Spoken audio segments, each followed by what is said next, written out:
don't know the power of the dark side.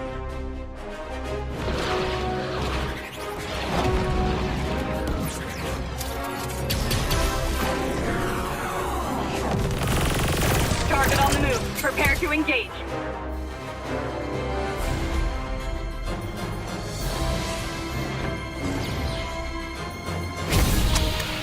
May the Force be with you.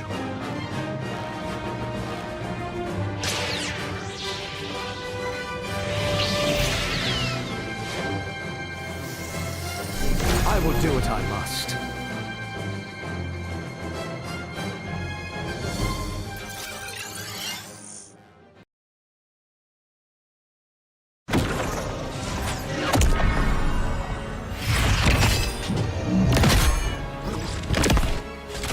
At last, I am complete. Worldbreaker!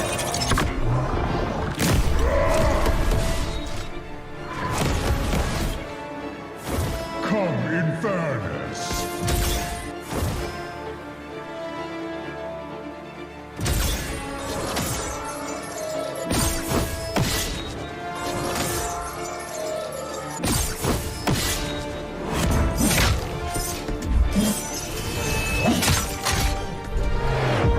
Annihilation awaits.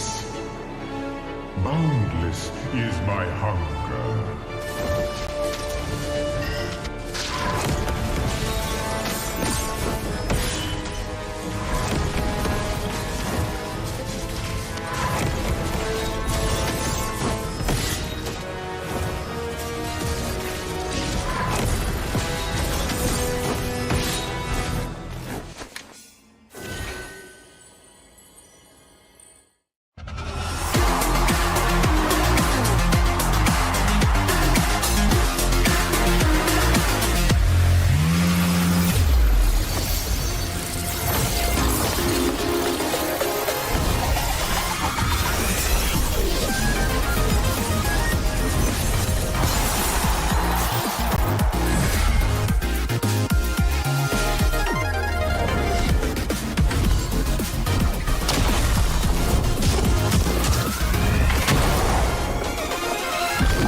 Hit me like I might get over, but you could give me in no corner. I know I can make a comeback, ace this round and finish this game now. Got the power on my shoulders, yeah, you know that I'm a soldier. You could keep me off my guard, but you can't keep me from my honor. I feel like the floor is lava, the energy's getting higher. You're saving my arms, 'cause I know just what I got. I got you like na-na-na, and you know I hold the power. This feeling I love, oh yeah. Making my grind good to great, so don't stand in my way. Standing tall and I won't fall over. We are better than great, good. We are better than great. We stand tall, won't run away. We are fun, nothing gon' change. Great, we are better than great, great.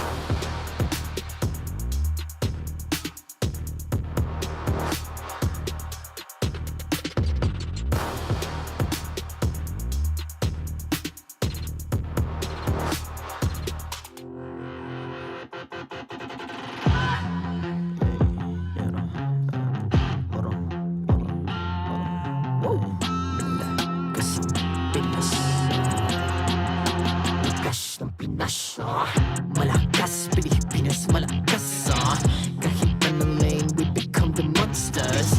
Malakas, Pilipinas, malakas face the golden sun and ribbon for the 3 stars. Look at us to the top, no ifs, no buts. Winning any game, para to sa PINAS. Di mo matitin ang aming boses on your level. Nasa kalye man o mobile window, I become a legend. Open fire, we unite, we winners. Built with pressure, like diamond guns are made of. Switch in a lane na parang gera, HP racing may reseta. Built like a tank, buhat ni Hilda, full load SS parang Lyra. Susundan ko ang iyong bakas, kasama patas, tagumpay natin to dahil tayo'y malakas. Para sa Pinas,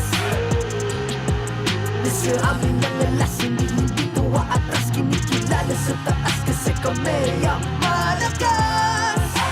Para sa Pinas, nasa amin ang alas, hindi tuwa atras, kinikilala sa taas, ganito kami sa Pinas. Wow!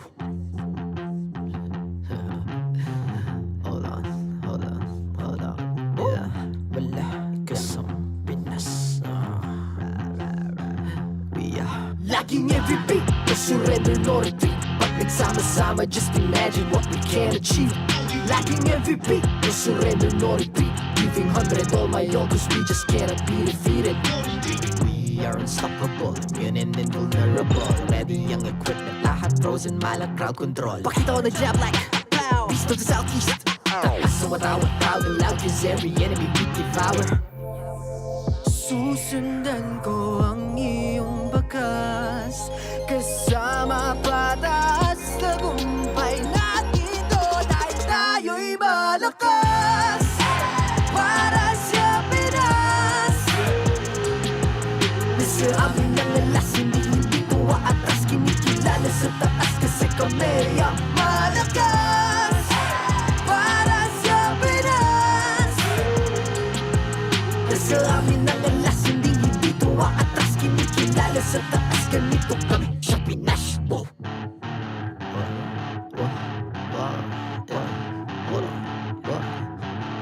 Malakas, Pilipinas, malakas. Kahit anong lane, we become the monsters. Malakas, Pilipinas, malakas. Face the golden sun, we're repping for the 3 stars.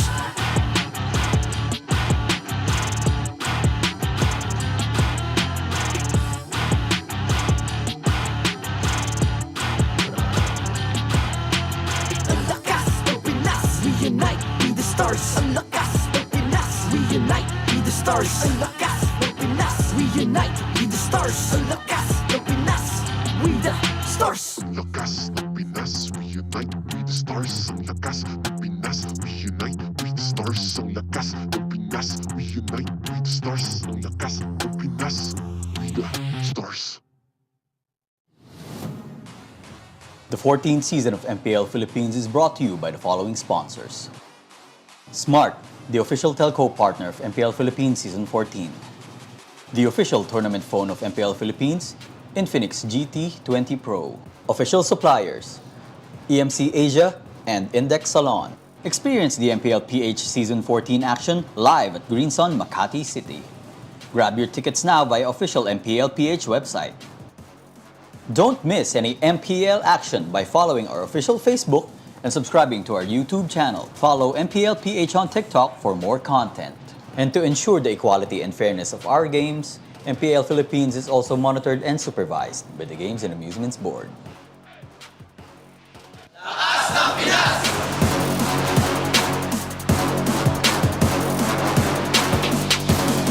Lakas ng Pinas!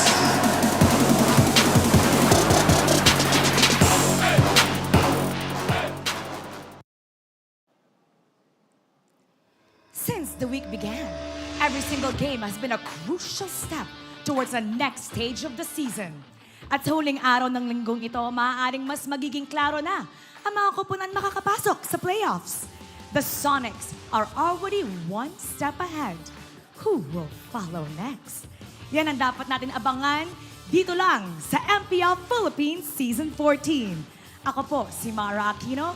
Simulan na ang bakbakan. Casters, pasok! Let's get the last day of week 5 going. Welcome to MPL Philippines Season 14. At your service, my name is Leo, here with Naisu. And Joseph, I missed out on yesterday, but best believe I was glued to my screen. How are you doing? I'm doing good. I got some rest. Yeah, it was almost a full extended day. We had two go 3-game series, or to get 3 games out of that.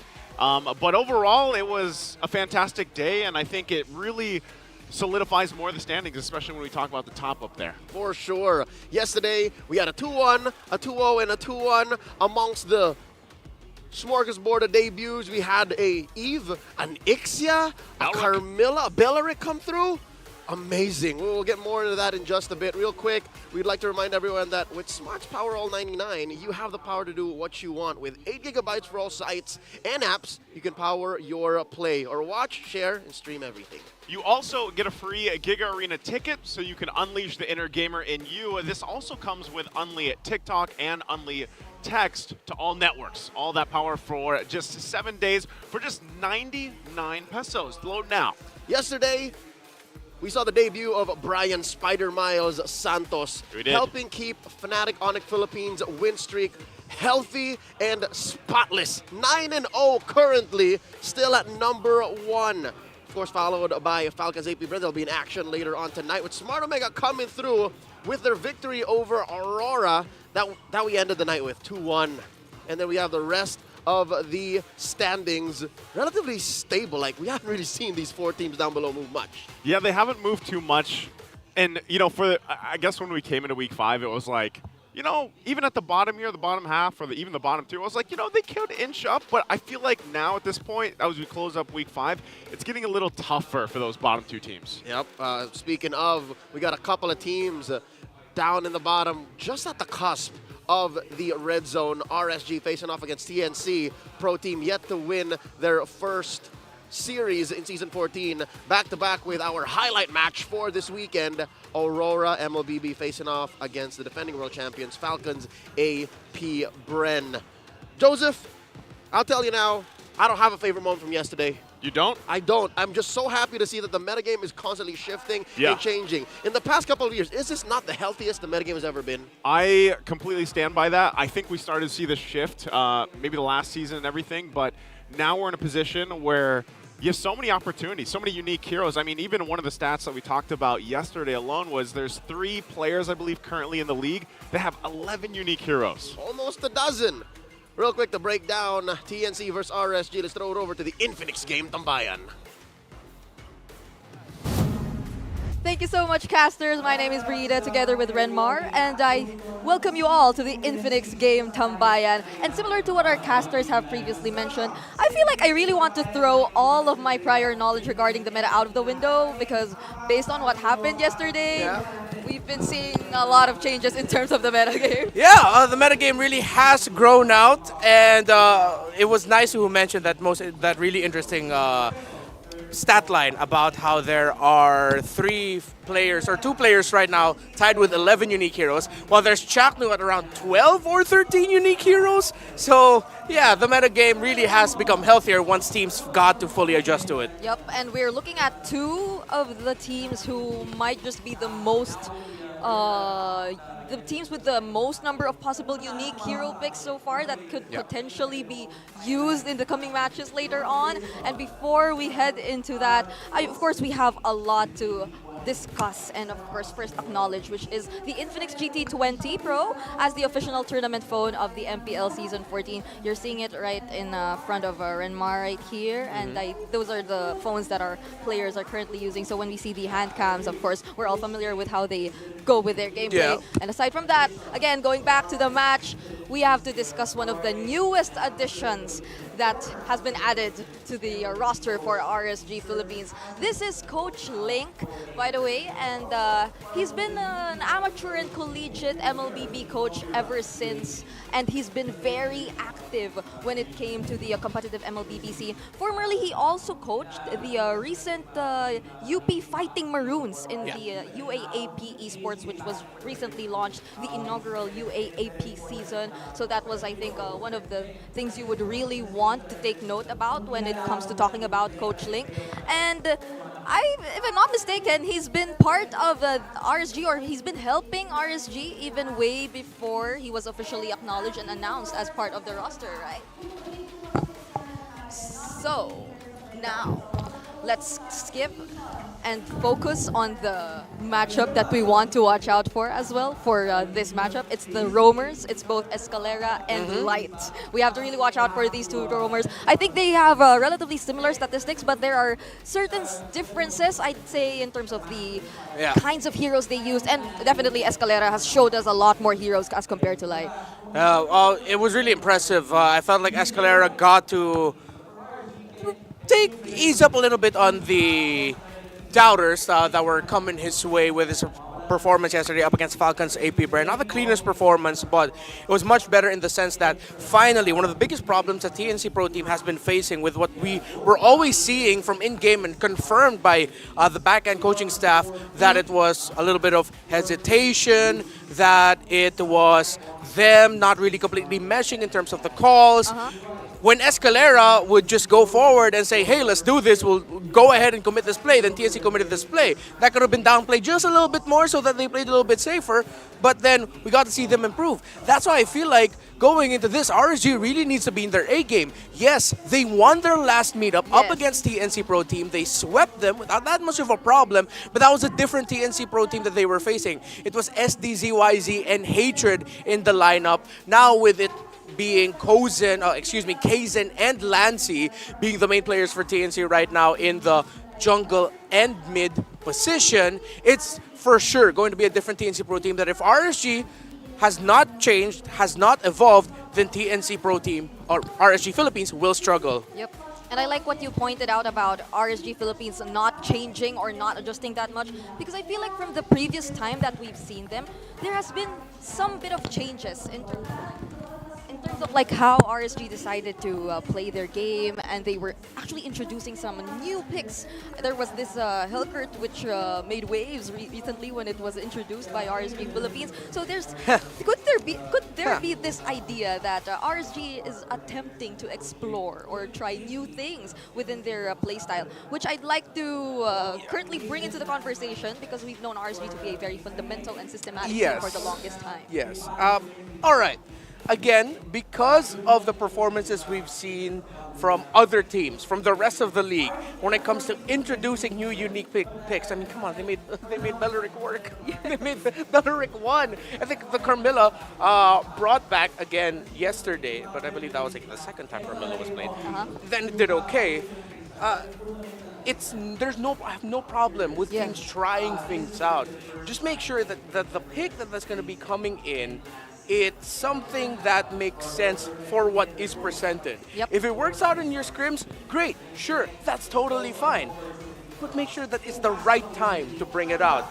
If Light picks up the Hellcurt again, I'm not going to knock it just yet, but I hope that the pieces around it are much better. Yep, and now it's time for our viewers to also bring out their votes and show their support. So, MPL fans, who do you think is winning this match? Is it TNC or RSG? Vote now via the online poll, and I feel like Renmar has something to bring out as well, which is somewhat of a giveaway as to what his vote is going to be. This is my little wolf shrine. It's my little wolf piece, and it's a cup of coffee, not made by Wolf himself, but hopefully, you know. Yeah. For those who aren't that familiar, Coach Wolf does really good art.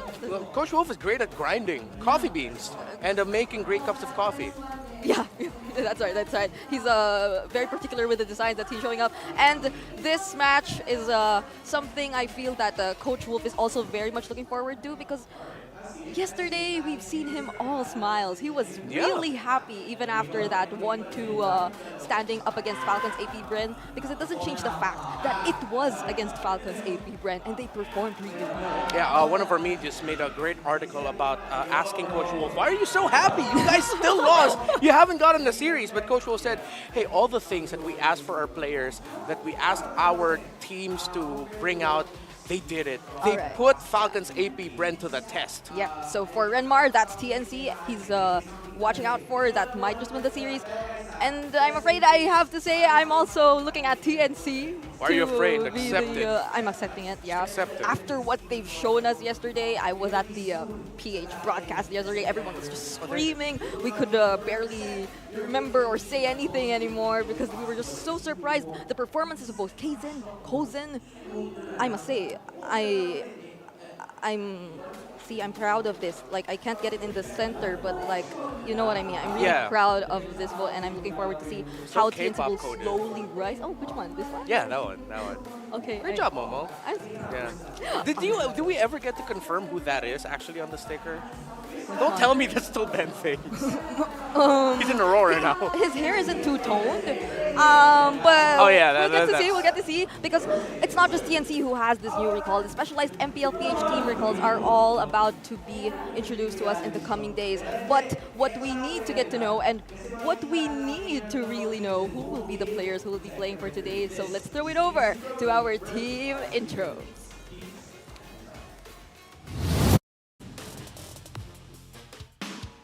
Welcome to our first match of the day, welcoming our marshals, Jeff, Chico, Pat, and Wilbert.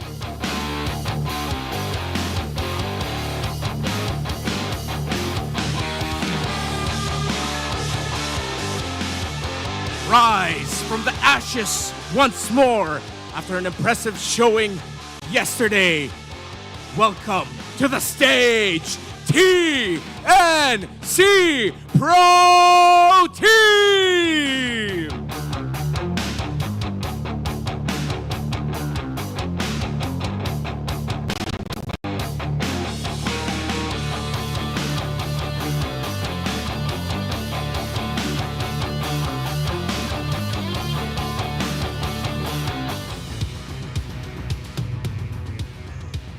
And their opponents, across them, the Raiders. They're here to begin the day with a win. It's RSG Philippines!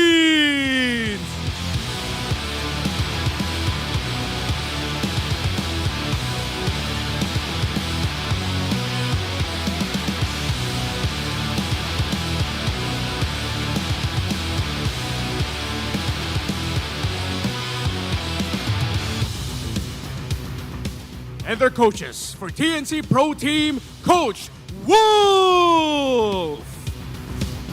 And for RSG Philippines, Coach Panda.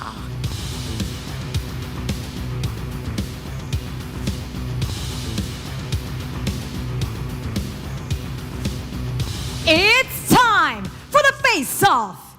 Escalera, light, step forward. Escalera, paano mo babawian si Light at ang kanyang koponan? Ano ang palag mo? Hindi ko siya tinulugan. Light, paano mo masisiguro na hindi makakabawi ang Phoenix Army? Ano ang palag mo?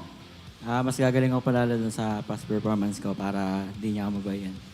Palag kung palag, fist bump. It's time to find out which among these two teams are stronger today. Round 2 in this fight. Panel, pass up.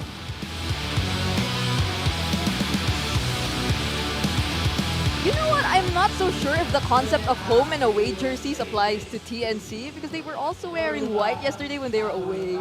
And now they're home, but they're still wearing white. So I might just relate this to the idea they introduced yesterday. Yep. A new jersey, a new identity for TNC in the second half. Yeah, that's a great marketing plan from TNC Pro Team. I hope they have a great plan coming in for today up against RSG Philippines. Yes, you tested Falcons APBren yesterday, but again, Escalera and Lancy really have to be on point against Light and Aqua. Yes, they have been struggling, but RSG Philippines has had a fair share of performances compared to Blacklist International and TNC Pro Team, who, let's be honest, throughout the season has been getting swept more. RSG Philippines have been getting games. Yeah. They just haven't been winning series. And for RSGPH, well, it really will begin in the mid. Win the mid, win the sides, win the game. And we know RSG to be a team who tends to really adjust in the latter portions of the season. It's only a question of when will that be happening. For the longest time, we know that's RSG's kind of approach in the regular season, but this time it's not just them who's really seeking out the changes and the improvements. It's also TNC who's also been able to show us glimpses of those improvements already. Now, one thing probably we'd like to take note of in terms of this head-to-head is the approach that most of these teams are showing us in the early game, because TNC, we know them to be focused on that, but they've been slowly maintaining it. But RSG, will their objective eccentric approach work this time against TNC, who also works in the similar way. Infinite's keys to victory, TNC Pro Team. Fan the flame and rise from the ashes. Pretty much just continue the good things you were doing yesterday and temper the overextensions that you showed up when you were being overly aggressive. For RG Philippines, reflect on your identity and apply the Panda mentals. Stick to the basics. You mentioned the objective team fights, Brigida. Start from there. And of course, create your own breakthroughs and ride on it. Again, it's all good if you're gonna come up with some unique picks. Just make sure you're ready to play around it and that the pieces around it are great. And number one, the pieces on your opponent's side won't counter that specific thing that you're trying to make work that's unique. Yep. You know, some of the things which really stood out from RSG Philippines, or when you look at their overall stats, is how they really rank first in terms of least deaths. So is that how much they tend to avoid the team fights that really happen, especially in the early stages, since they're also really leading, or they really are behind in terms of the average heal to allies and all that, the sustain overall. But TNC, they're slowly focusing on that. They're going for the Afaramis, they're going for the Mathilda, and we're seeing Kozen rise up in performance a lot more. So might they want to focus on actually rotating on a specific lane this time, or really denying the snowballs from the members of TNC? Because if TNC gets hold of the similar start yesterday, it might just be a little bit more likely that they can maintain it this time around. And with them deciding to pick the blue side here, I feel like that, again, continue the momentum, fan the flames. That's what we keep saying. If you want to continue the momentum, do it from the blue side. It's going to be difficult to do that if you're just going to be counter-drafting on the red. So with that there, I'm glad that you mentioned the Matilda and the Faramis. You highlighted Kozen as well, who yesterday, if they won that game 3, I'm sure that Ixia, that Kozen pick, would have been the MVP. So that's 3 unique heroes already that we don't see often in this current meta. The Matilda and the Roam, the mid and the Faramis, although that's been slowly creeping up just a little bit. It's still very selective for teams to want to bring that out. And even the Ixia. So if RSG Philippines really want to take the series win here, they can't just come into this thinking, oh, we've already beaten them before, we can beat them again. This is a different team, drafts differently, plays differently, different players as well. Yeah, I wonder what could happen if RSG decided to not avoid the fights anymore, if they just decided to go head-on or head-to-head. Ooh, wait, with okay, so TNC. is this you saying, Brigida, that they've been a little bit too cautious for your taste? I feel like that's been my observation for RSG Philippines at least. Yeah, she just said she hates that. Not well, it's okay, don't need to get I defensive. am looking for the action. But then if it just so happens that even statistically, we see that there's a higher first blood rate for TNC. So it might just be a little difficult for RSG to bounce back if they immediately let go of that. We've seen Light, especially when he gets hold of the less aggressive heroes, be unable to regain the control or the space that he should be creating for his team once that's happened. So again, blue side for TNC Pro Team. I wonder how this will be going. Will they still be prioritizing the heads to Rizla hero similar to yesterday, or should they be going for a different route this time? If they decide to go heads EXP, then that allows them to draft in the unique pattern that they did. So now that they're banning out the assassins, the Roger could be available for them if ever. So we're still looking at the Roger, Harith as the top picks. However, in this specific matchup, I feel like teams might consider picking up the Edith or with the Harith gone, Edith or Roger. If this becomes like the Terizla head suddenly, let's see, because Phovius is a great pickup for Nibor, and maybe TNC might consider blocking that. In the previous matchup we've seen between TNC and RSG, I think Nibor actually got an MVP. So they deny that from Nibor, which opens up the Edith for RSG if they want to go for that immediately, as well as the Roger, which I feel are 2 great pickups that RSG might eventually secure later on. Yeah, I agree with you on the Roger pickup there. Could be good. Roger, Edith, if they want to go for the power picks, they don't need to take a Terizla right away because you're not going to block anything. So just go ahead and pick up the power picks. You already see the EXP laner on the other side. Okay. They decide to shift it into the Zask and the Julian. Whoa. So they're letting go of really strong power picks. They get aggression, however. Okay, so this is them wanting to go aggressive. Again, level 3 empowered ganks coming in from Julian. And, well, this will allow Aqua to do more stuff on his own and not always be so reliant on Light to be the front. I feel like RG might actually consider a pick-off type of roamer here, maybe the Kaja or the Jawhead, considering that they drafted the Zask. And it's been Light's signature kind of roamers ever since. But then Escalera, we've seen this yesterday, and it seems like they're still going to stick with this kind of approach. So if this is completely similar to what we've seen from them yesterday, yes, they'll be going with an assassin jungler and another potential support type of mid to complement the Mathilda, and then eventually give Kozen a snowball or late game hero later on. But RSG, still, they also get hold of the Edith, so not so sure whether this will be Nibor or Light's hero. But even then, what I'm seeing so far is that RSG is quite heavy in terms of the magic damage right now. So with the lineup that's very dependent on magic damage for your main first picks, that means they really do want to go for the early here. Most of the time that RG Philippines have picked up the Edith, it did go into the hands of Nibor. So I wouldn't turn off the idea of we still don't know the roamer of Light. And I'm still leaning towards the idea that it might be pick off. Oh, even Coach Wolf laughed about it. It's like, wow, okay, cool. We're getting respected. They took out the Iksha. Since we've been suggesting the idea of how similar this is going to be with yesterday's draft for TNC, but I feel like it isn't just the Iksha that could potentially show up later on. There are a lot of other late game scaling heroes. We still have, no, they don't have the Moscow anymore. They still have the carry, or if they want to go for something different, maybe another kind of marksman, the Nathan. I think we've been seeing it yesterday as well. If we go Nathan, I feel like that's way too much magic damage. Oh, yeah, they should level it out on with the physical. RSG could pick up the Roger, but the thing is, I think it's getting blocked right now by Phoveus, and RSG are still floating the ideas of, do we really want to go to the Roger? We're up against a Phoveus.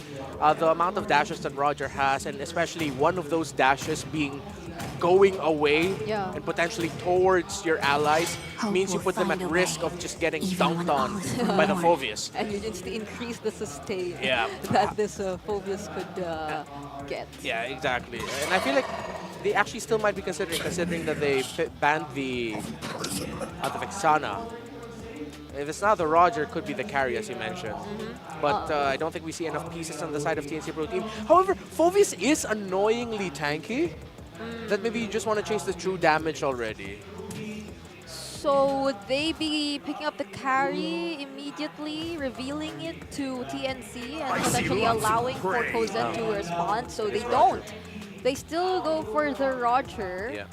And to me, it seems like the Vexana ban also somewhat answers the Zask, since it can easily take out with a Cursed Blast, like the Swan, especially in the early stages of the game. So they might want to really bank on the early game here for RSG Philippines. For TNC, what would be Kozen's hero? They go for the Matilda Paramis. Okay. Right now, they're losing in the damage department. They might just try to out-sustain in the early. They don't have enough answers for the Edith. They need just pick up the carry at this point. Just go true damage. However, this is going to be tough. Very tough for the Phoveus. He's going to be the main front liner. Escalera and Lancia are going to be pulling double duty against a very strong formation lineup. Wait, that was a Nathan? Yeah, that's a Nathan. It's not the carry. They go for the magic damage instead. So that's sort of them saying that, yeah, there's a chance we might actually not win the early game. we might want to hold out until to the mid to the late. That's what the native pick tells me. They both have a lot of magic damage here, so I'm expecting a lot of action in the early stages of the game. So who's our play-by-play, I wonder? So I suggest the play-by-plays get ready again for another day full of action. But then for the last pick here for RSG Philippines, they're lacking their XP/roam, which is uncertain because Light previously also used the Edith. But I still really hope it's a pick off Kaja, maybe even a Cho. One of those two. They have the Julian. Oh, they go Lolita. terms of Nathan and Faramis, yeah, RSG's draft looks way too good. This puts the draft right now of RSG puts a lot of pressure onto Kaizen to not die early, get picks early. Puts a lot of pressure on Escalera and Lancy to not lose the pokes, to not give a lot of early deaths, because they're just gonna be facing a lot of aggression from the side of RSG Philippines. Yep, and I feel like the Numenon Blast will be doing a lot when it comes to the team fights that we might be expecting later Very true, on. yes. It can like capture either those who want to just engage with the Nether Realm and just stuck them in their traps, provide or offer some slows and additional sustain as well if they want to opt for the revitalized kind of Lolita, but we're yet to know, or maybe we're seeing it right now, but we'll leave it to the casters and let's see what happens. Let's go to Naisu and Leo. So. Right before we enter the Land of Dawn, we would like to welcome everyone watching to the first game of this best of 3. TNC Pro Team facing off against RSG. Let's go. You can't pick the Edith and not give it to Nibor. Yeah, you can't at this point. I mean, ever since he came in, was it week? Well, at least for me, I saw him do amazing things in week number 2. And so far, Namor has just been able to perform really well, especially with that hero like we mentioned. And also, just to answer the question over there from Brigida, yes, it's going to be a Flicker Lolita this time around for Light. Oh. We have seen the Revitalize iteration of it, though. I'd reckon it's mainly because of how TNC drafted. Now the Bonk! Bonk's already there. A lot of aggression. Check out the Purify. Yeah. See, that's why. You want to be able to threaten TNC because of the bold move in their draft to say, you know what, Heads, you're the only frontliner. We're going to try to finesse ourselves into a mid-game, late-game power spike. Yeah. Henceforth, RSG says, all right, we're going to lean hard into it. Look at this major presence by the Phoenix Army down bottom. Yeah, they're going to put pressure here. Real quick, too, I want to ask you what you think, Leo. This, instead of the Vengeance on the Phoveus, the Flicker, what do you like better? Personally? Personally, and then what have you seen work better, I would say? I think the Vengeance is just so much better. Yeah. The Flicker here is for repositioning and, again, to fix that whole, you know, we're letting go of the mid-game power spike for a more late-game safety.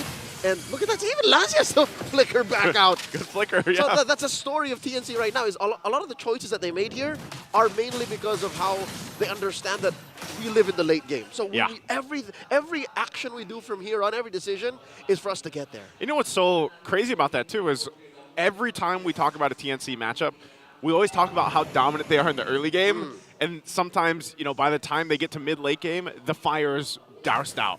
And see where that got us, right? They're still winless. Maybe it's because of that whole focus on the early game that's put them where they are right now, in dire need of points. Maybe it's the fact that they need to fix that mid-game to late-game ramp-up. Yeah. That'll get them points. That'll give them the hopes of making it into the playoffs. Now, Nibor with the Flicker in! Already goes in with a Flicker. Target was Heads, but right now they're just going to zone them off with the Turtle here. Light, not level 4 just yet. Drags in the Dominator's Ascent too. They get the stun off on this time, but Heads, he's going to go in with Infernal Pursuit here. Rad finally gets the Turtle. There's the knock-up with the Enhanced Chains, and now Nibor on the run. Heads going for the kill, goes in with a wave, and will get the first blood. Now looking for more. A Flicker from Aqua. Heads isn't done yet. Still looking for a second kill off of it. Might be able to get it off the Circling Eagle, and it's Kaizen that picks up the kill. Man, this man is non-stop! And they're still going! Kusei! Oh, all right. You see that? Putting a new definition to hard-headed. You see that? That was what? 3 minutes in? Maybe we have to reconsider how we look at their early game plans. Maybe it's the fact that it's so deceptively powerful in the early that RSG lean hard into it and get punished like that. Yeah, they try to, like, literally go in as raiders for those fights, but then it's so extended from TNC's lineup here that sometimes by the time everything has been used up, they're like, all right, we don't have anything left. We got to kind of disengage from this, and they can't. It's like Rorschach from Watchmen. I'm not trapped in here with you. You're trapped in here with me. That's what happened to Heads there, who, by the way, post-turtle take. Joseph, post-turtle take. Even with the shields and the extra damage from Irad, they were the ones sent packing. I'll give that win over to TNC, that first sequence. We're about 40 seconds away from Turtle number 2, and RSG aren't exactly letting go of the possibility of an early game lead. See, some of them are still crossing the river here. Light putting a border between Kusei and these 3 members of TNC. I'm pretty sure he knows. We got about half a minute until the turtle spawns up, and I think if nothing happens in this rotation down bottom, well, it's going to be a little bit longer. Yeah. We'll see RSG maybe go for another play. This is a pre-turtle rotation. And I think that's what they, you know, with the lineup that they have, but that's why earlier when we saw that turtle take, it can either be Light or it can be Nabor. Like, utilizing the flickers that they have and the heroes that they have, they can start the fights, they can peel for them if they need to, but part of this whole equation, like we've been talking about, is making sure that they're still healthy enough after the, you know, the initial Nether Realms are down, Heads is jumping in the backside and all that. As long as they're not too far, you know, in the low health areas in terms of fighting power, they should be okay. But I think even then, when you look at the lineup that RSG Philippines has, it might take them to get to a point where, you know, then Kosei can shine, he's farmed up. You need them to get the farm as well because they got a lot of CC. But if it comes to the fights and winning those extended ones, then, you know, they need the damage as well. Yeah, long and short of it is, at this point, turtle number 2, maybe even turtle number 3, RSG have to have a decisive early win.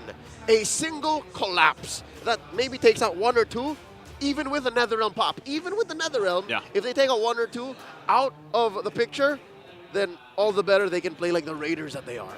It makes me wonder with both these lineups, it's like, what happens when both teams start picking up Radiant Armors, maybe some Athena Shields or something? There's so much magic damage for both sides. Yeah. There's a whole lot. Our panelists talked about it, especially for TNC. You know, they're playing with the fact that majority of their damage is going to be on that profile of magic damage, whereas on the flip side, RSG at least has some physical damage, you know? They got some physical. They got Roger. Yeah, they got the Roger. They have, well, it's mostly going to come from Roger. Yeah, that's why they have to win early. That's why they have to make the most of this first 8-9 minutes before the Radiant Armors come into play. On the other hand, there is Kaizen, who's slowly building up on that Nolan, who, by the way, can just pop even Kusei. Even when it comes down to it, if Kusei doesn't pick up a Thunderbelt sooner than later, he can get bursted down. He can get bursted down. And that looks like it might be the game plan here, at least, you know, focusing on this bottom side, gold lane. And even talking about gold lane alone, by the way, there's a Radiant Armor already being picked up by Head. So you know his plan already. You know, he wants to go full front face and just tank up as much as he can, especially that magic damage. Whoa, Nabor goes in with a flicker again, pops the Primal Wrath. Lancey's going to be fine. Circling Eagle going to be able to find multiple members too, enough to back him off. And a Numenon Blast won't land either. Lancey might go ahead and be okay with it, but right now it's TNC forcing RSG off the objective. Ooh, the preemptive fight begins. Another one! There's the toss-up again. Heads, the back line just wants to force him off the objective, and they'll do it. TNC will get the turtle. And cleanly, too. RSG wasn't ready for TNC to engage right here pre-River Brush. They weren't expecting TNC to give that much and to spend as much as they did on protecting Lancey to feign an engagement to make RSG think twice about that second turtle. So now with that said, TNC's lead grows close to 2,000 now at about 5.5 minutes. Again, there's that Radiant Armor on Heads, who, by the way, I 110% support this. Like, this is what he needed to do, and that's what's going to make half of the map almost inaccessible to RSG. Yeah, and that's, even again, like, if he uses the flicker or not, part of his job is literally just to be a nuisance. And look at this rotation on the bottom side. They're going to collapse down, forcing RSG off the Tier 1 turret. They won't even fight. They just want the objective. TNC playing very smart right now. 100%. That is what TNC wanted. If anything, if RSG responded, it would have been odd, because TNC will have to ask Kaizen, where are you? Are you ready for this fight? And RSG, I don't think they can. Wait, it's a one-on-one. Excuse me? Oh, they know the Primal Wrath is down. I don't know if Heads is. Yeah, I don't think they go under the turret. Nabor has light here, so looks like it's just going to be a dead for now. Something tells me that was a feign for a feign. Yeah. I think RSG was also looking for something there. Solo outplay possibly, but with the second turtle spawning in that same spot. Joseph, all 3 turtles in this game in the same spot. All in the same spot. It's tough because there's a lot of things happening down bottom. Irad versus Kaizen. Kaizen, but he's got some backup from Kosei. He's going to force him back. The Stampede on Light. Circling Eagle once again going to be able to find 2. Now Heads joining this top side, but again, the game plan here is objective. Nabor going to get forced out of the bush, delay him a little bit longer. The rest of the team from RSG is going to join in, sandwich the play through, and now Lancey in trouble as he falls to Kosei. Kosei flickers in, pounces down. Kazin might be a little bit too late to the fight, goes for Kosei, will be able to get him out as Heads picks up the kill. Aqua will flicker in, but couldn't clean up the kill either, and now Nibor on the run. Retribution going to be used from Kazin as he comes up to clean up the kill, and now Irad next. The slam dunk from Heads will find a double, and they find multiple kills for TNC. In the first 7.5 minutes, it's basically Heads and the gang. TNC riding off of Heads' coattails, 4-0-2. They're gonna leave Kazin to take the turtle. That's how far ahead TNC is right now. Amazing work. Could have sworn RSG was gonna get something out of that. But all throughout, dude, how is Heads able to fight on 2 different fronts? You know how they say, yeah, it's always on his shoulders. Now it's on his head, you know? Heads. It's on Heads. It's on Heads. And you know what? This is great because I was casting his games yesterday. And he played the Charizla, and maybe he wasn't so happy about the performance yesterday. Well, I'll tell you what, he's having a phenomenal game 1 right now against RSG Philippines. And he is the problem. Right now, he is him that RSG has to deal with if they want to go ahead and swing the game in their favor. It's that flicker that right now, you can see it's on cooldown. It's off of cooldown. He didn't have to use it. Yeah. That's just how dominant he is here in the mid-game. Nobody from RSG can actually burst him down. And he's just keep jumping and jumping and jumping with the Infernal Pursuit. And now they're going to threaten another turret, eventually take it, and he's going to force all 5 members of RSG to answer. That's how much it takes, Joseph. He's basically a boss. 5 dudes. 5 guys. That's like your whole party, man. Great burger. But 5 members just to watch out. Because look, anytime Heads jumps on the... Even Nibor, even Light, they're afraid of Heads. And what do you do? I mean, part of it is you got to get enough damage to deal with. Divine Glaive picked up by Aqua. That's not really going to solve it just yet. Oh. Heads going to be able to find 2, and this might be the play right here. They're going to force him out of the jungle. Heads flickers defensively. Numinum Blast, though, will be able to pick up a couple stuns. They have the Nether Realm, and now TNC wants to fight back. They force RSG, but this whole time, Kazin picked up a turret. 2 things, despite RSG's amazing setup, Light with the Numinum Blast flicker hitting 4 members.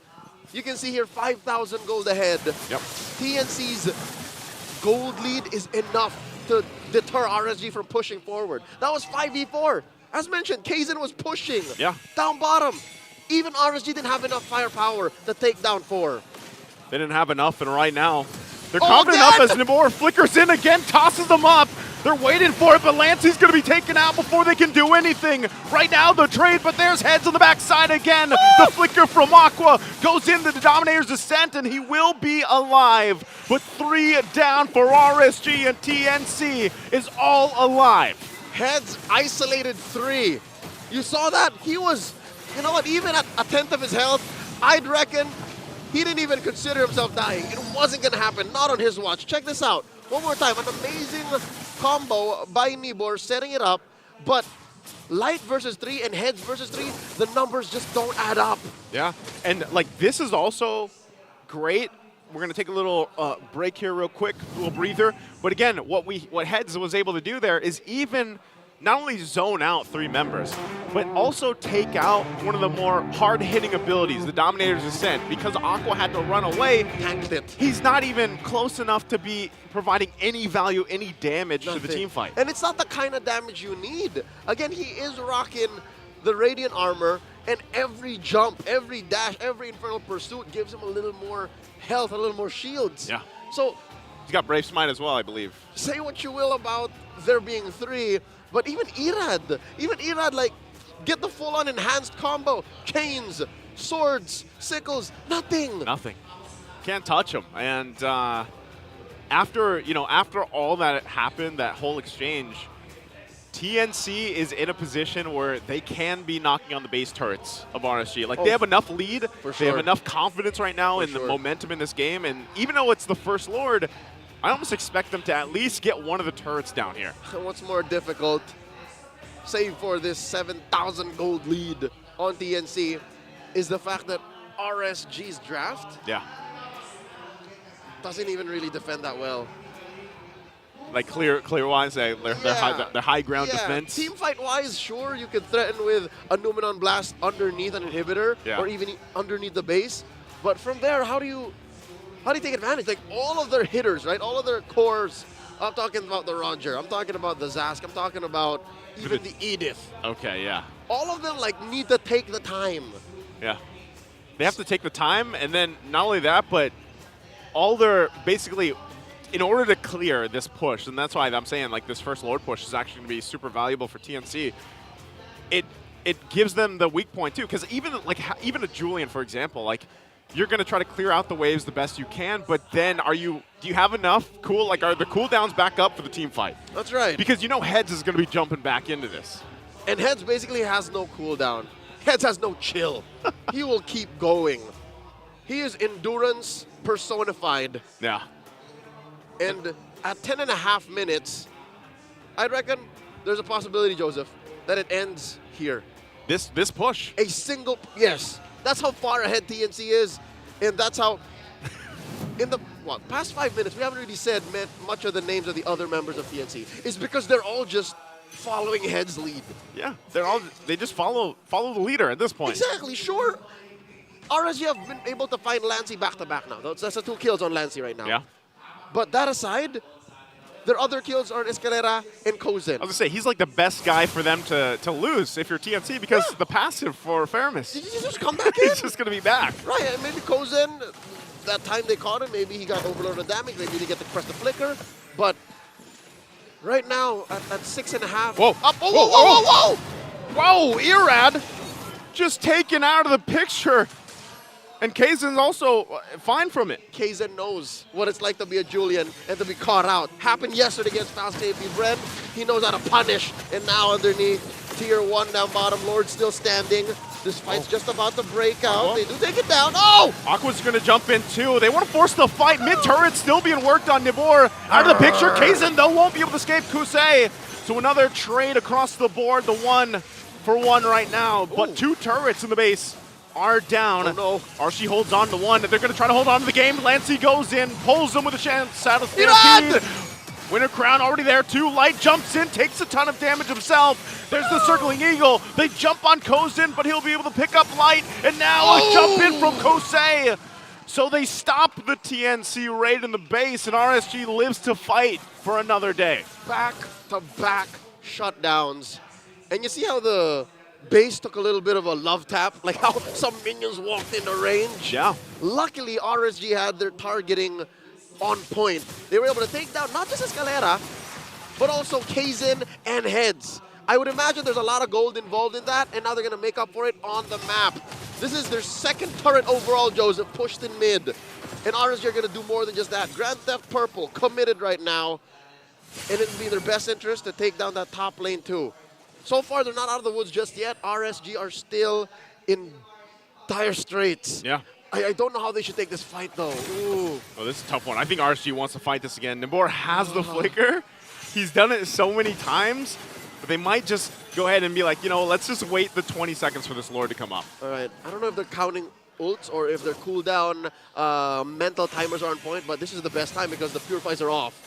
Yeah. So this might actually be a lethal engage if RSG just kind of snap and take it. But I think what they're waiting for is Light. Light still doesn't have a flicker. Yeah. So there's a whole lot to kind of consider here, but ultimately it leads up. Purify's being back available. Lord is now up too. RSG going to pop the conceal, try to get some space to work with around this Lord pit. All right, Pixel Brush checking in. Aqua not sure if he should. River Brush in control of the Raiders. Ira taking control of the top long brush while the fence bushes and the Y for TNC. Upper quarter Lord shuffle here. Escalera peeks in. They're going to go, actually, forcing the fight again. Nimbora goes in too. They force him back a little bit further. Heads still in the front of it all.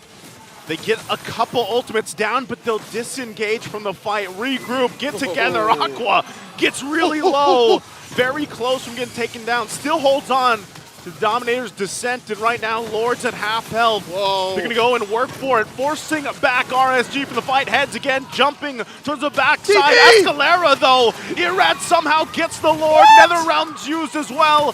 Escalera on the chase, but Kozen's in the base, and RSG might have got the objective, but TNC will take game number 1. The Phoenix Army rises to the occasion. Takes the first game in the series.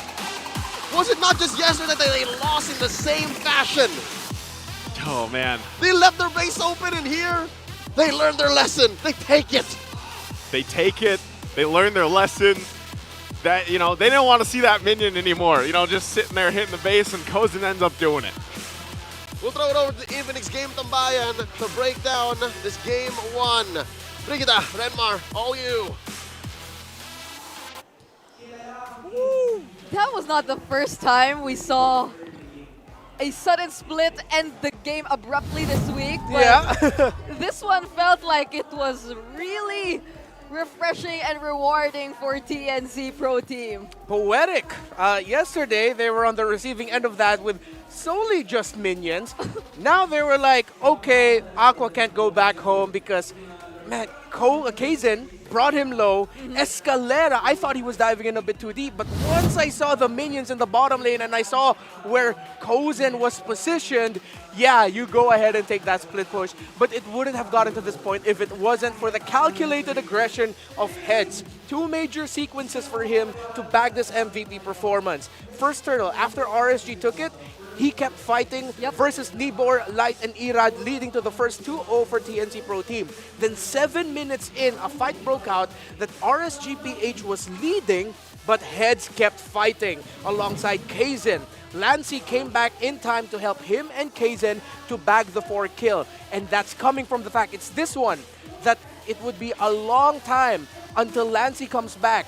But because he got to respawn quickly, because of his passive, you see him coming back, Heads kept fighting. I was literally yelling here beside you, just go forward, you're a Phobius. And that's exactly what he did. Kazen was also very clean in this game as well. If I'm not mistaken, only 1 death suffered, maybe even 0. We'll see in the post-game stats. I mean, Heads also showed us a couple of interesting ways to play the Phobius, if I may say. There was this one time near the orange buff of RSG Philippines where he just he kept going in as usual, but then he used his flicker to reposition himself behind the members here of RSG Philippines, which allowed him to buy a little more time for himself and create more plays and just sustain the team fight a little bit more for his team. So there were these small decisions that all mattered for TNC Pro Team that were led by Heads, and it was him who really paved the way for TNC to not just be so hesitant despite RSG supposedly having the better early game.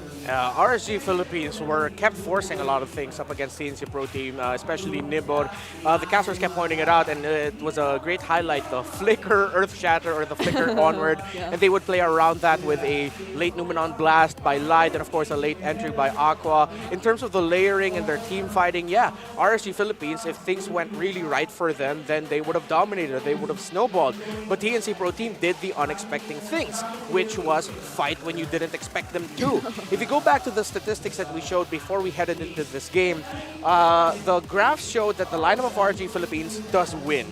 Early to mid-game potential, mid to late game potential, they win that. But there's one key statistic that TNC wins, which is damage potential.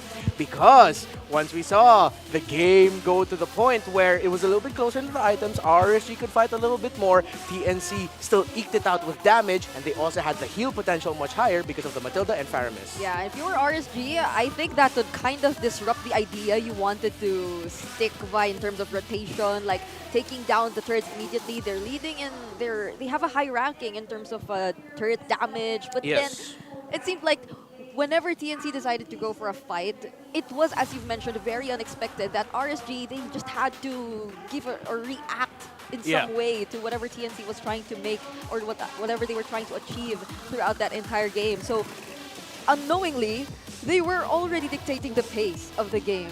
And so they were just consistently trying to keep doing what they repeatedly did in the first few minutes, and that eventually gave them the win, because it was just really the idea of has just keep going in. Also, our casters mentioned earlier that if ever there was a casualty that would happen in or for TNC's lineup, it was Lancy that was kind of okay for them because they were always together. So he would just keep getting his stacks. So whenever he's taken out, he would, as you mentioned, also just immediately get back, and that would just push his teammates to just keep going because they can re-engage as much as they want to. Another thing is, I'm really surprised as to how Escalera just kept on using the Circling Eagle whenever it was available. Like, he was just, okay, I'm going to use the Circling Eagle, I'm going to just get some information, try to push them away. And every time it was available, it was already adjusted, right? Like, it gets a longer cooldown if it doesn't hit an enemy hero. But a lot of times it didn't. But then he just kept using it anyway. Yeah, that's why I like the Matilda up against any lineup that has a static mid laner, a mid laner that you're forced to play around and keep the formation really tight. What we get with Zask is someone that, yes, you could say doesn't really care about the formation as much because the Dominator's Descent can reposition itself at least once, and then we see the trend for Zasks is to be aggressive if you're not going to be the one getting dived on. If you're the one getting dived on and you're forced to use Dominator's Descent in a defensive manner, that's when things start to go sour for Zask mains or Zask players here in MPL Philippines, especially if the response of the opposing team that forced you to use the Dominator's Descent early is really good. We've highlighted almost everyone here, but again, I really want to give my props to Kaizen. His timing, timing of entry, timing of damage, all throughout this game ensured that even if it looked like TNC already used up majority of the resources already, there was still one fracture coming in from a Nolan that will deal the damage to turn fights around. Yeah, up until the very last sequence that we've seen in that game, it was Kaizen starting it off. When he got Aqua low on HP, that was really a point in time where I feel like everyone in that team fight was distracted. We're already thinking of what to do next since, again, their Zask was low. You couldn't just go near to plant your spawn anymore, and you couldn't like really think about your position or because you're also being chased by the members here of TNC. And we didn't get to notice how Kozen was slowly crawling towards the base here for RSG Philippines. So I really have to give it to TNC for this spectacular performance that they've been showing us, even not just today, even yesterday. They're really having a different identity coming into the second half of the season. But I feel like our host has someone to interview with the audience. So for now, let's throw it over to Maraki.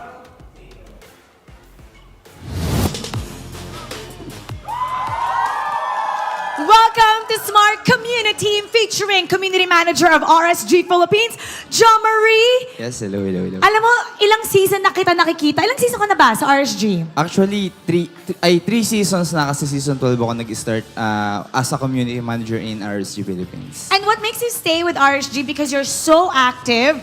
I see you all the time. Yes, record. Hindi naman record, pero yeah, I mean, lagi talaga kami nandito every time na may match. Yan, ganun. Kaya, lagi tayo nagkikita talaga. Okay, in 3 seasons, sino yung favorite mo? In 3 seasons, siguro, parang first season ko, syempre, bago. Parang hindi ko pa masyado nakaklose yung players. Pero, sa ngayon, siguro masasabi ko si Aqua. Si Dad. Dad tawag namin sa kanya. You know, a lot of people also, parang he's like an unsung hero, no? Sobrang galing and underrated. Parang dapat ata mas malaki pa yung focus sa kanya. Right? Okay, sa mga pupunta dito sa venue, ano ba dapat ang kanilang abangan? Siguro pagpunta kayo dito sa venue, dapat yung abangan na may chance kayong makapag-picture sa mga players nyo after the match. And then, yun, may mga booth kami dito from other teams and also RSG team. And then, may chance din kayong manalo ng 3,000 diamonds kapag yun. Tapos may meet nyo pa sa stage yung team na mananalo. Diba? Tapos meron mga merch dito. Yes. Paano naman yung mga nanonood sa live? Yung sa mga nanonood ng live, pwede kayong mag-follow sa group namin, RSG Philippines Raiders. And then, pwede rin kayo mag-join sa Discord namin, yung RSG Nation. Doon namin ginagawa yung mga game nights namin. Hindi lang kasi players dapat yung nagpapalakas, pati yung mga fans. So, nagtutournament lobby kami, ganun. So, something like that. Of course, invite mo naman sila na manood ng live. So, yun. Mag-watch kayo ng live dito sa sa MPL Philippines. Marami kayong matututunan and makikita nyo kung gaano ba kagagaling yung teams natin dito sa Philippines. Babalik na tayo sa ating panel. So, tulungan mo ako, okay? Okay. Alright. Panels, pasa. thank you so much to Mara and Jo Marie, member of RSG Philippines for 3 years now, according to the interview. And you could actually catch him if you ever are here in the Philippines, if you visit the Green Sun Hotel Makati at the merch booth. So if you want to get more, to know more or join RSG, they mentioned how they play community games and are very much active in terms of the Raiders group that they currently hold. And another thing that we have to take note of also, by the way, is that you should not forget to catch the biggest Clash of Legends every Monday with We Are Legends. So also get a chance to win 10,000 in-game diamonds just by liking and supporting the show. More details on WeTrend's official Facebook page. This is a tournament where you will be able to watch the MTL teams of some of our teams. Tomorrow's the last day. Yeah, tomorrow's the last day. It's the semifinals and the grand finals tomorrow. Oh, are you casting them? Tomorrow I have 2 best-of-5s in line. Oh, so that's 10 games you're casting. Cool. Okay. How could you say so, that? yeah, tomorrow's the last day, September 16th. Make sure you watch 10,000 Diamonds. You get a chance to win it if you just watch WeTrend's We Are Legends. Yep. Tomorrow we're down to the top 4 teams here. Some part of the MDL, some rising amateur teams as well. So we're really seeing the competitive landscape here of the amateur scene in the Philippines. And another thing that we have to watch out for today before we get back into the action and as our teams are preparing for the next game is to watch out for the freshest looks that we might be seeing here in the MPL arena. Because according to our run of show, we are looking for the Index Salon Beauties. So Or we will. Yeah, we will. Now we are. Now we are. It's Trish. Yeah, if you see some fresh looks out there, just flex your. What do you? That was an unexpectedly smooth transition. Oh. Wait, why did she? Oh, this looks familiar. Yeah, she is very familiar. She looks familiar, don't you think? Oh! Hey, congratulations to her. Oh, congratulations. That's Neil. Oh, that's nice. Well, congratulations to our Index Salon winner. You look very blooming today and fresh. So congratulations. I wonder which team she's supporting, or if it's a team even that she's supporting. Well, it looks like she's sitting on the TNC side, so maybe TNC. Yeah. And now One of those people who can support their favorite teams up until midnight. Game two. Why are you laughing? Oh, yeah. If you know, you know. That's all I can say. Huh? If you know, you know. Yes. Okay, So okay. now, RSG, they decide to go for the blue side. So will this be as rewarding for them in the same way it worked for TNC Pro Team? Because wow, that Phobius priority that they showed us in the first draft, it worked wonders. It was the hero who garnered the MVP for that previous game. Yeah, and to add a little bit more, how do I say this, gravity to what TNC Pro Team got to do there, they essentially gave a draft to RG Philippines that was all power picks in the positions across the board in the metagame right now. You have the Zask, again, somewhat fallen off, but it's still Zask. Niboris Edith, the Lolita, the Roger, the Julian.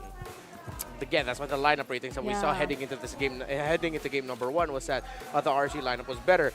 So TNC Pro Team being able to get that win in game number 1 with the lineup that they fielded, unorthodox, but it makes sense. That's the theme we were talking about. If you're gonna draft unorthodox, just make it make sense for your draft and the draft of your opponent. So now as we look at RG Philippines, who has a side selection priority win rate of 33%, well, I'd want to see them still go for the power picks. Yep.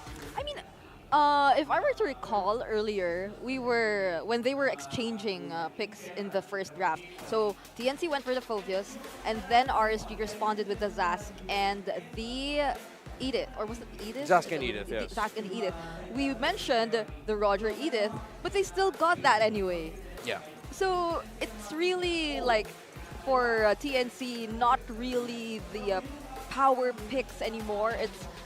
I think we're seeing more of RSG's keys to victory in TNC right now, which like they're just sticking by whichever strategy they discovered works for them that they actually showed yesterday against Falcons APBren. So they're just being consistent with that idea. Whereas for RSG, yes, I think this draft they showed us was somewhat a little bit more leaning towards the fundamental RSG we've known Yeah. ever since, but it's just that they were really caught off guard a lot of times in that game. So Yep.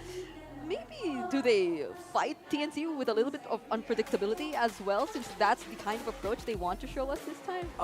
Personally, I would tell RSG just look for, in terms of the hero picks, look for stability.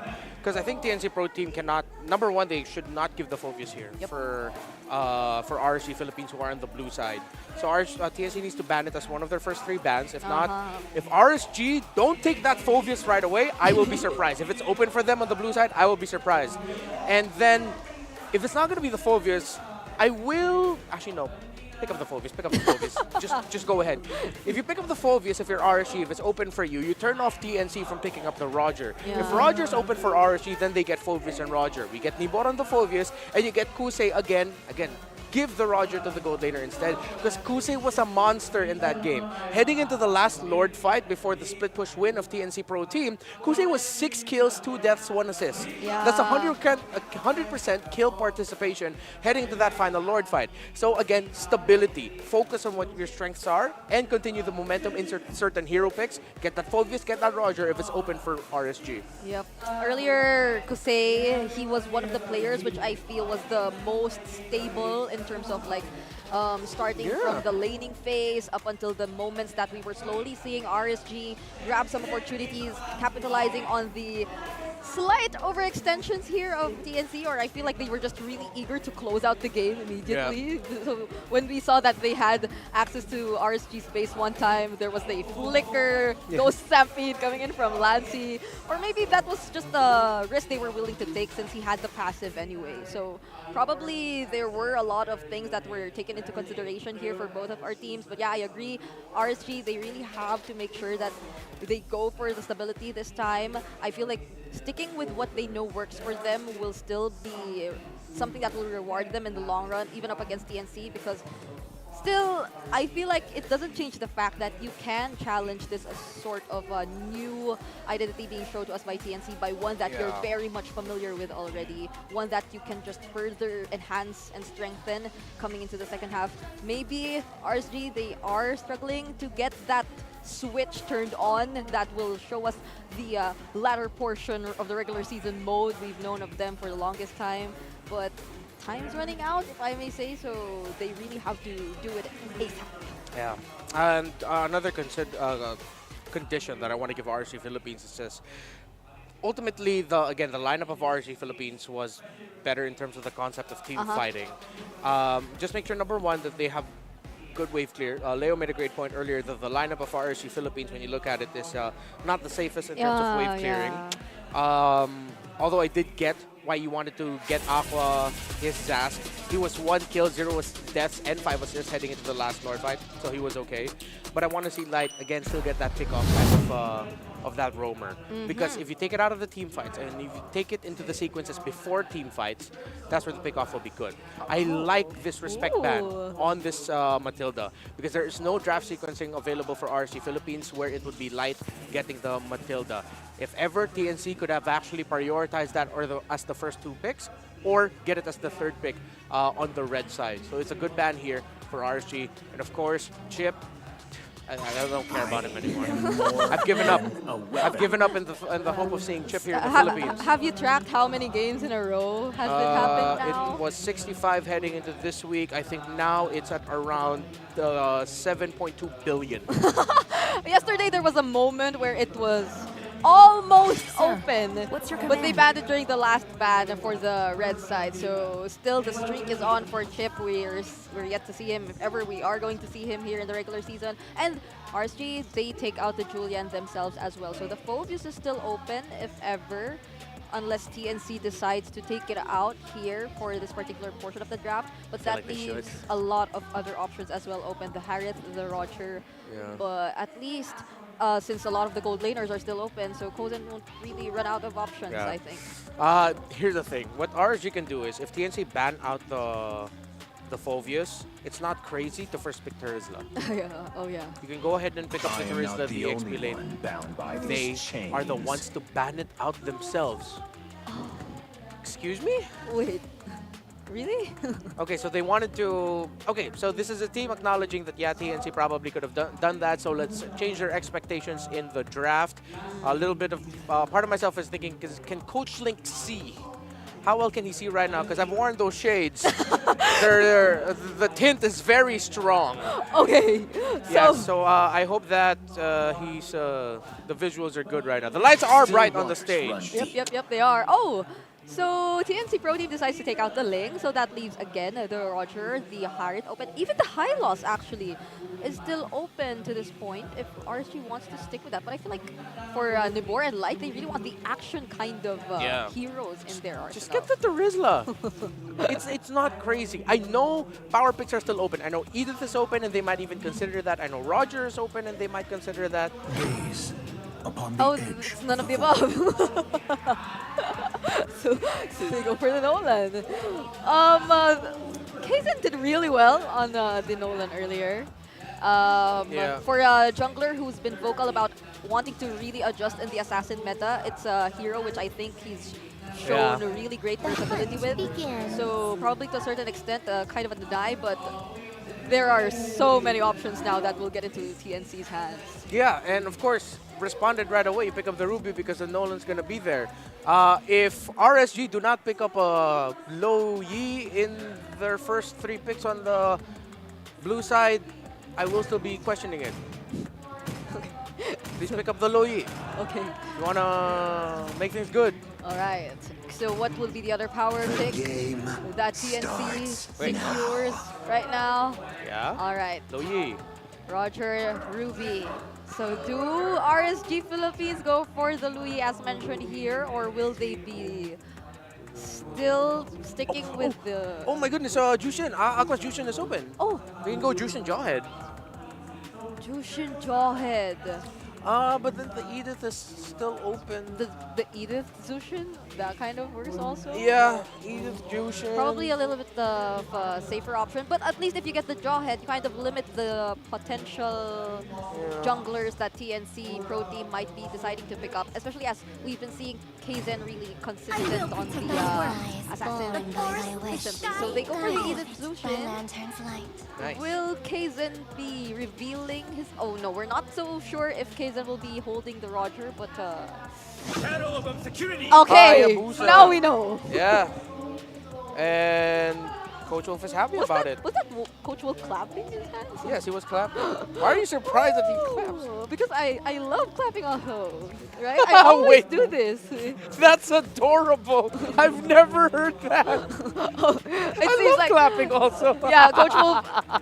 You're a national treasure. Bring it up. It's just so nice to see him smiling a lot more often now. And it is. We could attribute it to how his coaching style is also being very mindful of the mindset of his players. So it should start with him. So we're seeing that in action. Okay, no more high loss for RSG Philippines. Yeah, they needed to ban it out because they can't slot in a carry anymore. So this would be terrifying if the Terizla also makes it so way too. Definitely. Oh, but then that might just be Escalera Ruby. But it then, most likely will be. But then Escalera's shown a great performance on the Ruby as well. Yeah, he'll be aggro AF with it. I think he needs to get a Vexana on him, and I think RSG might consider banning it. Oh, so they're opening the possibility that this is Heads Ruby instead of an Escalera Ruby. Welcome to my castle, my friend. The Terizlas. Yeah, that's what I'm open. thinking of also. Just get heads on the Terizla and you're all good. Terizla Ruby, you get so much crowd control. Yeah. And then the Hayabusa is also in the hands of TNC. Yeah, so then you'll be expecting that RSG will pick up a carry. So if they go to Rizla Ruby, then carry, and then a Jawhead for RSG. What are the other remaining roamers that Light has previously shown us? The Kaja, the Cho. Oh, Cho.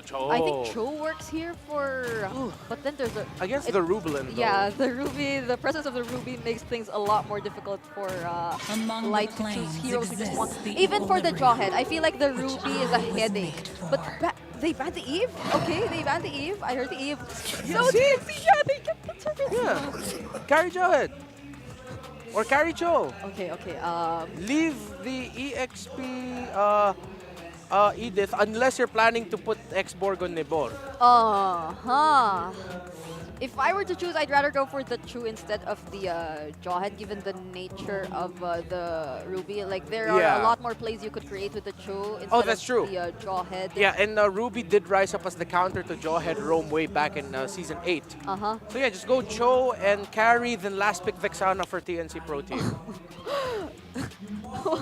Why is it so surprising that things are happening exactly the way we thought it would be happening? So is it going to be the... Oh, it's the Kaja. Kaja! Okay, you did bring it up. It was still the pick-off. So we were still in the idea of pick-off, so you go Vexana. Is it going to be the Vexana you here? go Vexana or you go Lilia. What else are available here for Lancy? No more fire. Oh, there's a... Because, okay, for me, Aurora is good control, but too much, not enough damage. Yeah. Valentina's okay.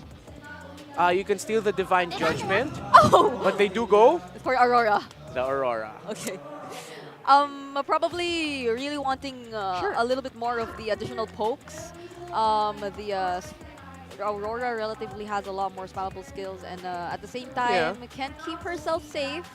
So that might make things a little bit more tricky here for RSG Philippines if they want to go for the same approach of trying to take out the mid laners every now and then, since they are relying on their assassin junglers.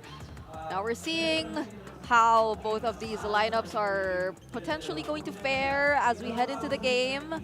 A little advantage towards RSG overall, but a part of me is saying that TNC is so comfortable with the lineup that they have. My gut feeling tells me, though, watch out for Kosei. He might pop off. Yep, so without any... We won't delay this any further. Let's give it to our casters. And we will receive, thank you so much, Brigida and Renmar from the Infinix game, Tambayan. Welcome to Game 2. It's match point for the Phoenix Army. One more game to score them their first victory in Season 14. To fire it up. It's time to fire it up. It's time to fire it up, TNC. It's time to win. It's time to win. You're very close. Your match point. And with the lineup that they have, you know, we saw the breakdown too from the index there, and I have to agree. I like the lineup that they brought to game number 2, but I could say the same for RSG. Like, I like where they went with this. Yep, even with the last 2 picks alone for RSG, it seemed like they were still influencing TNC, because I completely understand why it was the Aurora instead of the Vexana or the Valentina. You kind of, instead of being more... Wait, Kusei! Kusei Kozen! Excuse me, behave! Limit checking. All right. That's what they're doing. Reminds me of Cubs and Castle when they get on it. But talking about that last pick on the Aurora, it seems a little reactive for TNT, given that it acts as a doorstop to the potential pick-off. Again, the choke slam off of Aqua, the Divine Judgment off of Light. Pride of Ice, you know what I mean? You just stand there. It's perfect because not only with the passive, but you just know as soon as Light goes in for that pull, that you could just drop down the Frigid Glacier and you're fine. Like, your team is going to be okay for a brief period of time, and then you hope that that's enough time to buy time for them to come in and help, right? And I think my eyes for this one are just like for game 1, heads on the Trizla. We saw it yesterday. I feel like he had a phenomenal game. Game 1, now he gets to go and make things happen here. There's the Shadow Kill. It's going to be used under the turret. Looks like he's going to be fine, though, so not enough damage just yet from Kaizen's Hayabusa. That's a 3-on-2 engagement down bottom, about 10 seconds away till the turtle spawns. Now, 2 minutes marker coming through top quarter. That's where the big fight's going to break out. And because of that denied rotation down bottom, RSG are able to burst down the turtle. Look at this, the Raiders are first on the board, that major objective. Yeah. I think because of, you know, you try to make a play, your TNC, you're like, if we can get a first blood, great. Then we don't have to necessarily get the first turtle. Because, especially with a Hayabusa, if you can get that scaling going quicker than later, then obviously that's going to be really good for you. But right now, it's just RSG going through those motions, you know, focusing on these objectives. Uh-oh. That's Light. Wow, Light with the answer! There's the penalty zone we were looking out from heads as Light gets punished for zone aggressive, trying to set up potential. And now Escalera goes down as well. Lancey! The beacon's going to bring back Lancey, even with the passive. he will get taken out, so RSG fights back. It was but a costly engagement. Sure, you took down Light first, but you traded out Lance and Escalera. All part of the plan. RSG snapping back into killer instincts.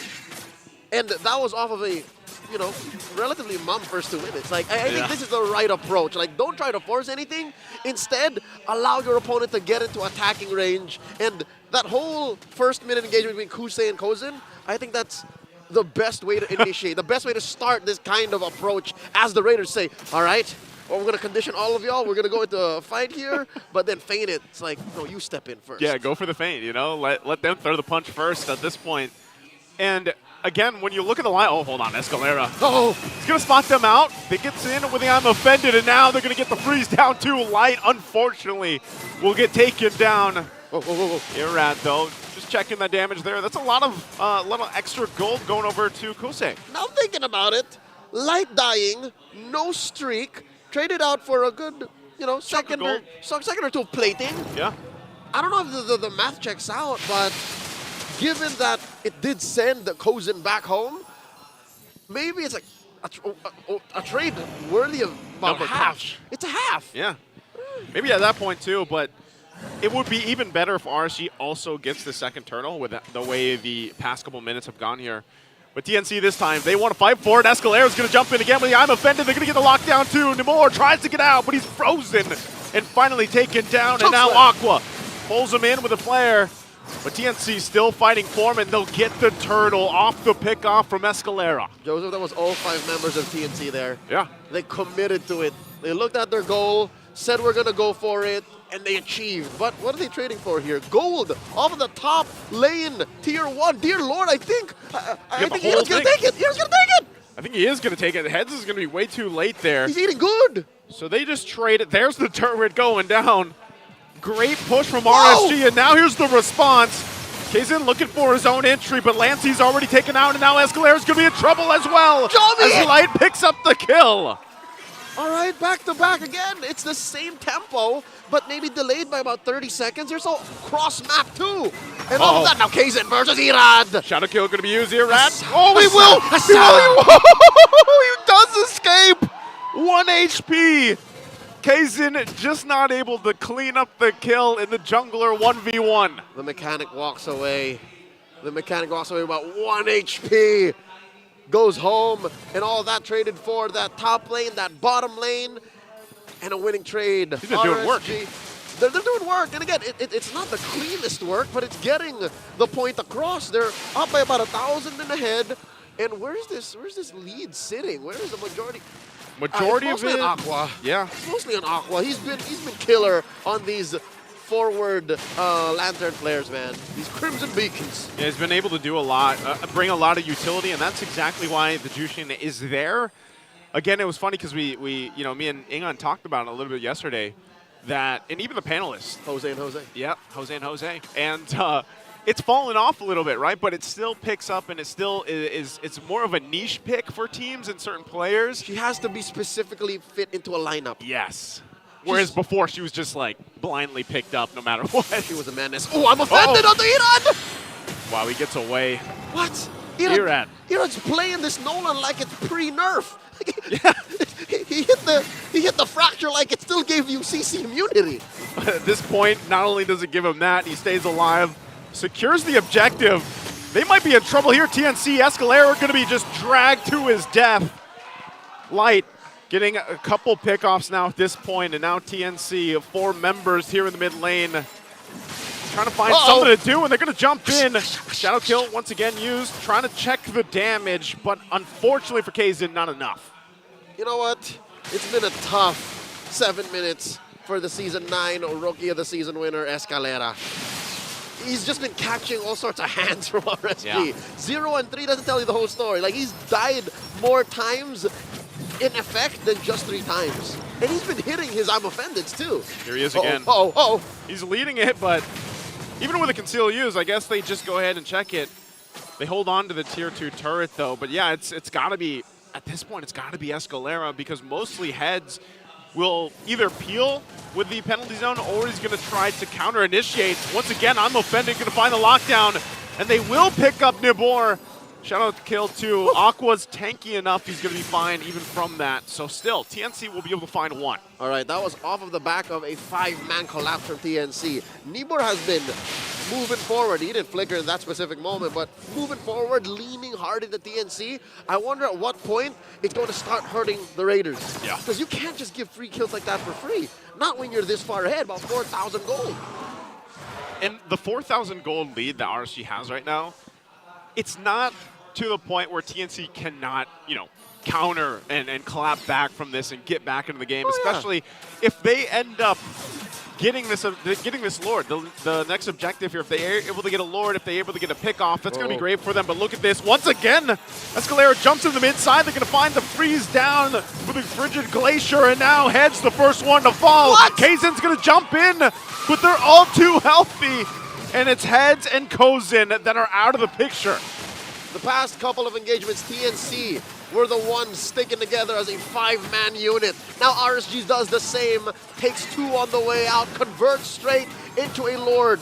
Not a second wasted, 9 minutes in. A majority of RSG's rotations always lead to something big. Not just something big, some things big. It's always plural, bro. You got a turret on the way. Usually you see teams like trading, you know, cross-map objectives or, you know, what have you, but right now RSG is just like, no, it's all mine. Like, this whole board is mine, and that's what they're taking. Furthers their lead a little bit further, and now they wait for the Lord to push in with it.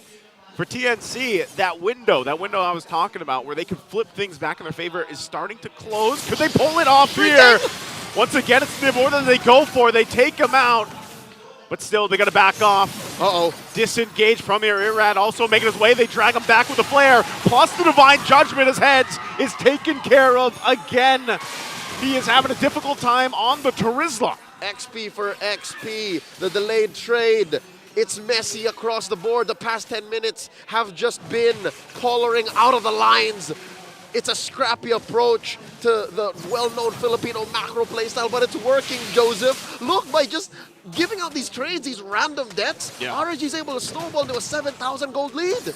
Daniel, I would say that at this point, RSG, this is where they shine when it's scrappy, when it's a little messy, it's a little chaotic. Like, that's, again, they're Raiders, you know, and the way that they're fighting and the way they're approaching game number 2 is more in line with, I feel like, their playstyle, their essence. It's disciplined savagery. Like, they're letting things through, but making sure that something comes out the other side that's favorable to them. I mean, the Codex Astartes does not support this action. Yeah. If you're a Filipino, you would rather, all right, play it safe, engage when we're sure, play the map, you know, show yourself in the long lane, and then go for the long run. Like, if a Moskov was a part of this formula, then they would play the map definitely, but I understand why not now. Why? They're always in your face! Escalera going to get dragged again. He had the immortality, so now they wait for the follow-up penalty zone on the backside from Heads, but Escalera out of the picture, now Heads in trouble as well. It's way too much damage from RSG. Kaizen tries to go back, but he's out of the picture as well.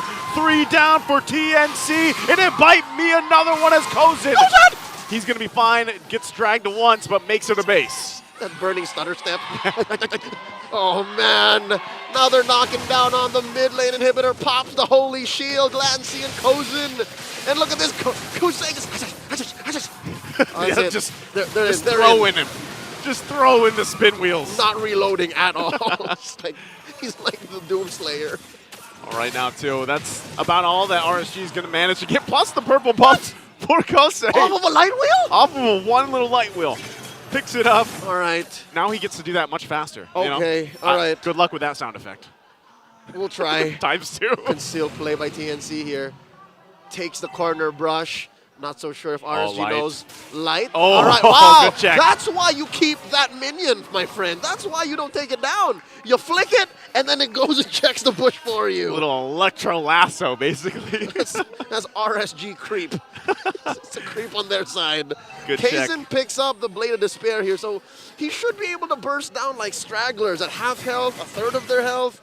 But so far, RSG have been so good at just clumping up, denying the crazy. Oh, again. Shadow kills! Whoa! Escalera, he doesn't even last a second. He's taken out. Head's going to jump in, but they find Irad. So Kaizen able to get that, and now Head's on the run. Gets dragged back alongside with Kaizen. Nibor gets a double. He's tired of getting frozen. He's looking for Lancey Good too. save! Nibor comes in. The passive is there. Toss him up over, and it's a triple kill for Nibor. And RSG will stare down the base with only Kozin left to defend it, and they will go ahead and take game number 2 in Raider fashion as they wipe out the team and take us to game 3. Poetic justice. It was Kozin standing, taking down the base all by his lonesome in game 1. Game 2, RSG flips the script. Flipped it on their heads. On heads. On heads, literally. Man, I bet he's having war flashbacks from yesterday when he played his mind out with the Terizla and it just came up short. Let's see what our panel thinks on the Infantry's game tambayan. It's always you, isn't it, when you're around.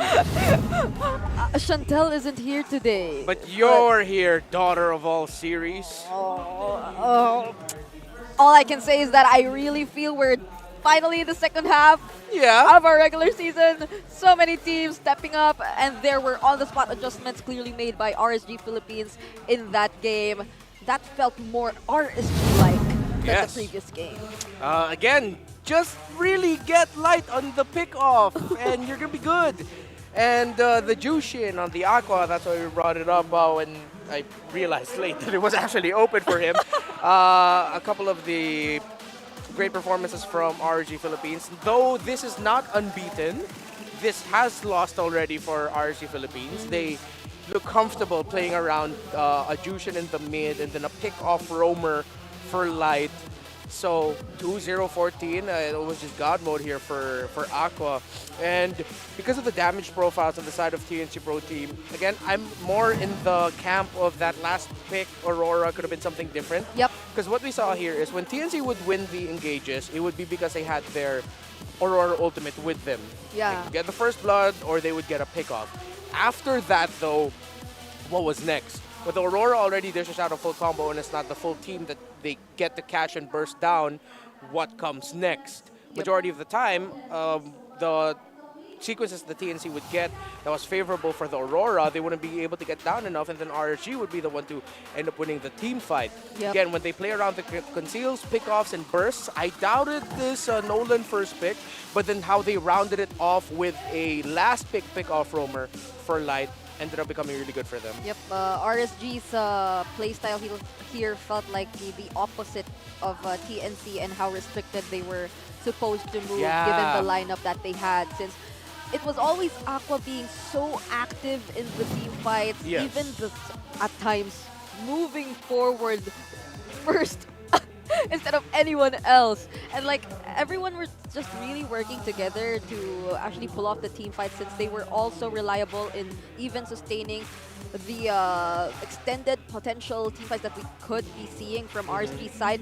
I feel like the only thing they were constantly waiting for was the Divine Judgment, but even then, there were moments that it didn't even seem like they were waiting a long time for it anymore, especially when Light got hold of the fleeting time. So there were a lot of ways that things that you had to weigh if you were TNC whenever you wanted to go in.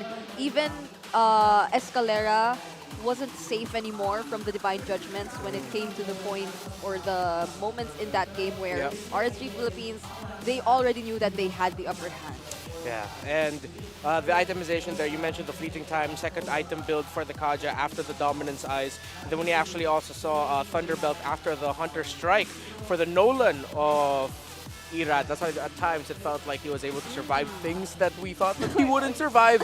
And his initial burst, once he gets to dish out that fracture and then dish out a basic attack, a little bit extra inch of true damage was just enough to bring down a member of TNC down to the critical. Yeah, and I also like how you really were particular about the overall damage profile that TNC had here, because I think they were still sticking by the idea of going for the early game and trying to get as much pickoffs as they can with the several I'm offended combos coming in here for Escalera. But it also seemed like their damage wasn't enough, especially when they wanted to go for those pickoffs. It was I think yes, partly the Hunter Strike pickup that we've seen for Irad.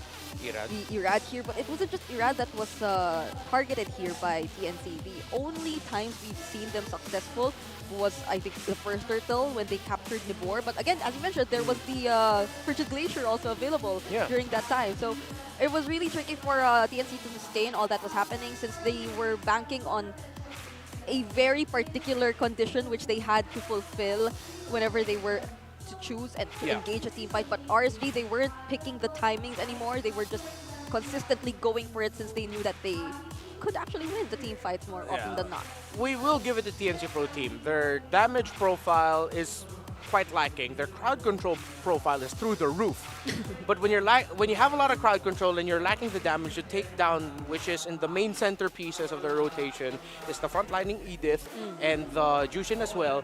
Then in the longer extended team fights, once you've blown out all of your main abilities, then RSG is going to win it over and over again. I think that's also why we saw TNC Pro Team. It sort of looked like they were just banging their head to the wall and hoping that something would happen, but they needed to make something happen, because if the lead for RSG Philippines ballooned too much and they played passive, it would have been worse.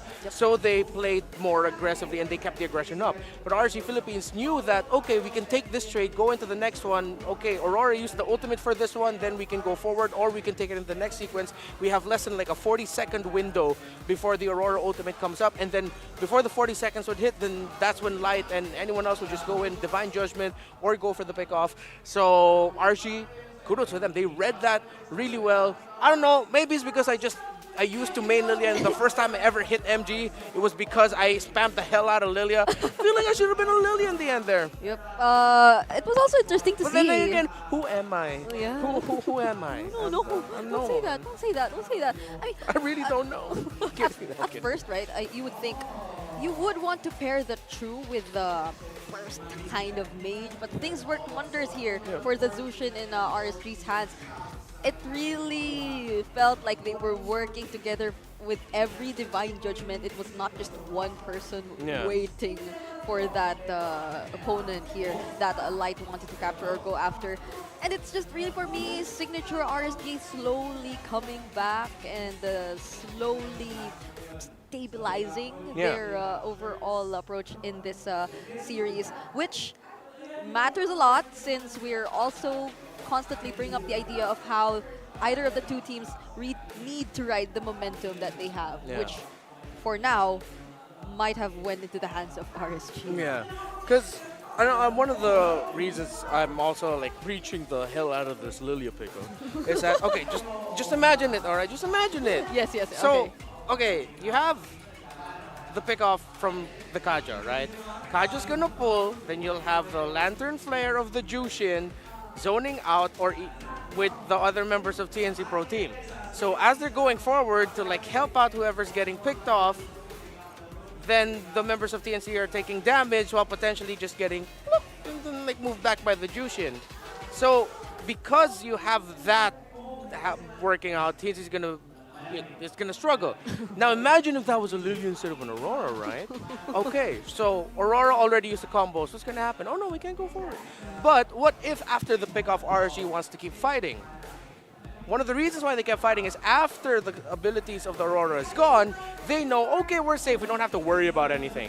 But if that was a Lilia, as they're moving forward after the initial pickoff, they're getting slowed, they're getting the little explosions from the Lilia. So, I don't know, maybe I'm just wearing a tinfoil hat right now. Maybe I'm just crazy. I mean, come on, yes, the crowd control, great. Yeah. Damage profile. Yeah, even I feel the Vexana might have worked well. I was thinking about that too, but then I felt like it's still like there's still the same idea of of waiting for the combo of the Aurora. That I mean, you will still get damage from the Guardian, like swiping at the members of RSG, and that is still something you gotta respect. Yeah, I think. But Lilia, at least as she's damaging with the glooms, they also get slowed. Yeah, and it's very similar to the Aurora. I've converted you, haven't I? Yeah, because You're now thinking, oh yeah, that should have been Lily. the Deathly Grasp, the Frosty Breeze, they're kind of similar in terms of the idea. So you get to stop them momentarily, but not entirely. Exactly. So they still get to push for whatever team fight they've started. So In short, that should have been a Lilia. yeah. Oh, yes, Welcome to the club. well, apart from that last pick, the draft went really well, even for us. Yeah. Like, No, I mean, not gonna lie. Despite me, I'm not dissing on the Aurora, okay? Oh, yeah. Again, the crowd control, it worked out. We also have to credit the fact that RSG Philippines played well into it. That there were times where I thought that they would back, similar to what TNC did. We thought that they should go back, but then no, they kept fighting. Yeah. There were times where RSG, we thought they'd go back, but they still decided to go for a trade or even win the fight in the long run. So kudos to them as well. They deserve the credit. Other than they do deserve the credit. Yep. And still, we're seeing a game number 3. So, yeah. Given how Coach Wolf has been very vocal about how he wants to manage the mindset of his team or his players, and how they really are going into the second half with a let's just go for it mindset to ensure that they just have no regrets behind.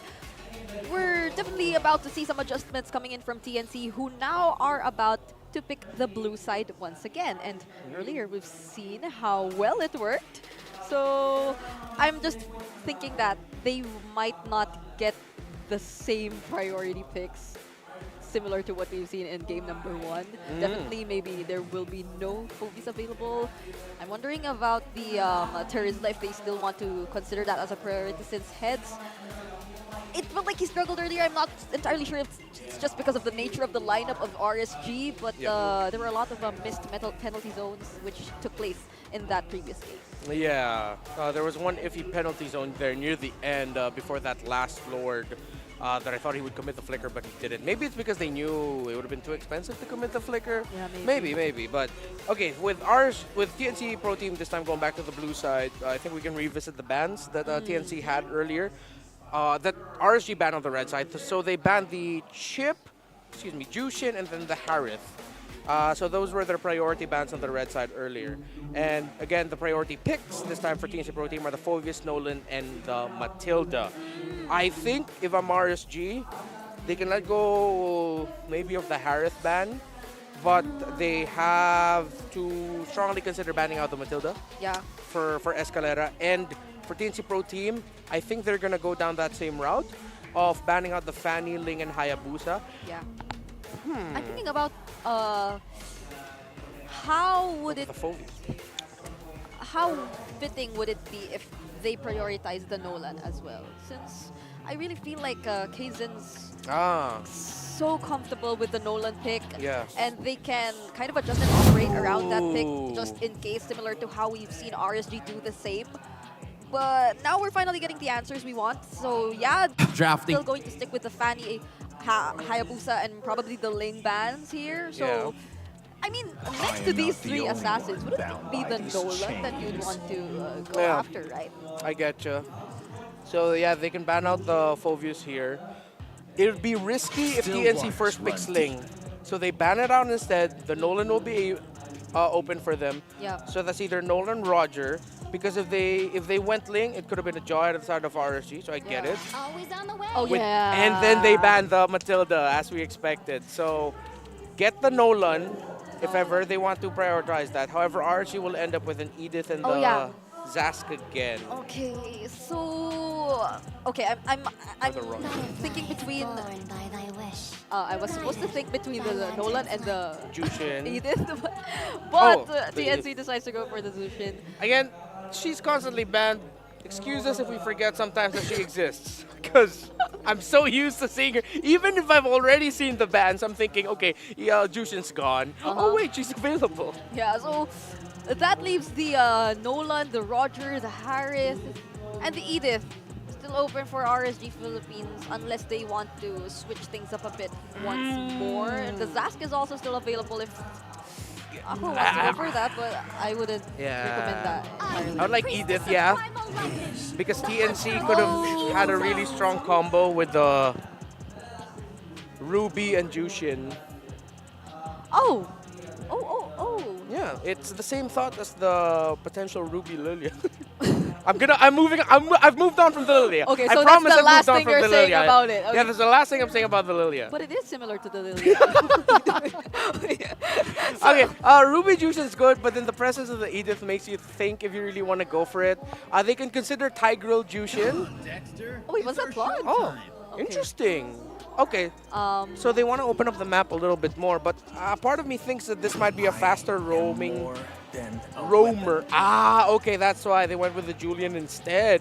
So yeah, if you're gonna get the Claude, you have to have a jungler that scales really quickly. Pair it up with either a Nolan or a Julian. So they go for the Julian. Yep. This isn't so similar to the first draft where there was a Faramis. I mean, the Mathilda's already taken out of the picture, so could this potentially be a full-out aggressive lineup for TNC that doesn't entirely... Well, yes, they can still create space if they were to go for the aggressive mid-roam compositions here. The Ruby is still open, actually, but we might just see that ban down later on, or even considered here by RSG. But for their last pick, wait, that was the Zast. Yeah, the Zast. So they still want to go for that. Okay, do you believe that there is a possibility of no, I was thinking of a Zushin Roam, but I think that was only something we see in Jushin Roam is a little bit spicy for my taste. Yeah. I was forced to play Jushin Roam after in RG once. What happened? I mean, it's me. Of course I lost. Oh. Of course I lost. Yeah. So, as expected, RSG will ban out the Tigreal. That was one of the roamers we floated for Escalera earlier. They ban out the Kaja. If they're banning out the... Oh, I think they're really just respecting the pick-off capability of Flight. Yeah. I think TNC would want to strongly consider banning out the Cho also. The Cho, I agree.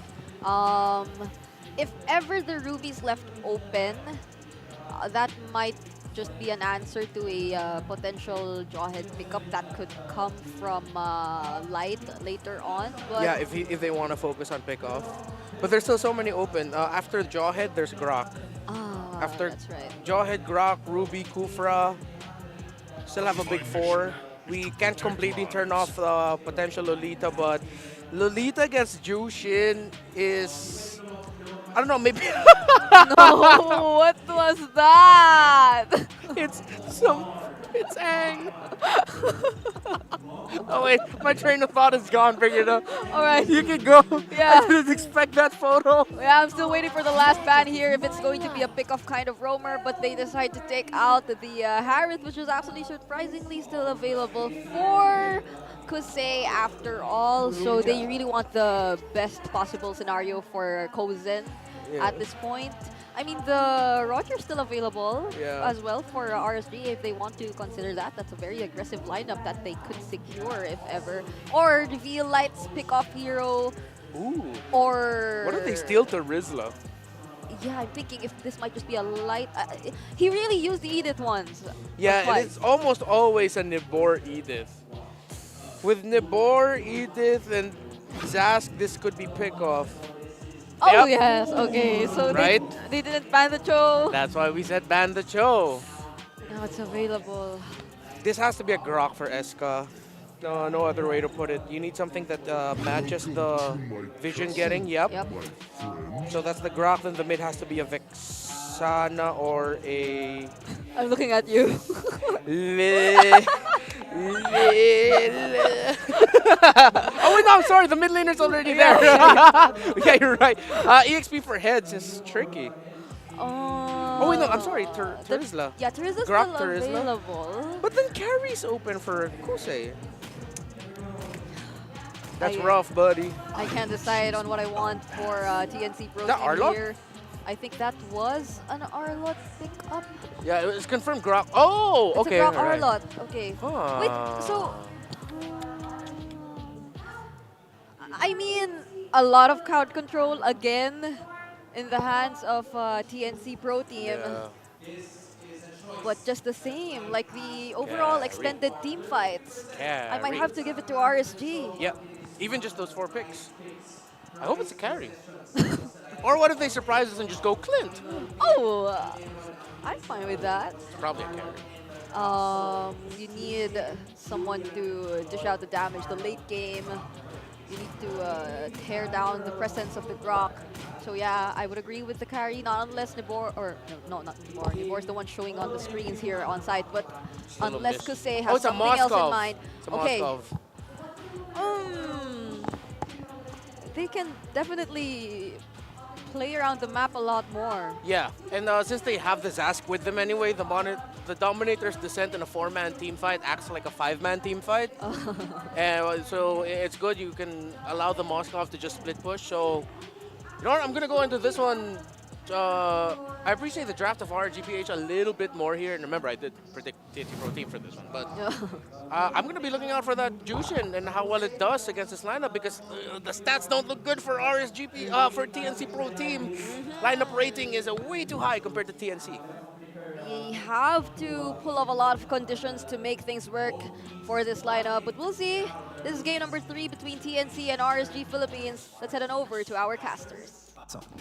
Here we go, just one more game left in this matchup. Welcome RSG, to Mobile TNC, Legends. will the Phoenix Army finally get their first match win in Season 14? We're going to find out, but you know, if you saw the index rating there, we don't want to go completely off that because it didn't look good in terms of the score for the lineup that they brought for this game number 3. But we can't say this. If we break it down, we look at it, it's good. TNC, this time around, they went with the Jushin. I know you don't necessarily, you know, like the Jushin too much, Not but anymore. we saw how useful it was in Game 2 for RSG.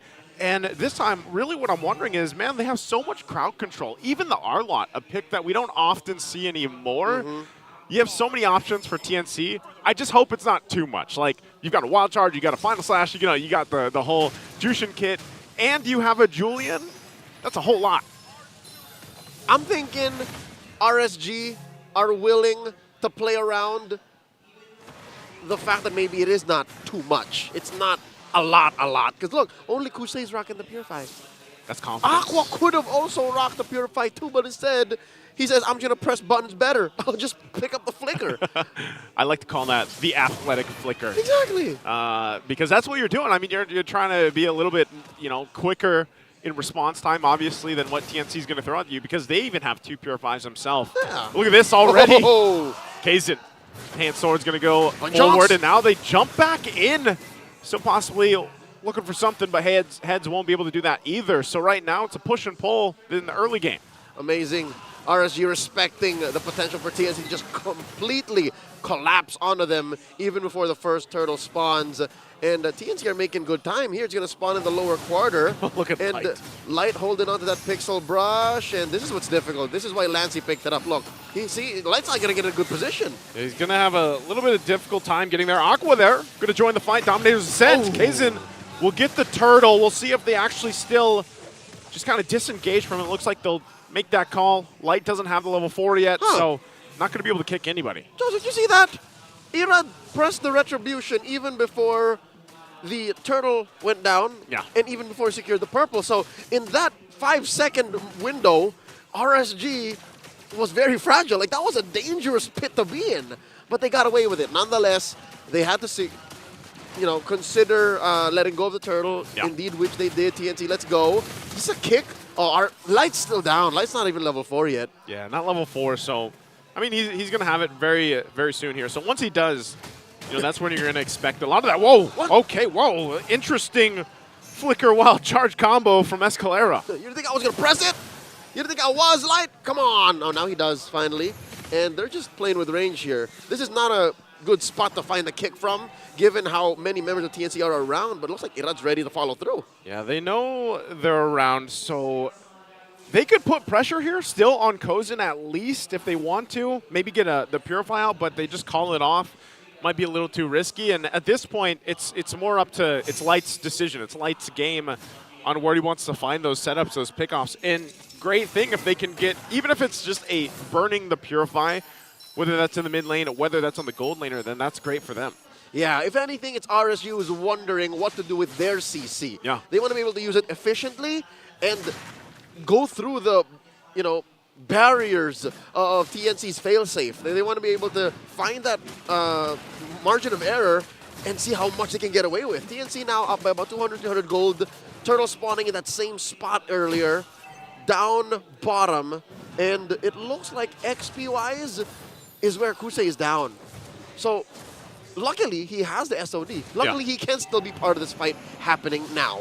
So he's the plus side, but now, right now, Aqua has to flicker out. Dominator's Ascent as well to fire back. There's the kick that we were looking for from Light, and it's on Heads. Heads could be in trouble here as he's taken down. They drag the enhanced version now. Aqua gets on out of there. TNC loses a member and probably just going to lose this objective as well. That's a double dead Heads. He committed the flicker, still died, and they go ahead and concede that second turtle over. RSG up now by about 500, 600 gold. Quick rotation up top, looking for a punish. RSG not letting through anything.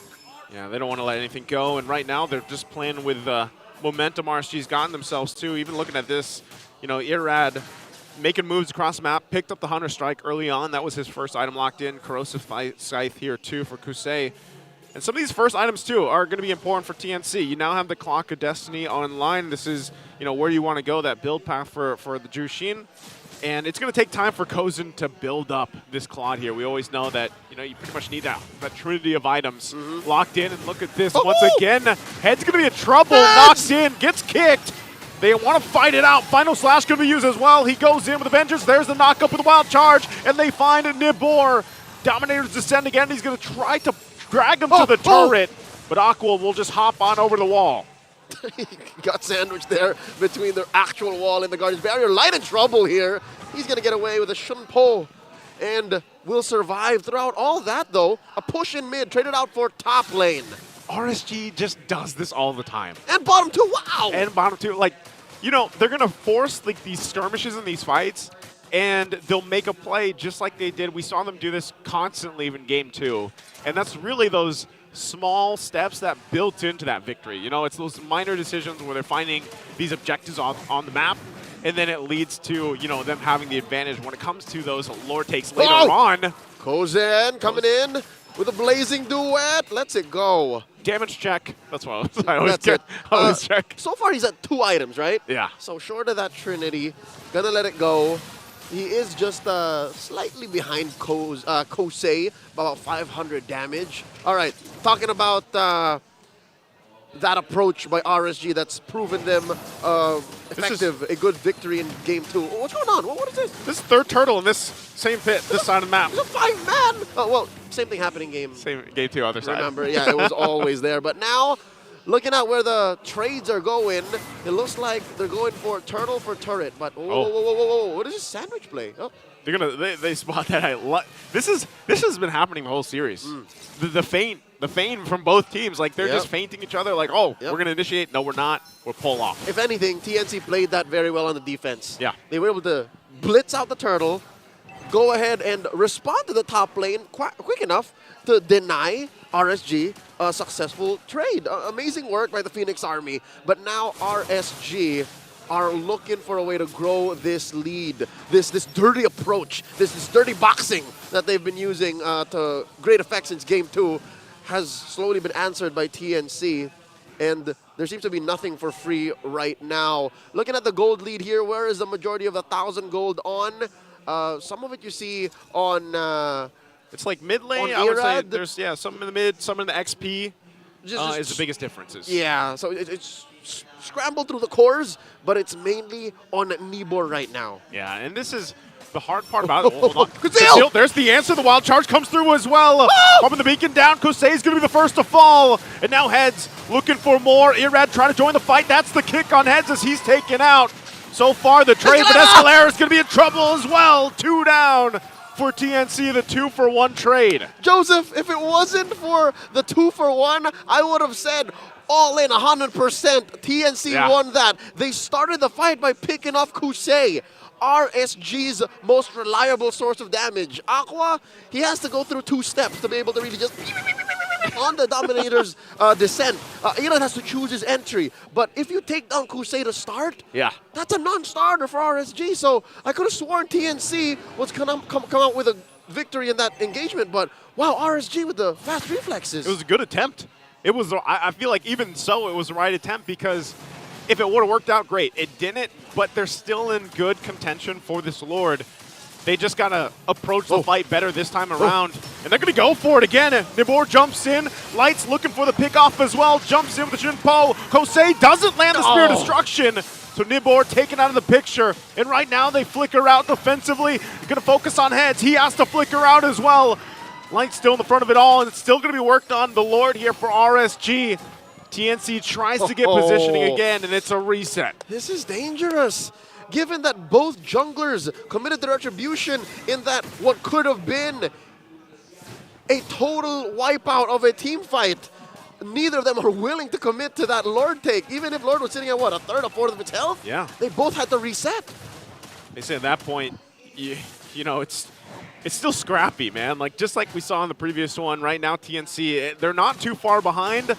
You have it coming pretty close here. DHS now picked up for Kosei, so he's got the Trinity before you see this from Kozin. So they start the lore up half health here already. There it is! Spear Destruction's going to find the mark. They land in. Who's gets the Lord? It's Irad. That secures the objective, and they collapse down on TNC, and they're in shambles as Kosei unleashes on Lancey and picks up the next kill. It's only Kozin left alive.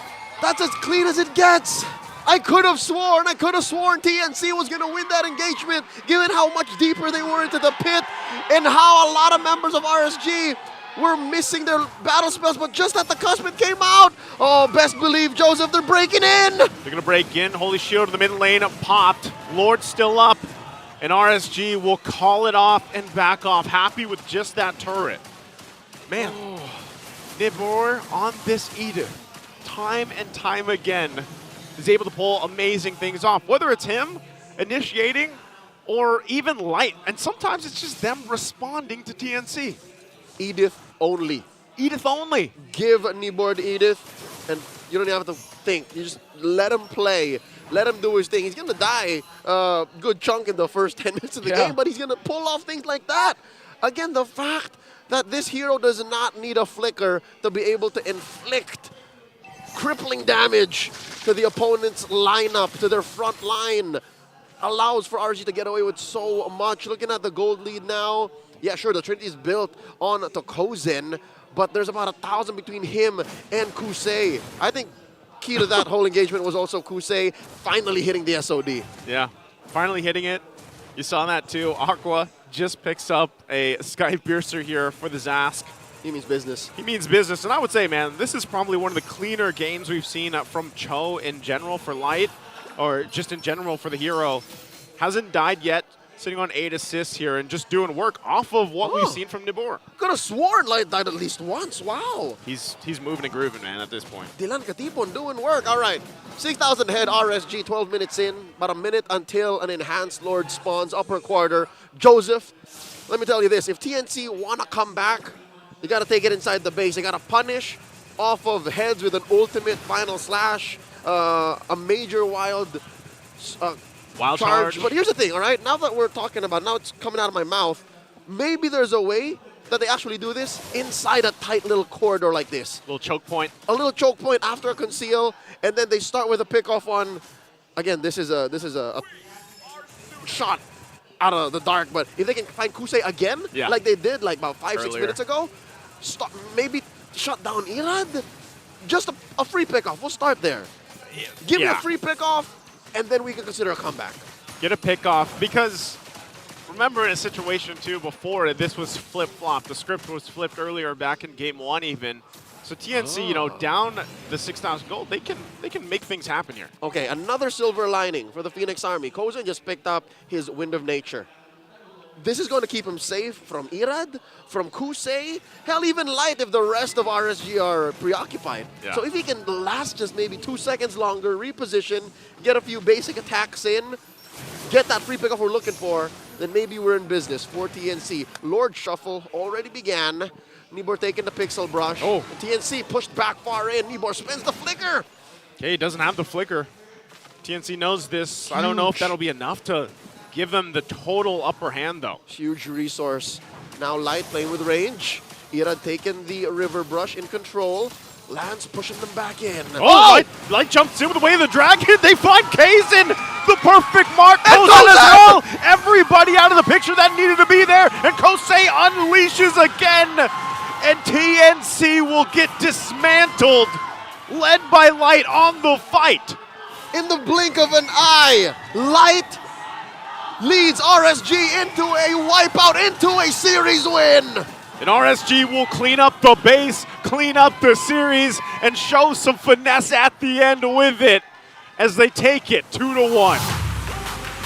Always Rise turns into Rise and Slay. RSG in for the reverse sweep, denying TNC their first series win.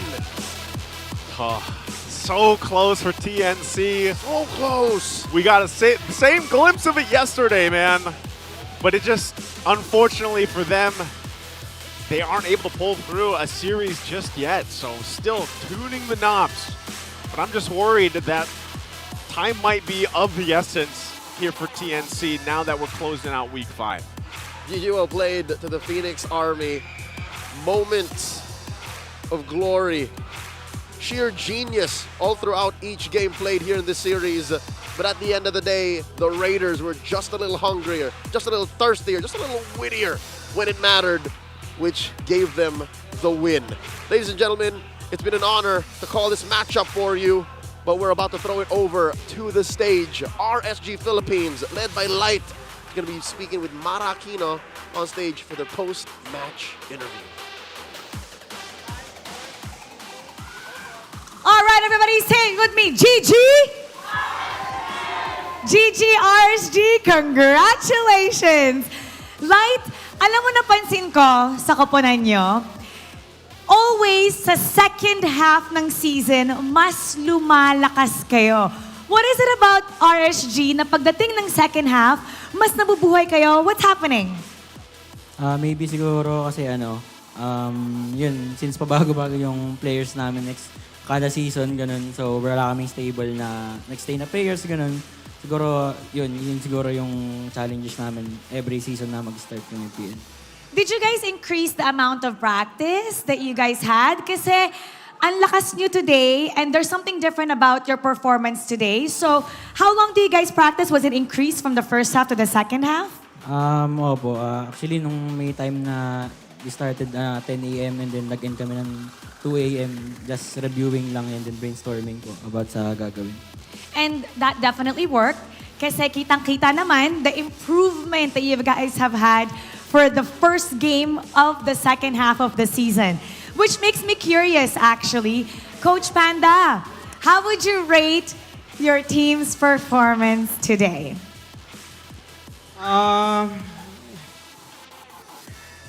Trying to be 8, but overall 6 pa. I mean, right now, we need to improve talaga sa communication talaga. Because right now, the players, lalo kapag tense na, parang inisip nila yung mga sariling gusto nila kaysa communicate. So, that's the biggest challenge that we're going to be fixing from now on. And we'll see the improvement on your next series. And now it's time to announce our MVP. Can we hear some names? Sino? Let's take a look at the screen. Our MVP is Aqua! Aqua, ang daming Raiders ngayon. What do you want to tell them? At actually, yung community leader, ikaw yung favorite. Nasabi nga, na ang dami nagsasabi nito, ikaw yung unsung hero that needs more highlight. Anong masasabi mo sa lahat ng mga humahanga sa'yo at sa RSG Philippines? Thank you lang po sa palaging sumusuporta sa RSG. Patuloy namin gagalingan para sa pagsuporta nyo. And you know, we also have a great supporter today. We have Lucky Fan that will win 3,000 diamonds. Congratulations. Come on up. Hello. Eto na ang ating Lucky Fan. What's your name? Clarence po. Claren. Sino sa RSG yung favorite mo, Claren? Si Aqua po. Oh, Aqua! Aqua, sabi ko sa'yo. Bakit si Aqua? Ang lakas po niya mag-mage. Idol na idol po siya mag-sushins. May gusto ka ba sabihin sa kanya? Napakagaling niya. Sana maging mag-champion sila. Napakagaling at sana mag-champion. Do you have something to say to our lucky fan, Aqua? Thank you sa'yo. Thank you sa'yo. Thank you sa suporta, boss. Thank you sa'yo. Thank you sa suporta. You now get to take a bow with your favorite team. RSG Philippines, you may now take your bow and take your walk of victory. Congratulations to RSG Philippines. Ayon nga kay Coach Panda, he wants to give it an 8. But it'll be a 6 kasi may konting kulang nga daw sa kanilang communication. Regardless, they took today's win and we're gonna see our experts what they have to say about that match. Panel, pasok. And now we see RSG, more RSG than ever. Oh, yeah. Definitely getting their groove slowly in the second half of the season and securing the win up against TNC, who we all thought would actually probably get the series, but they really also did put up a great fight. TNC Pro Team had a choice. Is it the Kajo or the Cho? Pickoff is what we were talking about for Light. We said the Cho would be coming in at 4th. It came at 4th, and it was unstoppable. 0, 0, and 11. All assists. That is as roamer as you can get with that performance, and he even got that crucial knock-up. 2 of them, actually. Before the last Lord fight, in the first Lord fight, he was able to knock up Kazan just in time so that he wouldn't be able to Retribution. In the winning sequence, he was the one who started it all off to make sure Kazan would be the first kill that RSGPH would get.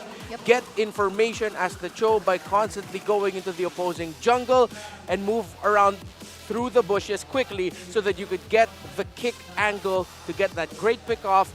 Paired up with Aqua, who was the series MVP, it was old school Light and Aqua in the mid. Yep, this really felt like signature Light in action, always setting up the pacing, looking for the right targets, and he was very reliable in doing that, always taking the most crucial pickoffs whenever necessary, because it was all right for RSG to battle it out with the remaining members so long as they knew the member who held the most bearing in that particular situation was immediately taken out, or at least was forced to use his or her battle spells or a lot of his survivability kits. And another thing I'd like to probably note in this post-game statistics screen we're seeing is how Light or Aqua also opted to go for the Sky Piercer. So it was an interesting pickup, knowing that it was always seemingly Aqua with the last entry or the clutch timing and placements of the spawns, which were mostly the ones who finished off a lot of the members, a lot of the TNC members who were running away. So they were just really completely prepared to just keep going and end the team fights. And they weren't like the type of team to just go for the engage or start things up, but to briefly disengage and just re-engage with it. They were really just the type to go for it and just keep staying and keep going for the fights until they get the clear win. Yeah, they knew in terms of their damage profiles that they will have one over TNC Pro Team. A lot of the early to mid-game bridge that you have is really just the Julian. And if heads can really pop off and showcase a great performance. Unfortunately for TNC Pro Team, I feel like we got to see a little bit of the early season sicknesses that they had, which is just hesitation. In the last 2 Lord fights, I felt like they could have pulled the trigger faster in terms of already beginning the team fight. But I feel like there was a little bit of an overthink there because they're up against a Moskov now. There's an X factor that you have to watch out for and think about conserving skills for because you're fighting against 4. And they have to spend so much just to, number 1, take down the Dominator's Descent, take down the Edith, survive through the initial kick and pick off of the Cho. That is just, it's going to be easy for Kosei here.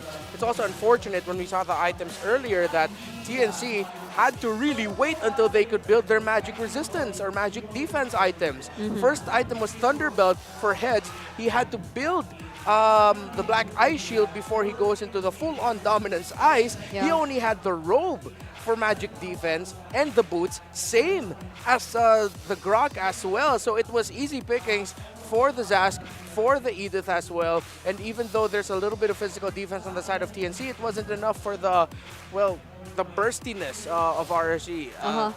again, they just didn't have enough bridge into the mid to the late game. They really controlled the early to mid. Yeah, there were some particular highlights from Heads, particularly when he was almost about to survive a lot of the potential ganks. But we can't take away the fact that it was really RSG Philippines who was able to control the tempo and the pacing and sustain the advantage that they had a lot more better as compared to TNC. So it probably goes hand in hand with the idea that extended team fights would definitely favor RSG in this kind of setup. And now we have with us at the Infinix Game Tambayan, Coach Panda, who just gave that 6 out of 10 rating. Was that right? Yeah. Did you hear that right? All right, so that was a 6 out of 10 rating he gave RSG after that. But I'd like to ask you this question first. So, were you able to see TNC's performance yesterday up against Falcons APBren? What could you say about that game? I was actually very shocked by the amazing performance of TNC yesterday because they really gave a hard time against Bren, which is like literally almost the top, literally top one team in the world, right? So when I really saw the game, I saw that grabe. They're so strong in the early game, and the only way that can win them is that wait for them to make a mistake in the mid-late game. But our win condition was let's win the win game or early game also. So it was really about who wins the early game match. So I was quite nervous today. So that's how you saw it. So for me, were any of the players nervous? And during times like these where the team is struggling with how long you guys have been together, can you give me maybe 2 players who are most vocal in terms of yo guys, calm down, as the kuyas of the group? I guess it's going to be Aqua and Light, my 2 veteran players. Yeah. So right now we have Nibor and Irad, who are my new adjustment players right now, and especially Nibor, he's a baby, right? So when he is a baby, and he also feels like he's a baby, but at the same time, if you're playing in MPL, 5 men needs to be adults, all in the same level of maturity and then communication, energy, voice, so that everyone is aligned. So that is the part that we're trying to adjust in a way that the whole team has a synchronization of harmony and communication. So prior to this match, you admitted that you were a little nervous. I was nervous, especially against my Wolf, my idol. Someone clip that and send it to Wolf. But then it seemed like in terms of the draft, you were also really prepared to face Coach Wolf head on, and you actually got a lot of assuming for us your priority picks and your signature picks. So we really felt that RSG was slowly reeling back into your signature playstyle. Would you say that this might be the kind of RSG we might be seeing for the second half or the remaining second half of the? I hope so. I'm really ready to give all amazing heroes and draft that I want to show to everyone, like the Franco, Light, and then Irad, like Fanny or Joy, whatever hero. Everything is ready. Just that we need to fix the improvements, things that we need to do first, especially in communication. Okay. So has that always been the problem? Even did you even heading into the season, you were already foreseeing that there might be a problem in the communication? Yeah, I did feel. But the thing about being a coach when you handle a new team, what's so hard is that there are so many chapters that you need to finish. For example, you have a very big encyclopedia how to play a good ML and win champion. And there's step 1, 2, 3, chapter 1, 2, 3. So what you need to, so when I'm doing everything, of course, the communication is the part that sometimes I miss. So the communication problem came out at a later moment. But that's why it was also a good learning lesson for us that we lost last week. And then that's when we started how to really master the communication, but step by step. Again, regular season is a preparation for the playoffs. So as much as possible, I will do my best so that we can be perfect before the playoffs. Yes. All right. And alongside Coach Panda, I feel like Aqua and Light are now becoming very reliable in guiding their new team as the probably leaders of the communication that happens in game. But thank you so much, Coach Panda, for all of that wonderful insight. Thank you for having me today. Yes, good luck to all your succeeding matches after that great showing we've seen from RSG. It's Brigida and Renoir together here at the Infinix Game Tambayan. But for now, we'll throw this into a short break. Hey guys.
Fun facts, mid-season special. So for this episode, I'm just gonna be using random copyright-free stock footage of cute animals and B-roll of myself editing this video in cinematic angles over voiceover.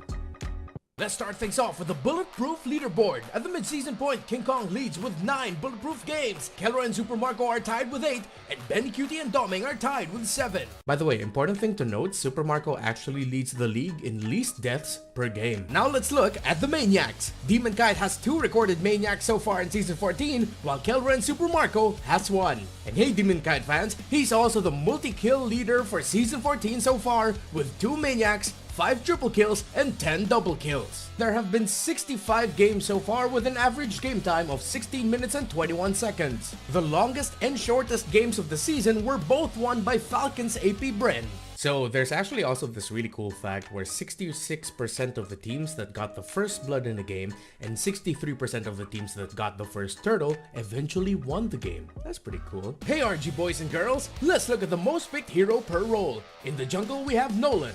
In the gold lane, Moskov. For the roam, Jawhead.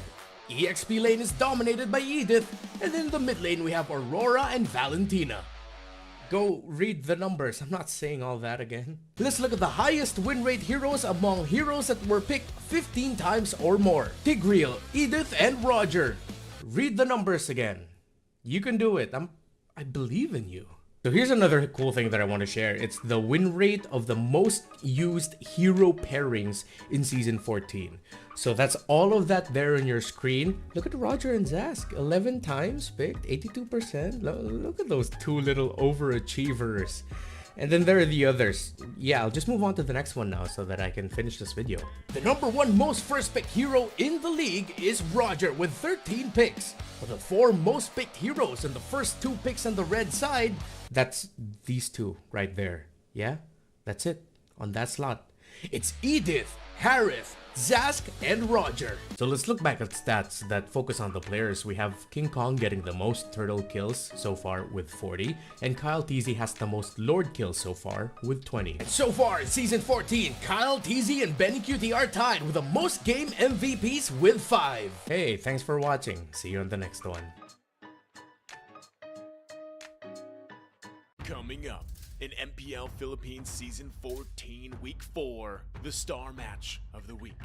Witness a potential banger as FCAP and FNOP face off in a fully fierce fist fight for first place. Will the Super Fam keep their momentum alive, or will our world champion Titans break the streak? I mean, that's, if they beat their prior matches between TNC and Narasty respectively. Will Kelra, the gold standard, be able to withstand a literally bulletproof Marco with a Lolita Hanabi combo? What are we calling that, by the way? Lolabi? Lanabi? Hanalita? Look at the moves, look at the shields. Damn that CCM. Feast your eyes on the star match of week number 4. FNOP versus FCAP. Live in Green Sun, Makati City. It's not that sunny. I know it's been raining like hell. Which F-er are you? Who the F will win? We'll see you then. Stay safe, stay dry. Get 8 gigabytes of all-access power. To do it all. Plus only TikTok to scroll and share non-stop. Power, work, life, and more. With Smart Power all-access data now up to 90 days. Load now. No signal, no fun. If only you could switch in an instant. But wait, you can with the Smart eSIM. Backed up by nationwide coverage. Get your Smart eSIM now.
shoulders. Yeah, you know that I'm a soldier. You can keep me off my guard, but you can't keep me from my honor. Nah, nah, nah, I feel like the floor is lava. The energy's getting higher. You're saving my arms. 'Cause I know just what I got. I got you like na-na-na. And you know I hold the power. This feeling I love. Oh, yeah. Making my grind good to great. So don't stand in my way. Standing tall and I won't fall over. We are better than great, good. We are better than great. We stand tall, won't run away. We are fun, nothing gon' change. Great. We are better than great, great.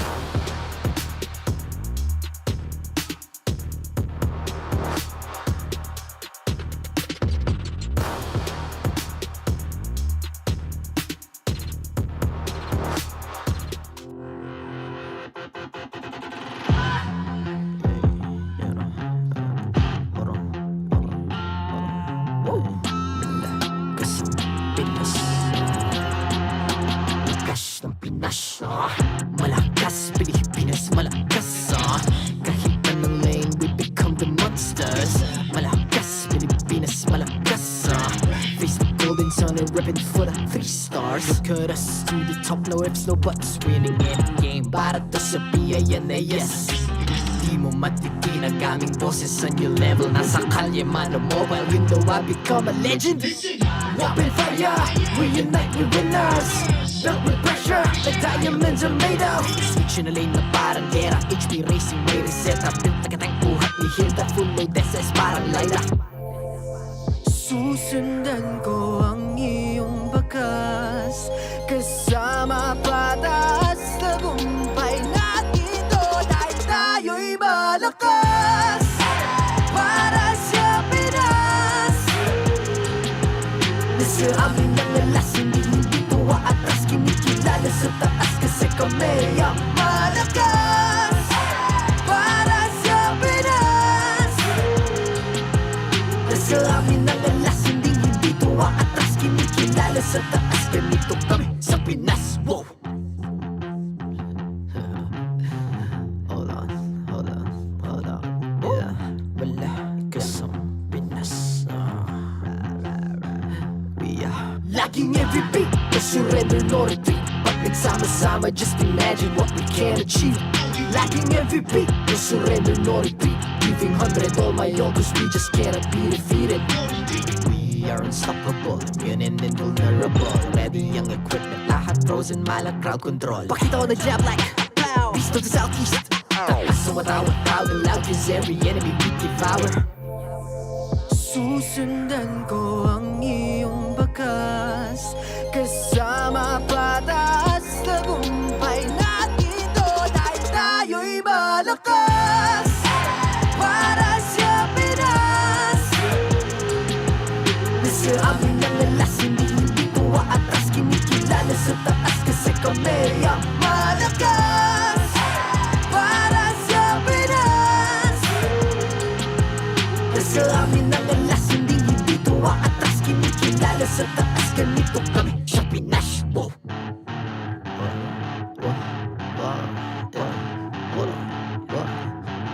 Malakas, Pilipinas, malakas, kahit anong lane, we become the monsters. Malakas, Pilipinas, malakas, face the golden sun and weapon for the 3 stars.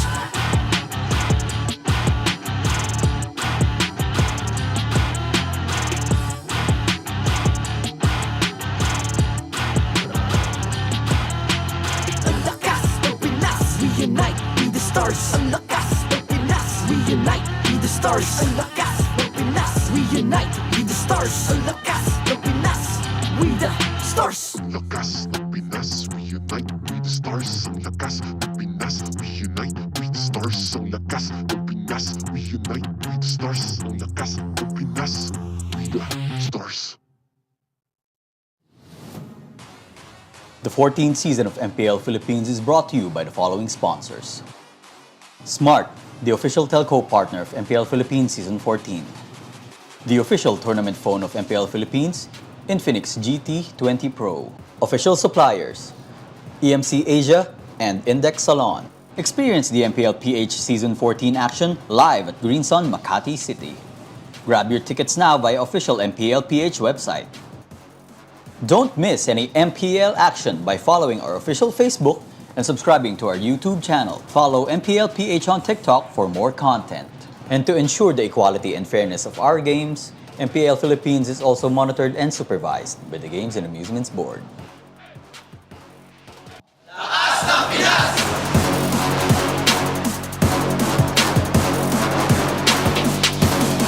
Lakas ng Pinas!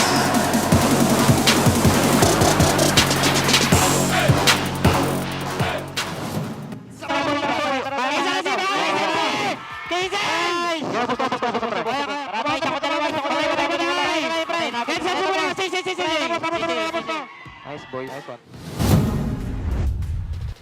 I believe it's about to be a good night. We're witnessing Aurora MLBB face-off against Falcons APBren in Week 5's closer. Welcome to MPL Philippines Season 14. At your service, my name is Leo, here with Naisu, and you just witnessed the mic check between our last bout. TNC Pro Team versus RSGPH. It was a good series, great series, but RSG gets the reverse sweep. I think a lot of people wanted to set their eyes on TNC if they were able to get their first win of the season. Unfortunately, they're still looking, because even after yesterday, they went 3 games, but they can't get the series win. For our non-Filipino speakers that are watching, our fans from all over the world, it's apparent in the mic check that RSG are working on their target acquisition. They were calling out names over and over again, KZen, KZen, you know, like finding these specific members of TNC. And I think that's what led to them getting a win, bumping up in points, but not necessarily going through the standings. Yeah. It's still Fnatic Onic on top, locking in their playoff spot. Falcons APBren following up in action tonight against Aurora MLBB, who is down in the standings courtesy of Smart Omega. And then, you know, down bottom, it's Blacks International and TNC Pro Team, which leaves our defending champions smack dab in the middle. Smack dab in the middle, and really when you look at the middle, then upward there, with the remaining weeks of the regular season, like anything can still happen for these teams. Obviously, between Falcons, APBren tonight, and Aurora, it would obviously be very good in favor of locking in the playoff spot here if FCAP wins this. But I think even if Aurora is able to go ahead and get the series win themselves, it puts them in a good position to lock in their slot maybe next week even, I would say. Or at least week 7 up to that point. Either way, positioning-wise, I don't think either team is in a rush to lock in the playoffs. It's more of a perfection of their process, and that's what we're going to be witnessing here tonight. Real quick, I got a question for all of y'all watching. You feeling bored with the usual ranked matches you're playing? Spice things up with Snapdragon Pro Series Mobile Legends Bang Bang Season 6. It is time to step up your game and face off against the best. You can sign up now for all the qualifiers. They're happening on, just head on over to esl.gg/SPS MLBB to get in on the action for Season 6. Tonight, in action is the recently crowned champions of the Snapdragon Pro Series, Falcons APBren. They won that season championship in Quill City Mall in Kuala Lumpur, Malaysia. Hey, who knows? It might be you who's up next. We'll throw it over to Renmar and Brigida to break down this bout over at the Infinix Game Tambayan. This is the Infinix Game Tambayan, kung saan kami pa rin ang inyong mga kasama, Hans Galleria, Midnight, Athena, Renmar, and Brigida, live at the English panel, and of course, our special guest, the one and only gold laner. Ikaw lang ba nag-iisa? Hindi pa ako sure. Pero the gold laner of the MDL team of Aurora, the Aurora Hunters. Everyone, please give a warm round of applause to Malik El Nino, aka Malik for short. Malik, man, it's so... Are you feeling the same? Kamusta ang takbo? Kamusta ang buhay-buhay? Hindi ko na alam kung saan lalagay. Pero how is it being part of, you know, professional scene again? For me, sobrang sarap na makabalik sa Pinas. Kasi gusto ko na rin po lumaro ulit sa Pinas. Makapag-MPL ulit. Ayun po yung talaga yung goal ko ngayon. Alright, we see it, we see it. Ang una kong tanong, may ganun no? Bakit Malik El Nino? Bakit naging El Nino na bigla? Ano po kasi, yung Malik parang feeling ko malas siya noon eh. Parang malas. Tapos ano po, yung Nino, kasi yung sa Indo, kilala niyo po si Nino. Parang dinagdagan ko lang po ng El Nino. para Malik El Nino na. Oo. Kasi si Nino yata... Renmar, Brig, it's right? Galing alter ego si Nino, tapos gold laner siya nun, tapos doon yata na pick up, right? But I assume you have questions in mind. Oh, kami naman dito. Malik, naririnig mo ba kami?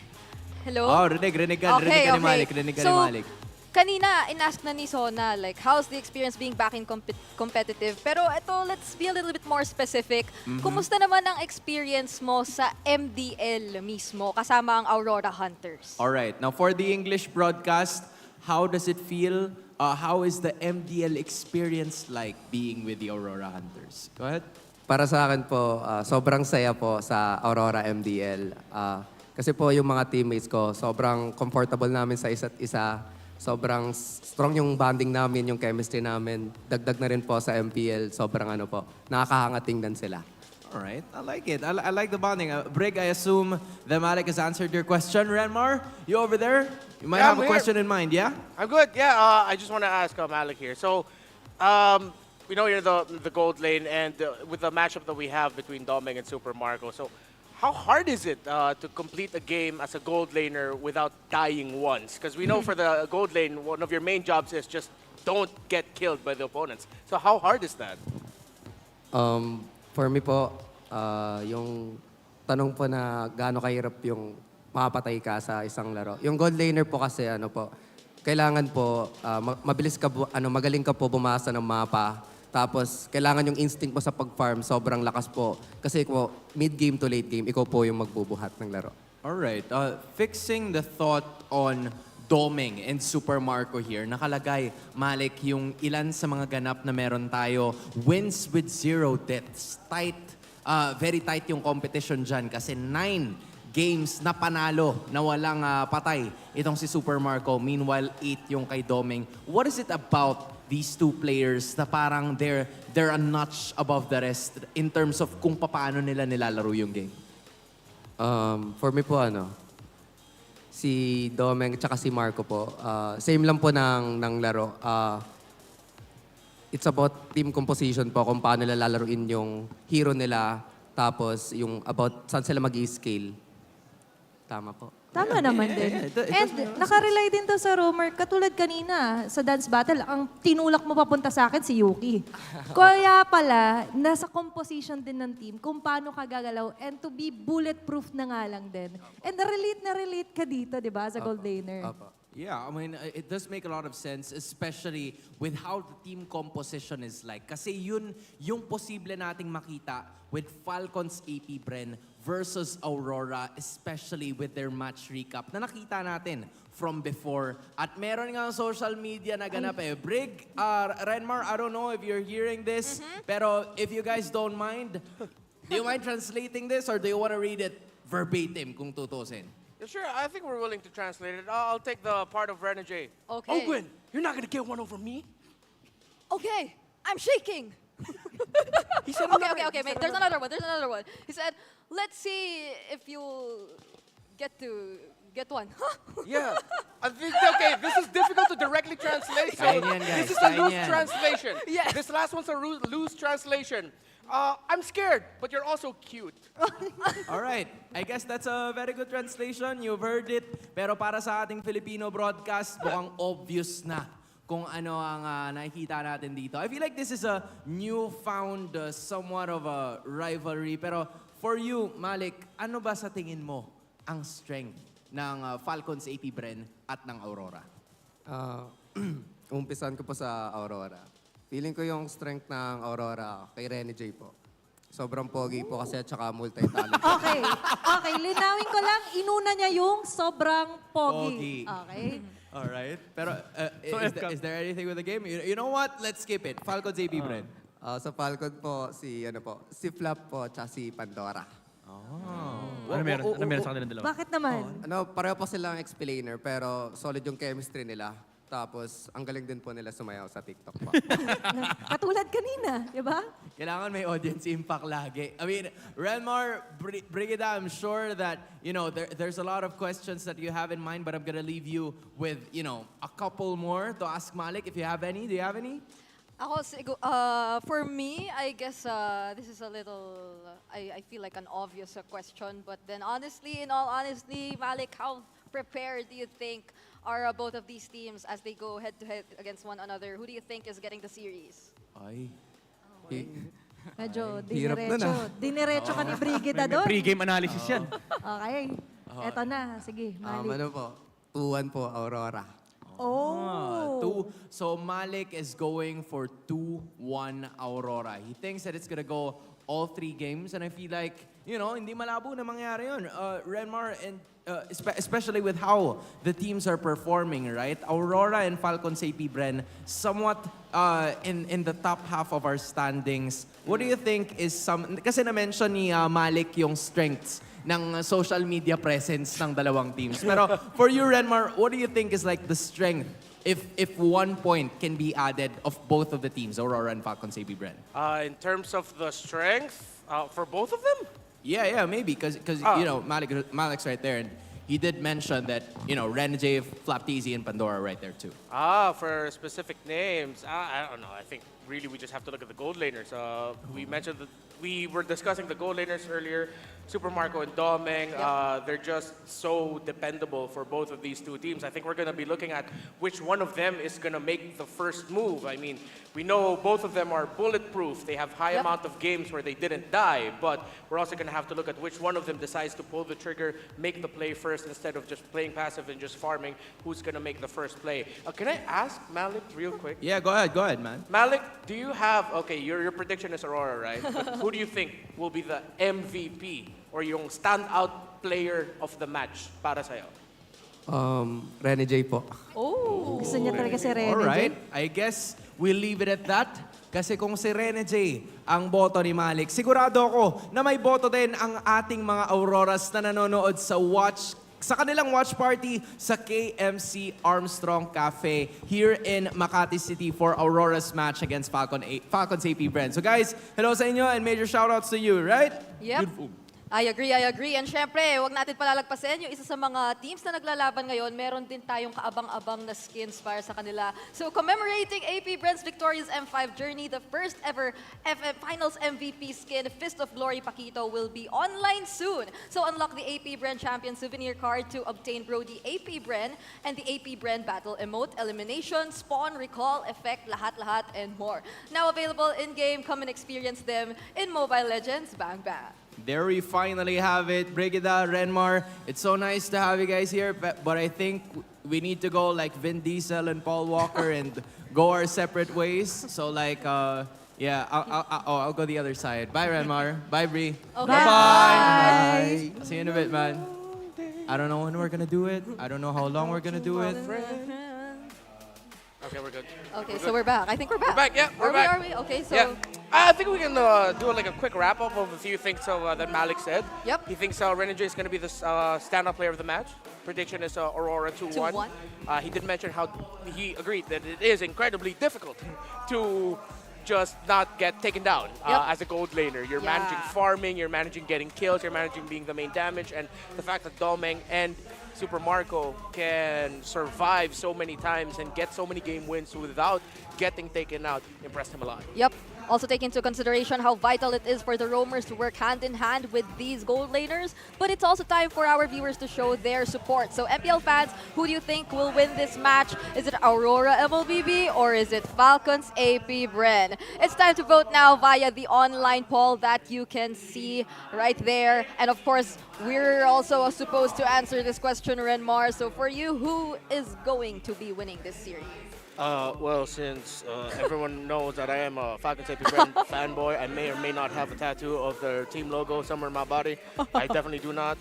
So yeah, Falcons APBren is my prediction. Plus, I gotta get one back after being the only caster who predicted that Fnatic Onyx Philippines would win against Falcons APBren. So I feel like I gotta get a little bit of my Falcons APBren street cred back. Yeah, and they're walking right behind us. Yeah. Oh. So what about you, Brigida? Who is your prediction for this match? Oh, I must say, I'm also voting Falcons APBren for this match. You just copied my answer. Well, yes, but at the same time, that's my answer though. So. All right, I believe you. Back to you. Thank you very much, Renmar, for that question and answer portion that we've seen. And we've also seen the players just walk right behind us. They're slowly getting ready, but these are the recalls, by the way. There are a lot of MPLPH team recalls coming your way soon, so also watch out for that. Aside from the M5 World Championship skins, Finals MVP skins, there are a lot of skins that you should watch out for, but for now, let's watch out for this upcoming match. So it's Falcons APBren versus Aurora MLBB. Let's get to know the teams and the players.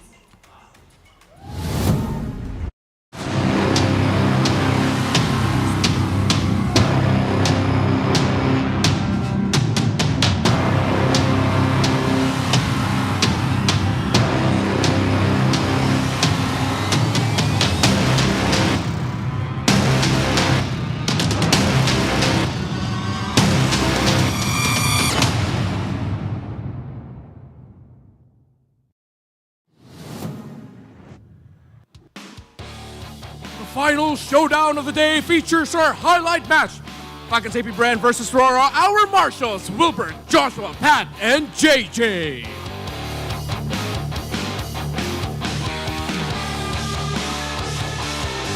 The lights may flicker, but they will never fade. The bright lights will shine brighter than ever when they need it the most. Here's Aurora!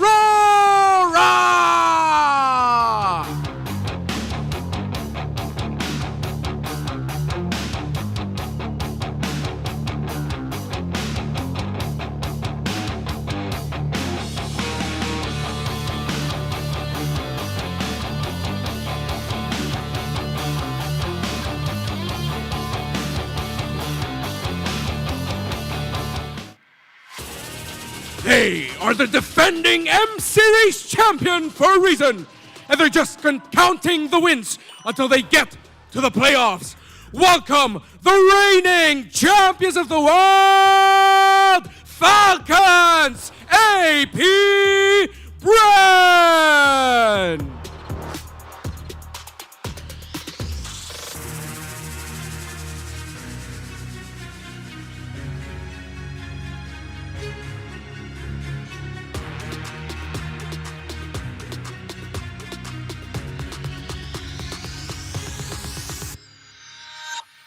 Show some love for our coaches for Aurora, Coach Master the Basics.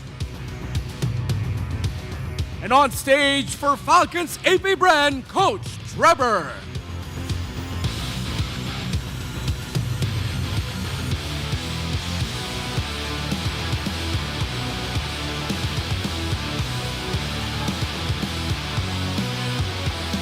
It's time for the face-off.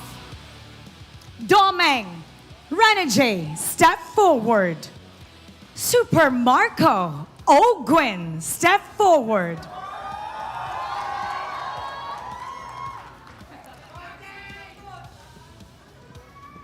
Step closer together. Renegade. Domeng, paano ka babawi kay Super Marco and the Bees? Ano ang palag mo? Good luck. Bigyan natin ng magandang laban yung fans. Super Marco, paano mo masisiguro na hindi makakabawi ang katapat mo? Ano ang palag mo? Ginawa na ng skin yung best hero ko.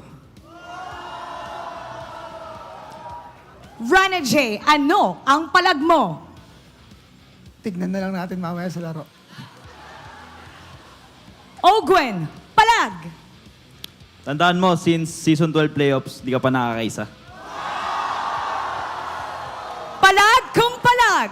Fist bump! It's the Battle of the Bulletproof Part 2, featuring the Hitman and Master Ogwin. Who will land the first strike? Panel, pasok!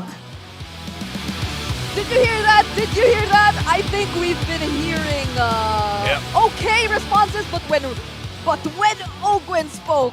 Yeah, well, we'll translate it for y'all once Falcons APBren comes on screen, but this is the lineup for Aurora. Demon Kite popped off last time, even though they took the L against Omega. I mean, the Belleric did show up. So yeah, Renegade, Yue, they have their work cut out for them up against Ogwin and Few, up against the Falcons APBren that did admit that they have been a little bit too error-filled compared to the liking of Coach Ducky. So here's they are. Super Marco said, don't forget, they made my favorite hero as a skin. And Ogwen said, don't forget, since Season 12 playoffs, you haven't beaten me just yet. While Aurora took the more, dare we say, conservative approach, yeah. they were a little bit calmer, while Falcons APBren decided to take the spicy route. What that may mean in terms of the mentality of each team and how they're going to approach this game, I don't know. I'm just a guy on the couch talking about MLBB. Well, that makes me all the more interested to see how this very conservative response given to us by Aurora will translate when it comes to the game. Since they said, let's leave it for later. Let's see what we're just about to show Falcons APBren later on, and we're looking right now at the head-to-head, which I feel is leaning towards the side of Falcons APBren for the most part, especially in terms of the early game at the turtle percentage or control ratio. But this is another important thing that we have to take note. The keys to victory for Aurora: get back at Ogwen by making sure Doming is bulletproof. And it's a very similar keys to victory for Falcons APBren: dominate Renegade by making sure that Super Marco is bulletproof. So for both, since you're the roamers, since you're the highlights, be more creative with your rotations, initiations, and counter initiations. Just be creative overall in terms of how you move around the map. You gotta make sure that your move isn't projected by your opponent. Come from surprising angles. Force some crucial plays. But I'm gonna add a little bit more caveat to Falcons APBren that Coach Ducky himself did admit, and the other players of Falcons APBren did admit, they gotta be a little bit more cautious. They cannot overextend. I still believe Aurora are one of the best counter initiation teams in the league. I like how you pointed that out. Recently, it's been very noticeable that Renegade's been shining on heroes with beautiful potential in terms of counter setting up the opponents. Whenever you get a failed initiation, they can always capitalize on that. That's something we've been observing consistently from Renegade in the previous matches that he's been playing here in the regular season. And so I feel that it also leads to one of the biggest differences we're seeing in terms of statistics between these two roamers. We're seeing a lot more sustain or average heal come into play when it's Ogwen. Even when he picks up the Minotaur, the Lolita, it's still the principle that runs in terms of the gameplay here for Falcons APBren. But then for Aurora MLBB, yes, there were times we've seen Renegade on the Diggy, on the Angela, but overall it doesn't translate to the kind of approach that they want to play. It does kind of seem like it's still how we observed them to be even back when they were still in Blacklist, but there are literally changes. There are more aggressive plays coming in here from Aurora, and Falcons APBren, they really have to adjust that mid to late game decision making in terms of not being too, I think it was introduced previously here in the panel, maasim against their opponents. Can't overextend. So with Aurora deciding to pick blue side for game number 1, if we look at the tendencies for Aurora, majority of the time, it does fall into Demon Kite and Doming's hands, their first pick. So one of their major first pickables, if I'm not mistaken, would be the Roger, the Harriet, along the lines of that. However, between Demon Kite and Caldees, you really have to watch out for which assassins will be available on the table and the matchup for that in terms of which roamer is paired with it. You can list out all the assassins and they'll be readily available for Falcons APBren and Aurora. Not Saber. I mean the meta assassins, because someone might be saying, oh, is Saber coming out? No. Why did Saber suddenly pop out? I got whooped by a Saber and I'm salty. Yep. And now we won't be mentioning the chip anymore. He's staying there for who knows how long. But then, interestingly, up to this point, the Ling, the Roger, and yep, those are still open. I'd say Aurora MLBB, they're also known to be a team who often picks up the Zas whenever it's available, but I'm not entirely sure if they'd want to prioritize that at this point. Jushin is open alongside the Zas. So a lot of power picks up because Falcons APBren went for a curveball. They decided to focus on a UA hero to ban with a Vixana, and they're not giving Edward his Edith. Phovius is still open though, so Aurora's overloaded with choices. They will go Roger. Falcons APBren, I wouldn't be surprised if they decide to go Phoveus here, considering that they themselves banned out the Edith. Oh, how difficult would it be to pick up the Zushin Phobias here for Falcons APBren? Few has shown us spectacular gameplay using the Zushin, but then it seems like they get the Matilda instead here for Master Ogwen. I mean, these two picks, looking at them, they can just keep invading and starting the team fights whenever they want to, based on just the first two picks shown to us here by Falcons APBren. But this time, Aurora, will Yue possibly consider picking the Zushin, or will they still stick with the Zask or another mid laner to go up against whichever few might be opting to go for later on? Yeah. Maybe the Valentina might be a choice. However, we don't see enough pieces for the Valentina to really be considered. Are they really just going to be chasing power picks here? Because Harith is still... Oh, excuse me, they banned out the Harith. The Jushin, yes. Yeah, there's a swerve. Arlott, I really am strongly against picking Arlott into Phoveus. Not to say that this is already the writing set in stone, but literally every use of the Vengeance that the Arlott will have resets so much of the passive, the demonic force of the Phoveus, meaning that he gets his enhanced knockback basic attack quicker and his cooldowns come back quicker every time a hero dashes around him. And up against Arlott and Roger, this Phoveus will look happy. If ever Aurora really decided to play into this, that means their last two picks might be something that will answer this Phoveus really well. I'm also looking at how potentially they may respond or penetrate the backlines here for Falcons APBren, but I'm not entirely sure if you could categorize the Moskov as a marksman who could just be positioned on the backlines, because at times it even goes for the engage itself, and that is going to be the marksman for Super Marco this time. So this might be a Roger Moskov matchup, not unless Aurora MLBB still decides to flex the Roger and opt for a different marksman here later on for Doming. Falcons APBren might want to consider taking out... oh wait, they can... Will they consider picking up the Ling themselves? Oh, it's still open. Yeah, Ling is still open. Julian is still open. Both picks for each other. Because I'm just thinking, if I'm Aurora, I would want to pick up a hero that can handle the side lane push of the Moskov really well. And I think Aurora would really want to consider banning out the Zask. Shout out to the Queen and my Venus. And of course, and Wise. And of course, Toriyama. He's so proud of the Belleric. He got his Belleric yesterday. I know how he feels. That's my Belleric too. That's our Belleric. Yeah, they experienced it firsthand yesterday. By the way, Aurora bans Zask. That's it. All right, so we won't be seeing that anymore here for Falcons APBren. I wonder what kind of a response. Oh, that's Aurora Hunters also, by the way. They're watching their MPL team right now. Very supportive of them. So if this is indeed the is it indeed the Zask banned out here, or we'll see. Okay. Hopefully. Or will it be something else? Because the Zask rounds out the draft in terms of fighting as 4 for Falcons APBren.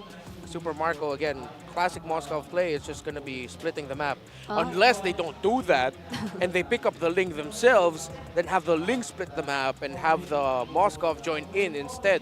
So your 4-1 split becomes Ling as the 1 and then Moskov as part of the 4 instead of the usual Moskov as the 1 and then Ling in the 4.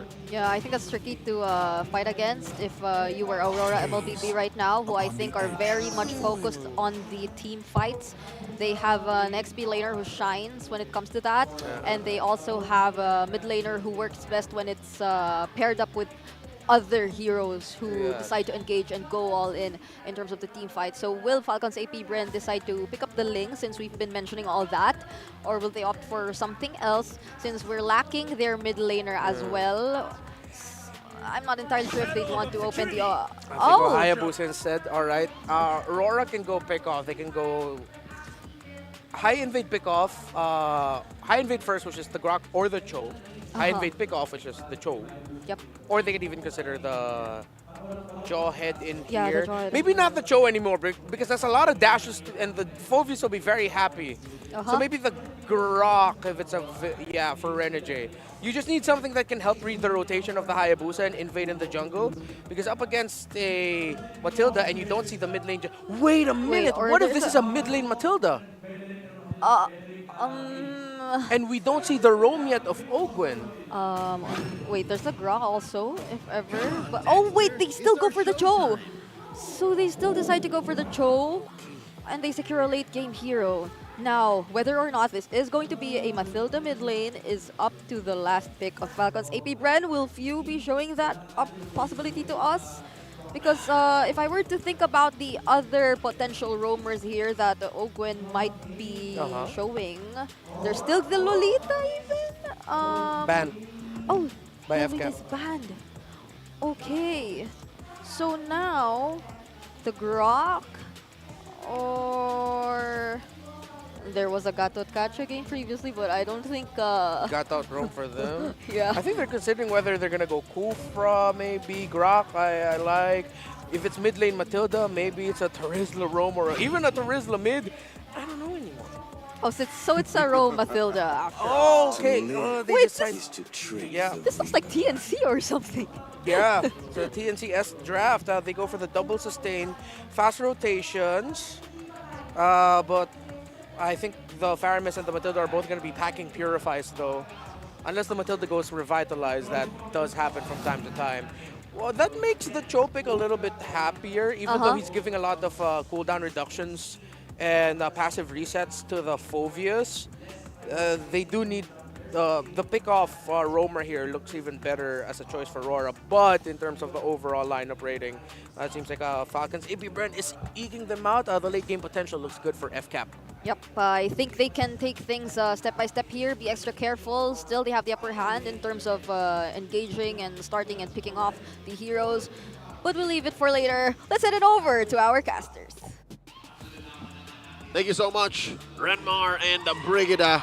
Welcome to Game 1 Welcome between to Mobile Legends. Aurora MLBB and Falcons APBren. Leo and Naisu bringing you the action. Here we go. Just as impressive as the final product was, there's so much underneath the hood between what Aurora ended up with and what Falcons APBren are going with. Because yes, sure, it's very TNC-esque, it's very team fight centric, but looking at the kits that they're carrying, they're capable of so much. Oh, whoa, whoa, whoa, whoa! Phew. Oh, okay, he's gonna be fine. Oh no, Ogwen gonna get pulled back there. He might actually go for this. Whoa! Luckily, Renegade was there too. But yeah, good thing Few had to Purify as well. Oh, Renegade goes in, gets the kill, but I don't know, was it worth it? It looked cool, but also the kill went over to Kyle Teasy. See what was I just saying? The breadth of possible outcomes of what these two drafts are capable of, even in the first minute alone. And that's in a very isolated situation of a 2v2, a 2v3. What more a big 5v5 when all of these heroes get their full kits and these two teams, pit their wits against each other in this contest. Yeah, it's interesting to think about it because when you look at the lineups that they have, you look at what just happened, you know that even Renegade with a hero that traditionally you wait till level 4 to do something like that, to at least get a pick off, but he's the hitman for a reason. So when I look at that, it makes sense too why Falcons APBren took 3 Purifies. Like they've got 3 Purifies. On the other side, you've got all flickers. Yeah, they know what's up. They know that they need to invest in the re-engage. Yeah. And not just in repositioning, but specifically getting out of what Aurora brings to the table. And you know what, Joseph, I understand why Renegade came in there. Why? Ogwen was part of the situation. He really just wanted to get one over his heated rival. What's up to the royal duo here? And of course, Toriyama, V, and Wise in the house. About a minute. Great to see him out here. Until the bout begins. And there's not much fanfare about it. Like, they only posted they were coming when they were here already. When they were here? Yeah, like V just posted like a casual bitch, like, let's go. And then, like, wow. Yeah, I was surprised when I saw them pop up on the screen. They're courtside. Whoa! Hey! Hey! Is that... That's El Dragon. That's El Dragon. That's El Dragon when they watched Bruno Major. What is Bruno Major? Bruno Major is an artist. He performed like 2 nights, 3 nights the Filipino? past week. Filipino artist? No, he's British, I believe. Ah. Yeah. My girlfriend watched him, and then like 3 days later, apparently he put up another show. That's where our friends Robert and Louise watched too. Robert and Louise. Yeah. That's what was on screen just now. Yeah, great to see the crowd. Always like what they have on their phones too. I'm always looking for, the pets. Pick up that piece of trash, please. Thank you. No littering. All right. Let's keep our arena clean. There we go. Sen says it's go time. Here we are. The eye contact gets me every time. He just means it. Like, we fixed the thing, we're going in. And we're going back into the game. So, again, catching back up after that little break to fix things out here. It's 1-1 at the 1 and almost half-minute mark, but FCAP holds on to a small lead. This is all leading in to eventually the first turtle of the game. And I'm going to go back to my point, too. Kyle Teasy getting an early kill. Oh, they're going to go for the mid lane again. Gives them some confidence. You see that, Joseph? Almost synchronized dashing. You saw how all three of them just, whoa. Yeah. Then Aurora's like, no, we're not going to flinch. 60% of the community believes we will win. And that's a lot of Auroras watching all over the world right now here tonight. 2 minutes in. First turtle spawning, lower quarter of the map. Marco and Doming. Doming and Marco just dueling. I do believe that Doming should have a slight advantage given that he built the tough boots early. He has the tough boots early. Warrior boots, rather, the one for the physical. Yeah, the physical defense. But that's the thing here. No matter, the clashing that's happening in all these lanes at this point in the game. Oh, phew. Getting very close. Renegade joins the fight again. Kyle Teasy has his eyes set on him. Not sure if he's going to pull the trigger, though. Still holding on to the shadow kill, but actually Flap here now as well. And this is all before the first hurdle. Flappy boy! Flap decides to go in. Infernal Pursuit jumps back in, pops the Vengeance too. They've got the Nether Realm to rely on, but now, do they take the turtle here? All right, that's 4v3. The Hitman catching up, turtle gets reset. FCAP, let's go. Okay, I think at this point too, Renegade is getting that level 4 that you can see Demon Kite goes and grabs his buff. We'll see if they can delay this. If Edward can delay it enough, he doesn't have a final slash to bring this objective in. But Renegade does have the kick, also has a flicker. Ogwin checking range. Flap Teasy right in the middle, gets kicked. There's the kick, Way of the Dragon right on Flap Teasy. They'll pick up the kill, but the objective will go to FCAP. So a trade, a kill for the turtle. Flap for a turtle. I'll call it now. I think it's worth it. Again, you get map-wide XP, map-wide gold, and you're trading off your XP laner. Flap with the Dynamite Final Slash! Edward jumps in under the turret 2, even a Retribution already used, and now they jump back in. Kyle Teasy looking for the kill on Demon Kite, and he'll get it as he goes, and Quad Shadow's back out, and now it's Flap and Few in the mid lane, pushing a back UA and Edward. Joseph, you saw that, right? Kyle Teasy with the exit shurikens taking down DK. Looking so good. That was the icing on the cake and must hurt you now. That's your boy he killed. That's the I should say the Hayabusa version of walking away and have your back to the explosion. Cool guys don't look back. Cool guys don't look back. Looking at the items here so far, Marco down maybe about 100, 200 gold. Does pick up the Corrosion Scythe, so that'll definitely help him catch up. But that's, 400, 500 now between Kyle and DK. Yep, building up here. Ooh. This thing, Renegade is so active on this Cho pick. He'll be constantly doing this, and FCAP, they'll be able to handle it the best they can, but also with the utility that they have, and you saw it, Flap Teasy picking up that Thunderbelt. That's right, count 1, 2, 3, 4 as he starts hitting people, building up those stacks. At any moment, Renegade can just hit. Yeah. He's just dashing, and sure, throughout that whole engage, Joseph, with that trade for Flap and the turtle, he didn't use the flicker. He just straight up kicked. He didn't have to.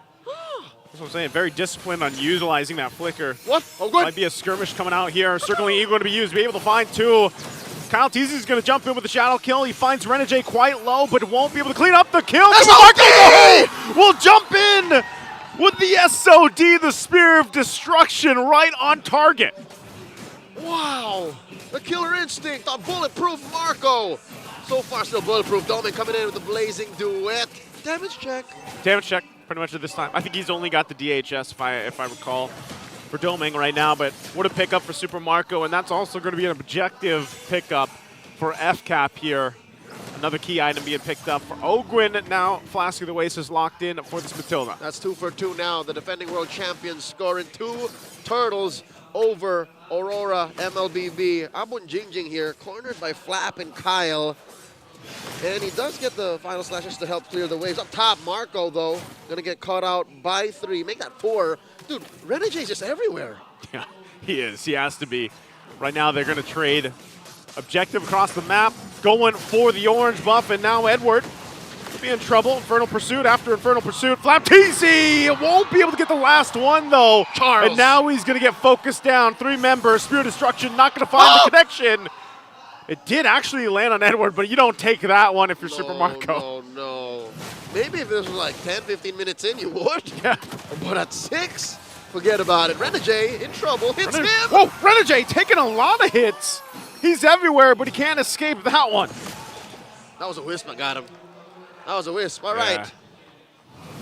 Let's call it timeout as we get our players settled in. There's a few things we need to iron out. Wow, what an action-packed early game. I do believe we are entering the post-laning phase. Joseph, you watch Edward's streams? You know, I wish I did. I wish I watched any streams. Haven't got caught time? All right. I just don't have the time. Let me real quick share with you some wisdom. Share it to me. Edward recently just on stream mentioned how he doesn't like building Thunderbelt. On any hero? In MPL specifically. Okay, why? Teams at the highest level competition just don't like fighting willy-nilly. He finds it hard to get the free hit, the enhanced attack, 1, 2, 3, 4, pow, 1, 2, 3, 4, pow. Okay, so, wait, he doesn't like building it because he doesn't get to build the stacks up. He doesn't build the stacks. He, in comparison, was playing on RG at the time, where he had like 25, 26 stacks. Okay. So imagine that 26 hybrid defense out of nowhere on your TB. Yeah. Compare that to, like, he brought up a stat from like a recent match in MPL. He just had 5. Okay, so it's a little too RNG for him and a little bit too much work to get the stacks? Yes, it's more the latter. It's more the latter. But compare that now to how early Flap built his. Yeah. And how in-your-face a Phoveus is. Shout out to Princess Sarmiento and Jenny Joy. You have a very loving partner in the crowd. Crowd. As I was saying. You think it's, and for Flap to build it early, I think part of that, again, is it's great because it's a Phoveus. That too, yes. You know, yes. And that's the thing. I would actually wonder if Edward is also that way with the Phoveus. Was he playing the Phoveus in the I think he just meant in general. Whoa! Wait, is that Robert? Robert is also sharing it too. So the feeling is mutual. The feeling is mutual. The feeling is mutual. Louise, now is the time. Double down. Double down. You know what? These moments in between matches, just you gotta enjoy them. I mean, that's my lady on screen right there. But you know, like shout out to Mimi, yeah. Lady Leo. Yeah. Lady. All right. Seth says it's go time. Let's go back in. Second time in the same game. So much happiness, layers upon layers. All right. It's like a layered cake. All right. A minute left until the last turtle spawns. Real quick, a reminder, folks. All went over the Falcons APBren since, but all right. Real quick map check. Aurora have scored the first turn. Yeah. So that explains why Marco isn't as farmed up as Doming. There's 1,000 between them, Joseph. What? It's quite a bit. And part of that, too, is even before we got that little breather there, remember the push that happened up in their lane and brought them off. You know, brought them off of the turret, and Doming was able to shine up there. So, meanwhile, FCAP was making moves, you know, on the enemy side, on the other cross side. So now you're at this point, third turtle of the game is going to be up. FCAP got the 2 already. And now they got themselves, you know, a nice, comfortable lead as well. It's scary. I mean, in addition to Renegade's just rattlesnake-like movements, you know. Whoa! Whoa! Look at the damage! Look at the damage! That's a damage check from Doming. That's what 1,000 gold gets you. That's what 1,000 gold will get you against the Mozcom. But, you know, at that point, Doming continues to do that. He might eventually get that kill, especially if Oakwin's not there. But right now, despite it all, Leo, they're going to get the third turtle of the game. Yep, that's 100% over the Falcons APBren. All right, save for, you know, the Cho, even the Claude can just do that too, like just BMI in your face. Blazing, I didn't even notice he had all those stacks on the Art of Thievery. Yeah, Well, Doming, this is a signature hero for him for one. Oh, for sure. And he's able to utilize it so well against a player like Super Marco. Now, that's the thing is, as long as Ogwin is around the corner, Super Marco can take those hits. And then later on, obviously, that's when the Wind of Nature's come into play too. You got a little bit of push down there in the bottom lane. Minions will go ahead and clear that up. And now the rotation to the mid side. I don't think they're going to be able to find anything, but they are going to have to deal with this. Good use of the Circling Eagle to not get dragged back from the Lantern. Call it a DCE. DCE. It's Defensive Circling Eagle. So far, so good. Again, we mentioned in the opening moments of this game, the utility, the amount of different ways you can use Falcons APBren's kit. Yep. Whoa, whoa, whoa, speaking of, fight's breaking out. The kit again, Final Slash going to be used on Flap TZ. The rest of the team might just disengage. They throw a lot at both of the roamers here. Renegade, half health, he's going to be fine. And all this FCAP will continue to build on their lead. And not to say that Aurora's doesn't have any utility at all. If anything, they also have a good amount of CC, good amount of mobility. Pick-off potential. Damage early on. You saw what Doming did up top. But the fact that for FCAP, a lot of it is multi-purpose, multi-target, you know? Netherrealm keeps all of them topped up. Yeah. The shields on Matilda keeps a majority of them topped up. The Guiding Wind able to yeet their low members out of danger. And of course, a cross-map potential of an SOD, which we already saw early on in effect. It's also good. Edward missing. Abun Jingjing. No one There's home for Renegade. that final slash. What's Hitman doing? Who's trying to get? He used the conceal, but he's taking a ton of damage from Super Marco. So right now, it's just FCAP kind of playing with these leads that they have and just forcing RORA to kind of second guess. Doming, though, is going to pick the Wind of Nature, so that's great for him. Now he can damage check plus stay alive. That's actually a great go signal for them to go in. Crimson Beacon coming up. Yue's in trouble. He's in trouble. Yue still going to be alive, though. Flap TZ did his job, even popping the Vengeance. All this to zone off RORA from getting the Lord. Super Marco also threw the spear, got the kill. Kyle TZ gets the Lord. It's a double for Super Marco already. Possibly looking for another few, gives the call, tries to get the Stampede, and he'll get it on Demon Kite as he brings him through the wall. And 3 fall for RORA, and the objective goes to FCAP. If it was just a full-on 5v5, maybe Aurora stood a chance. But with the way Falcons APBren staggered their engagement, divided and conquered the Northern Lights into submission, they couldn't get anything back. Let's check out the Infinix instant replay here. The first pickoff, was that an SOD? It was an SOD. All right, there you go. So it just clean right through, caught Yue, and then it led to, as nice of a kick, as deep as Renegade was, it was difficult for Aurora to find the follow-up, and then it just like, you know, Jenga blocks, just one at a time, man. And just great calling to even follow up to get that last kill that they got earlier on. So right now, Aurora's going to be able to defend at least this Lord here, and I don't know, I know we've already got a Filipino sniper, but Super Marco, he's bulletproof, but he's like the Filipino javelin thrower, whatever the spear of destruction is, man. Like, he is always on point. It's him and Jome right now. That's true, Big J. Very prolific when it comes to playing the Moskov. What do they call those Olympians? Are they javeliners? Javelineers? Doesn't. We'll figure it out. The javelin. We'll workshop the name. But real quick right now, item check, about 1,500, bordering 2,000 gold between the two gold laners. Of course, a huge chunk of gold also between DK and Kyle TZ. 202 doesn't spell the whole picture, Joseph. Like, yeah. I feel like there's way more kills on Kyle than what the numbers show. And part of that is just the fact that, like, Kyle alone puts enough pressure, just utilizing the Hayabusa's Shadow Kill ultimate, that then you allow Super Marco to come up and clean up. Flap TZ is enough too. He jumps in the front line. You have Ogwin doing his thing, and Few actually kind of hurts too on the Faramis. Which is crazy, given that there's 2 cleaners in a lineup wherein usually it's just the assassin who does that. Yeah. And how they're able to like spread out the damage between Flap, Ogwin, and Few. I already mentioned how the shields and the battlefield mobility, the yeeting on the Matilda, but there's a deceptive amount of damage on those wisps. Yeah, honestly, whenever you see that combination, we've seen it a couple times now, Matilda with the Faramis, not only is it a lot of utility, but it's actually a lot of poke as well. Renegade goes in with the Way of the Dragon.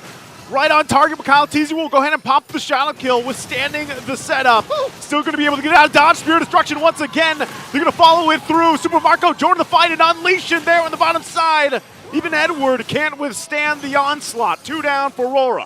3 pickoffs, close call. Kyle saw his career flash before his very eyes. He was down to a third of his health, and just luckily, well, I'm pretty sure it was all the plan. Again, mechanically gifted, this young man, Michael Saison is. He let through a shadow, and then took the furthest one, and then re-engaged on. Wait, there's a fight again! There's a fight again. Meanwhile, Kyle Teasy's just going to go get the Lord. But they don't need it. 4 members of FCAP will clear out the 2 base turrets. And we'll see what they do from here as Kyle Teasy secures the Lord for FCAP, furthering the lead. 12, almost 13,000 ahead. Taking the brunt of damage. Final slash on Flap Teasy as he just wings on out of there with Ogwin. They are relentless. Oh, sweet boy, the Hitman. He tried again. When a team is that deep into your base and you have your core or 2 alive, that's what you would do as a Cho. You try to get a kick in, throw them way back behind the base, and then maybe get a shutdown kill. But FCAP are just so in sync, and all of their utilities were in the base that even that wouldn't work. And now they're staring down the barrel of an inevitable GG push. Joseph, that's 3 waves and an enhanced Lord. Everything lined up perfectly here by FCAP. As they march in with a Lord. Kyle Teasy goes to the front side. He's going to have to go on out of there, though, as he takes a lot of damage, but he got everything out. Super Marco picks up the kill, but the base is going to be worked on, and there's nothing RORA can do about it as Game 1 goes to Falcons APBren. With no time to waste, too. Under 15 minutes, FCAP put a cap in Aurora. Taking the first game in this series. Now at match point. Every single time, man. Super Marco's face just gets me. Some of the kids say nonchalant, I think. It's like he's locked in. I don't even know who to call MVP. Maybe our panel has something to say about that. Infinite Game Tambayan, Redmar, Brigida. All you. Starting the second half of the regular season, I only see Mathilda as that super aggressive roamer from this point onwards. Yeah. There was always a fight happening throughout that entire game, and it was Falcons APBren who really dictated the pacing for that one. Yeah, the philosophy around the draft of Falcons APBren, first let's look at it, as you mentioned, with the pacing and dictating the tempo. Yeah, having the Faramis and the Matilda together, you can get fast rotations there. And because of Few's incredibly clutch usages of the Nether Realm, well, a lot of the, what looked like initially, maasim or overextension plays from Flap Teasy mainly as the Phobius ended up looking like all part of the plan. I mean, come on, when you have a Phobius and you're paired up with a Matilda and a Faramis, you are encouraged to just stay forward and fight. At the same time, in terms of the aggressiveness, Few got a great couple of Shadow Stampede pulls as well to stop the escape of Aurora. Some last minute Stampede pulls even when we thought that Aurora MLBB would be successful enough to go for the disengage. And this entire idea reminds me of how the Terizla Matilda used to work back in the day, where you would just throw the penalty zone towards your opponents, bait out something from them, but then with the Guiding Wind, get away immediately and then just prepare yourself for the next re-engage. But for this time, I'm not entirely sure if they just were consistently trying to bait out skills and prepare for the re-engage, because for Flap TZ, it didn't feel like it. It just felt like, okay, you take charge and then we'll be there to follow and supply the necessary damage.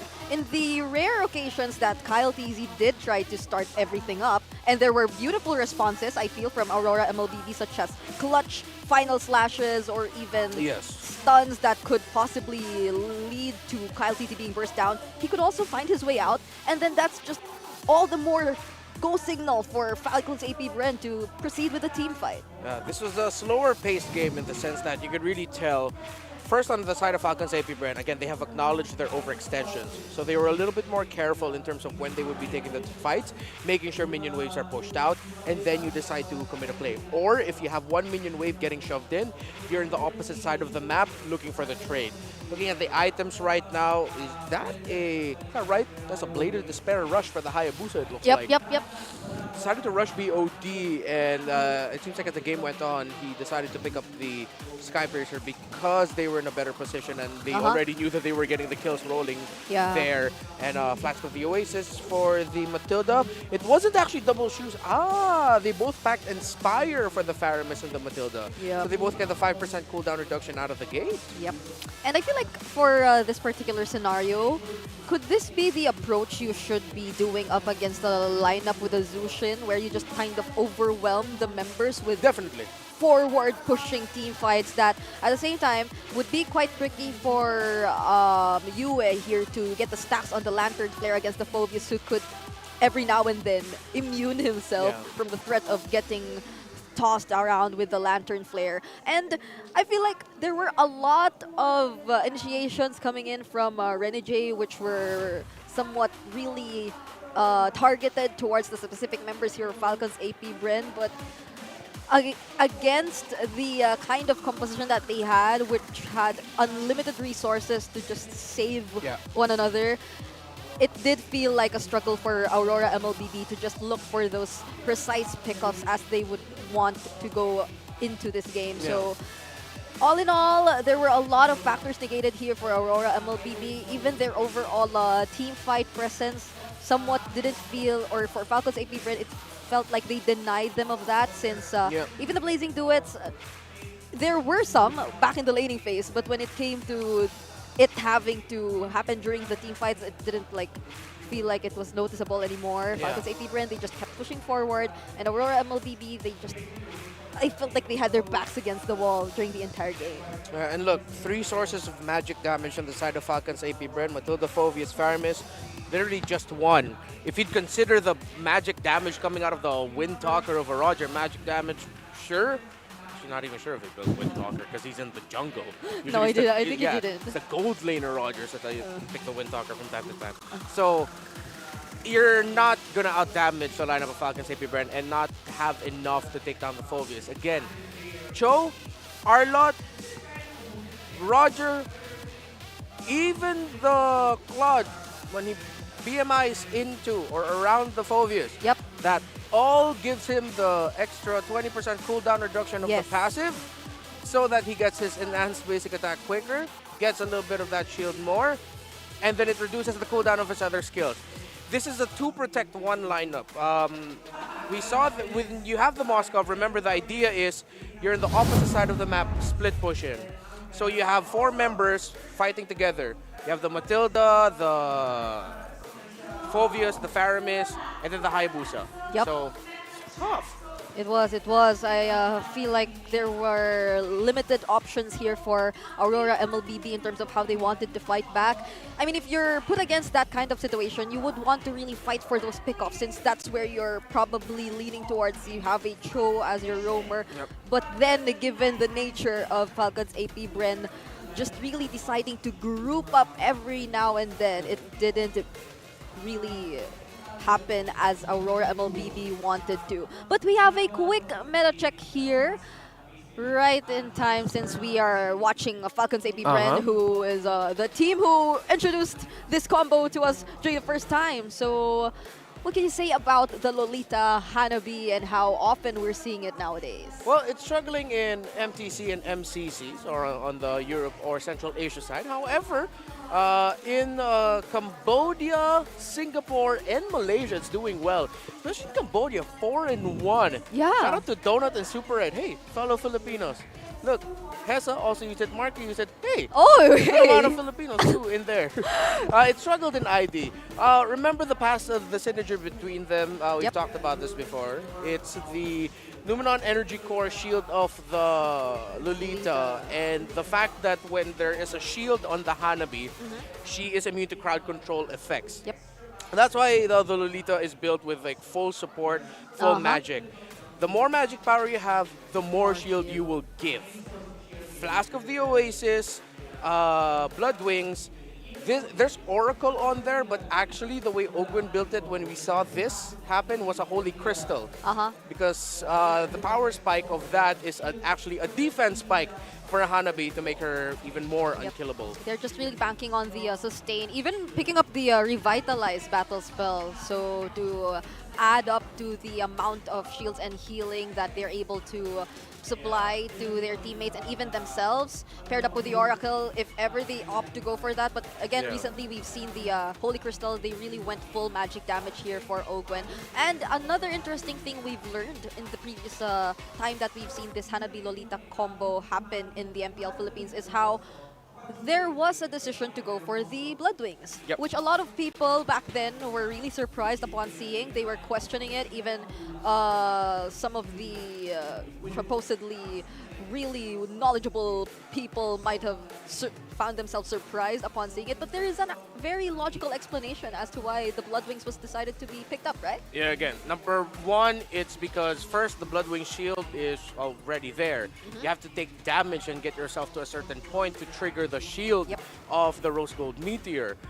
Plus, when the shield of the Bloodwings pops, you get a little bit of an extra movement speed so that you can reposition a little bit better, which is crucial and so important for a lot of professional players. Mobility. That's why they don't pick Hanabi, because it feels like it lacks mobility.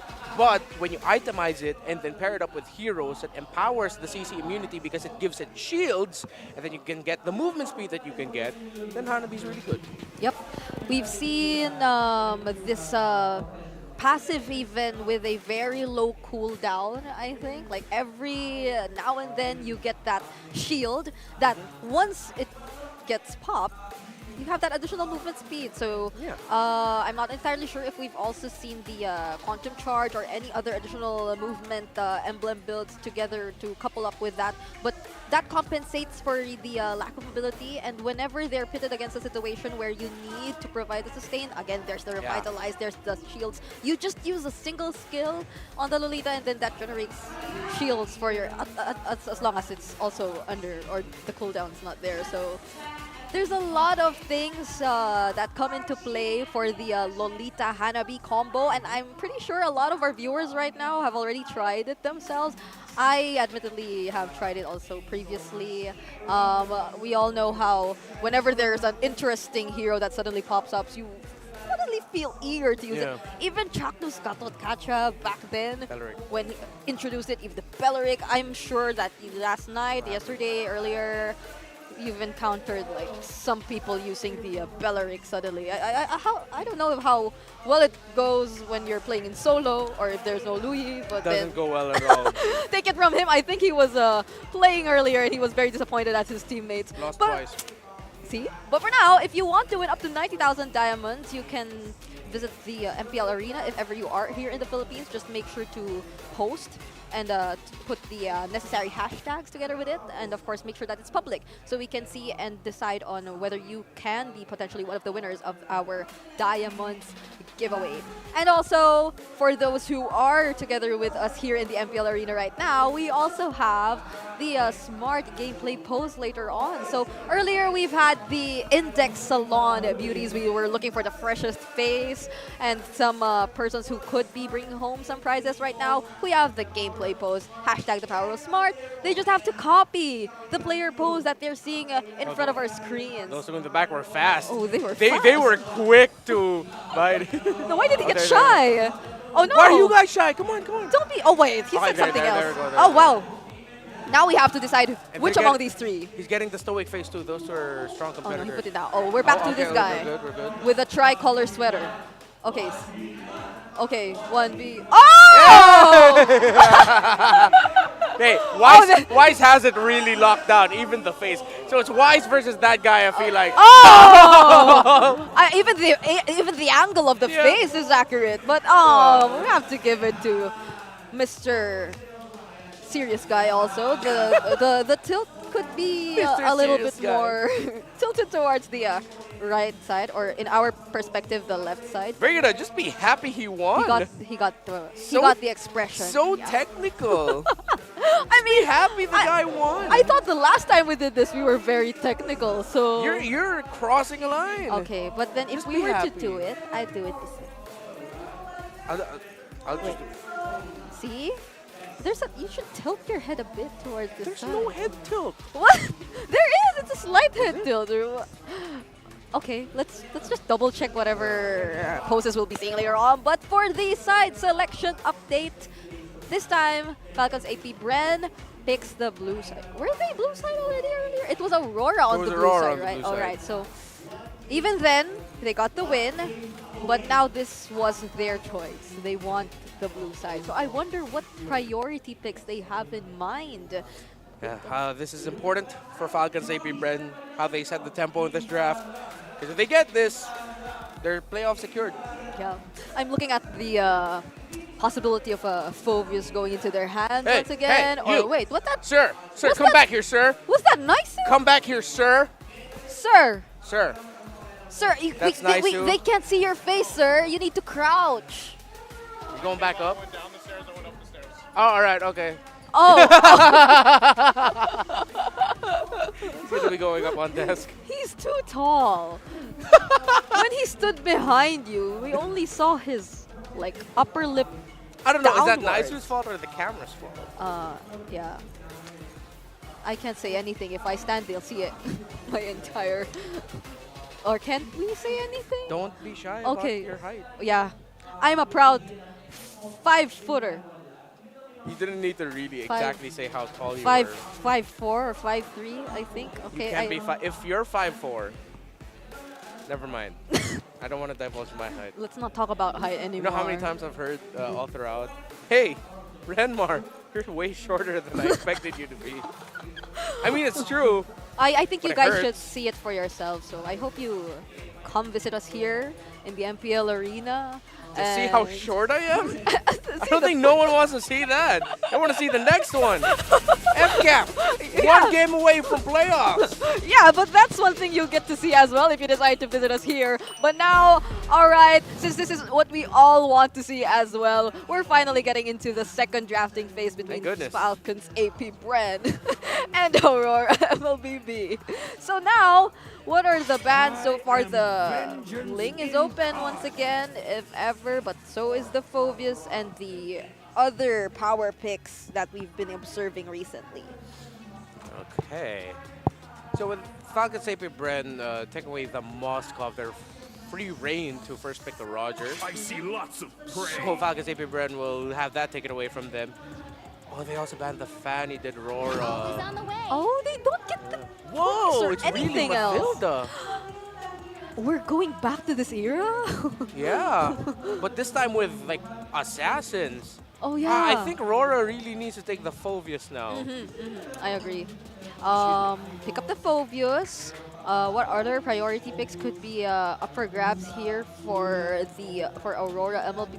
Would they want to go for the jungler here immediately for Demon Kite? We're limited. I'm okay with like a Julian and a Zask right away.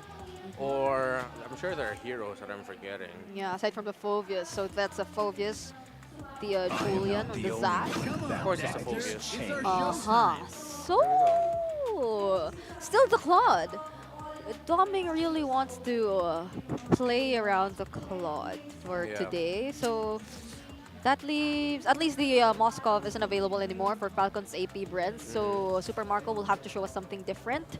The Roger isn't available as well. But the Julian again, the Hayabusa even, or the Ling, they're also available. So are the mid laners that are of high priority. I'm not entirely sure if they'd want to consider the Valentina just yet, the Pyramis, or the Julian. Okay. Oh! And they go to Rizla. They leave it for later. Yeah, mid laner can come later. I was thinking, yeah, jungle or EXP. So gold laner for Super Marco. Let's see. They're leaving it for last. So in terms of what has been played already by Marco, there's a lot for this season. I agree. Oh wait, you know who else gives shields? Matilda, right? Oh wait. Would they consider Matilda Hanabi? But that's gonna be a Phobius rocking a Vengeance. That might be tough. Carry, Nathan still available for a lot. Carry, Nathan. Yeah. He played Brody once this season, but he did it twice, but it didn't get a win. Oh, twice. So I'm not entirely sure if they'd want to consider that. All right, so our potential jungle matchup is already revealed. It's a Hayabusa versus a Julian. So, wait, what's this? What is this? I see a fan in a green shirt cheering up Air. Wait, what? What? Don't make a mess. You better not make a mess. How did he get those in here? I have the same question. So we I don't just know that saw guy. Oh, you don't know? I don't know him. Okay. I'm kidding. Yeah, that's Ingan. So that's Ingan lifting weights in the MPL arena. So you can do a lot of things here if you wanted to. Okay. So going back. Oh, good ban. Yeah. It's thin now what Super Mario can play unless... Brody, Bruno, Because if they're gonna risk, they don't have the components to go Ruby Gold Lane. Uh-huh.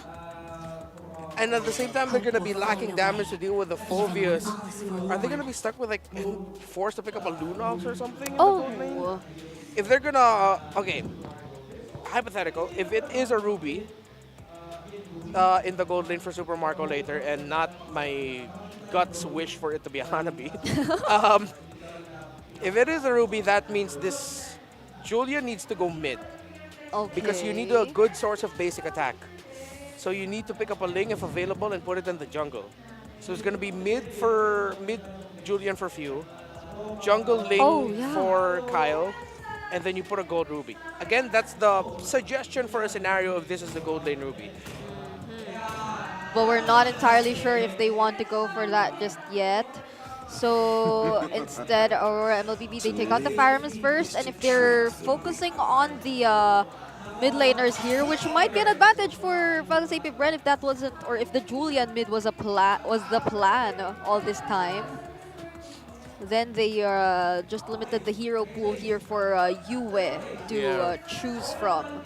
But when we look at Yue's previous hero picks this season, he's used a total of only 5, right? A total of only 5 unique heroes so far. And now the Zask is available. If we were to look into that, the Valentina as well. So is the Zushin. Again, you don't see enough pieces for a Valentina to get picked up here unless they're gonna give him the penalty zone or use the Circling Eagle to better position members of Falcons APBren. Falcons APBren's drafting pattern has still really left me confused. So, as you pointed out, in terms of his present hero pool, it is the Zask. Could this be very unique and different picks? I know. What? Damage, I feel like they need. So we floated the idea of Lunox Gold, Ruby Gold, Hanabi Gold. And then put the Julian in mid and get a jungle Ling for Kyle. But let's just say this was actually going to be a Julian in the jungle. So what's remaining here for Falcons APBren is a mid laner as well as a usual gold laner. If it's mid, I think they can afford to go Jushin. Jushin. If they want to. What's another late game? The Nathan? If they want damage, more control, maybe Aurora? Oh. Wait. I heard a Beatrix! And then Alpha! Yeah, so that's why we couldn't think of anyone because they went unique. All right. This is it is a mid Julian though. Okay, so at least we got that one, but the Beatrix was a little bit too surprising. Yeah. It's a Beatrix Mathilda. Oftentimes we see a Beatrix paired up with a really focused lockdown kind of roamer or a pick-off type of roamer, but they switch things up. So at least they have, I think, sufficient damage if we were to talk about just that. They also have the true damage alongside the Alpha, but for Aurora MLBB, they're still lacking their roamer here. What could be the Hitman hero or the Healman, depending on what he feels like using. Oh, so it's both. Yeah, right on time. So he gets the Minotaur. It was a hit heal man. Hit heal man. Okay, so you go for the Beatrix because you get the strong lockdown basic attack. This is actually, if you look at it, a modernized version of our old utility jungle meta. Alpha is utility jungle modern version. Yeah. Because he's like Fredrin, tanky, not as tanky, but the damage is there in terms of the true damage. The Alpha is supplemented well. The Beatrix is supplemented well. The lineup rating shows, but I am actually quite surprised that the early to mid game and then the late game for Aurora is there. Yeah. So we have But to the crowd see. control is there for Falcons AP. Yeah, even though they have a Claude, right, in their lineup, so they'll both have to really scale in this game. Let's see how well this Mathilda composition will go. Let's head over to our casters. And we, in turn, will head into the game. Thank you so much, Renmar and Brigida, from over there at the Infinix Game Tambayan. It's me, Leo, and Naisu, Yes, bringing sir. you Game 2, which Welcome will to potentially Mobile be Legends. match point between Falcons APBren and Aurora. You know, looking at the lineups, interesting calls to come through here for both teams, I would say. A little more standard for Aurora, but on the other side, the flip side, FCAP bringing something, a new flavor, I would say, in a way. It's never as simple as a sweep for our defending world champions. Falcons APBren yesterday, need I remind you, Joseph, you called that match. Yes. They played the Eve. They played the Eve. Again! When was the last time you remember Eve winning at the highest tier of competition? And you know what's funny? How many times we've seen the Eve banned out? Like, just this week. In the last phase. So there's got to be something there, right? There's something there. But they lost. But they lost, exactly. And here today, they try to bring back from the dead the Alpha Dog 360. Yeah, oh, I love that you still in remember the it. jungle. Last time we saw this was in the EXP lane, Yeah. which, by the way, I personally called out as heresy. You didn't like it. The Codex of Astartes does not support this action, but yet still Kirk won with it. And the reason why was it's a great answer to the Phobius, right? In lane. But here, Kyle Teasy brings it back into the jungle. Wait. Oh, wait. Oh! That's a lot of damage. And unfortunately, too much to handle. And now in the mid lane, Few's going to be able to get away. Count TZ now part of the fight.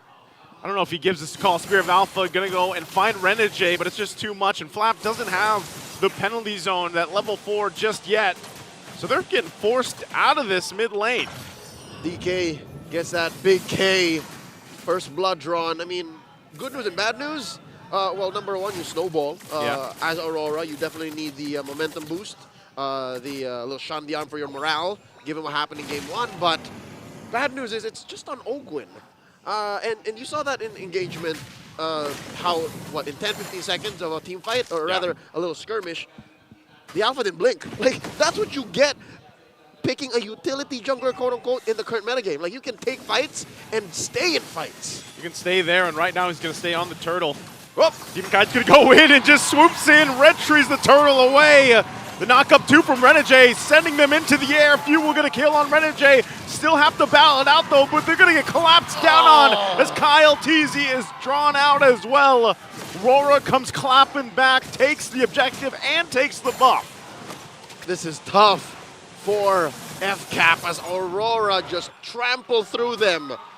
Everything I just said still stands, yes, but what you do miss out on playing, again, a quote-unquote utility jungler, which is slowly but surely, I don't know if you feel the same way, starting to sound like a bad word. Yeah, it's... You miss out on the damage, you miss out on the burst. It's changed a bit, you know, and I guess part of me, as someone who Alpha's my second most played hero. Besides Gord, I want to see what Kyle TZ builds. Look at the damage coming out from Domang. Gonna force out the flicker. But just like we saw this in game 1, man. Like, Domang did this constantly against Super Marco. He actually did a fantastic job in the lane, but then fell behind what Super Marco did throughout the team fights. And so right now, Domang could be an answer later on, even to further the dominance that Aurora has found 3.5 minutes in. Yeah, basically what you could call an insurance policy. Yeah. You know, that little... Wait. Oh, shadow kill on Few! Few takes a couple shots, one hit! And Demon Kite will come up to clean up. 3-0-1 now on this Hayabusa. Talk about a snowball.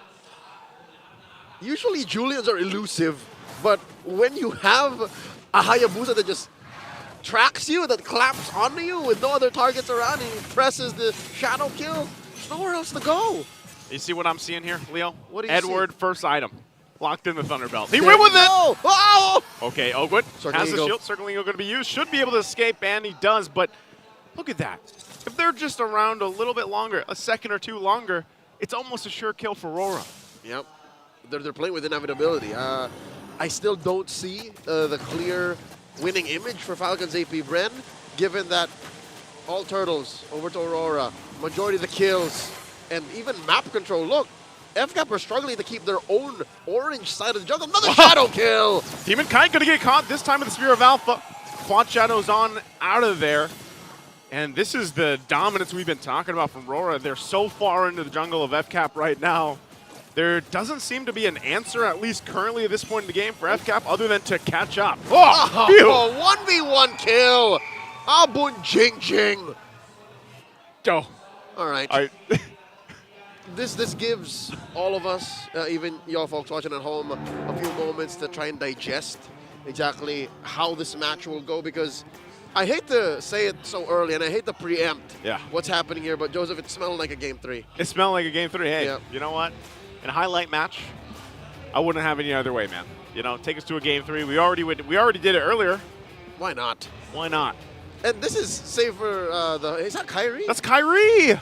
Oh wait, oh dude, that's Bente. Oh, sorry, I got mixed up. Man. Anyways, it's so hard to tell. Despite the packed house and the millions watching at home who want to see Aurora, MLBB, and Falcons APBren go at it. Yeah. For what seems like forever, like just want to keep him playing, keep going.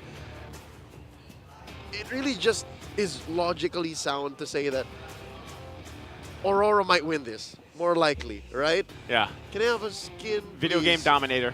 I don't think you can give those. Yeah, is that giftable? That's not giftable. Wolf and I in 2019 spent a lot.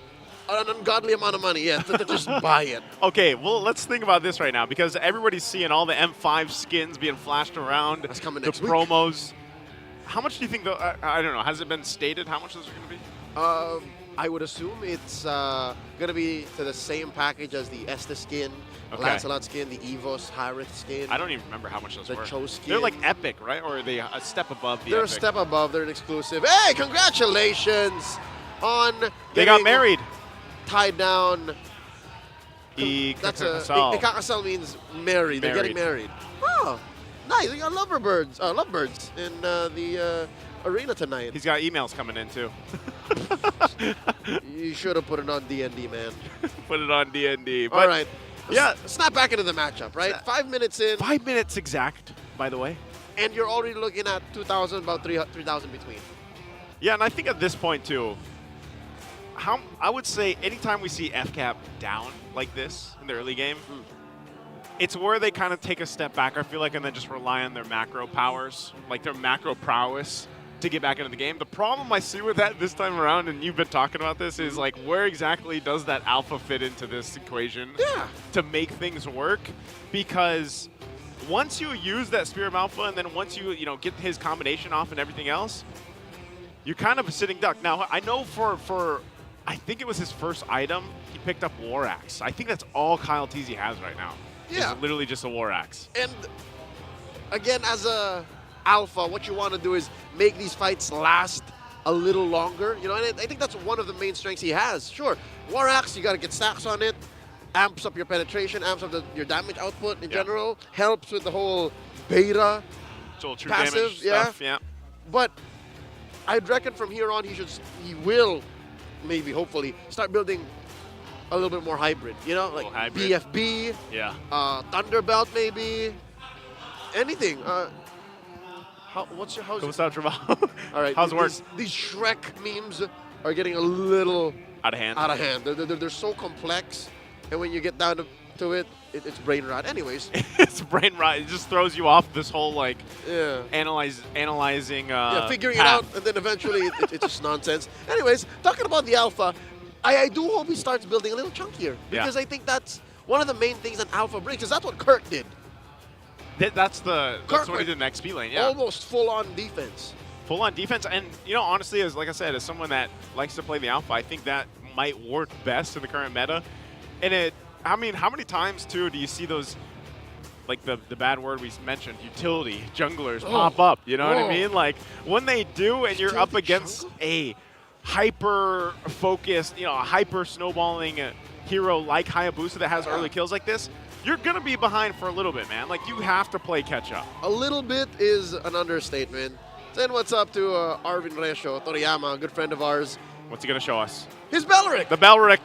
Debuted last night by Chaknu. Is he a main Belric? He's a Belric for our viewers that all he plays. So okay. All he plays. He has a Belric shrine. What? We used to share an office, and he has a Belric shrine.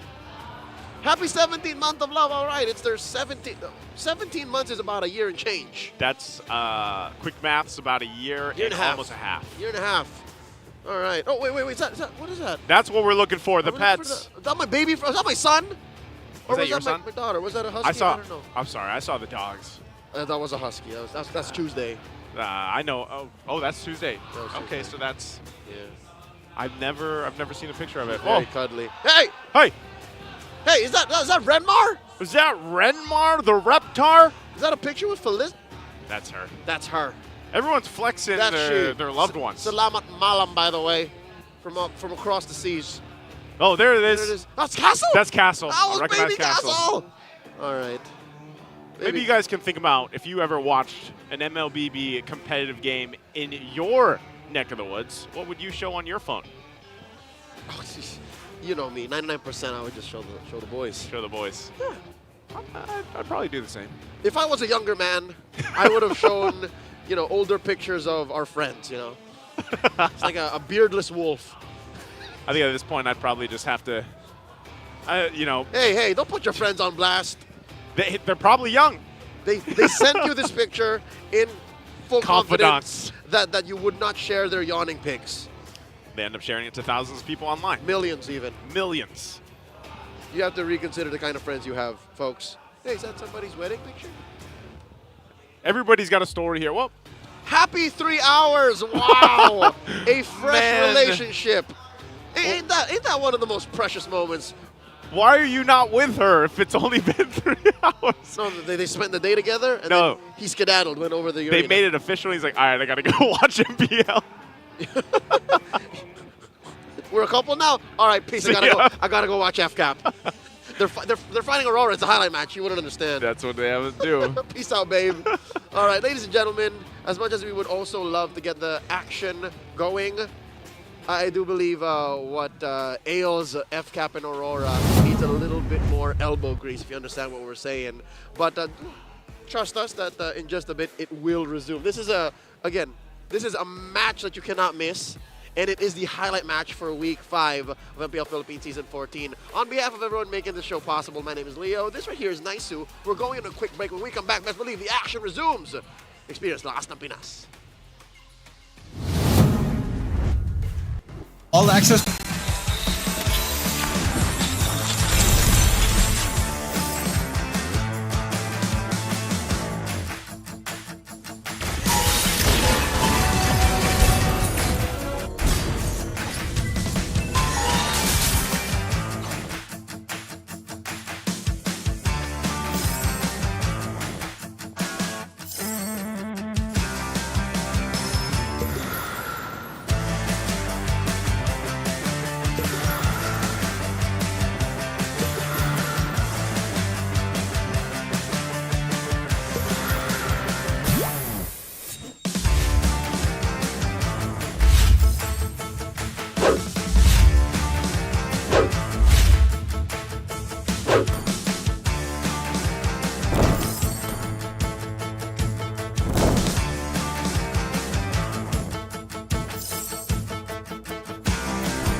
Fighting for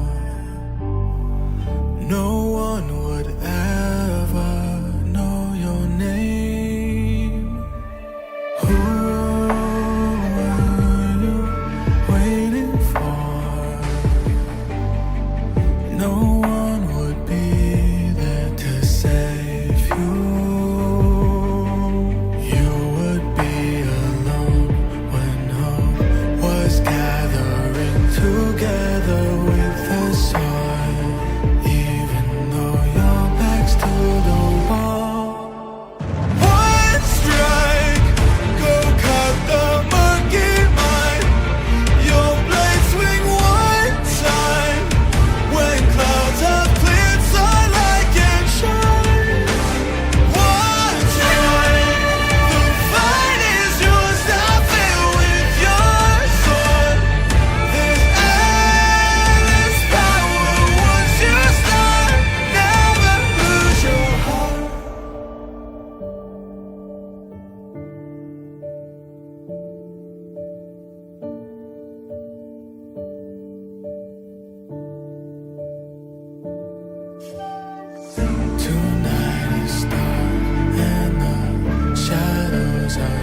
Who can protect the world? A light of hope shines in the dark. One strike, I swear by people's side. Keep faith just one time. I'm gonna light up all the fires. One strike for my desire. A light up so bright. Inside the power in my heart, I'll defend the world.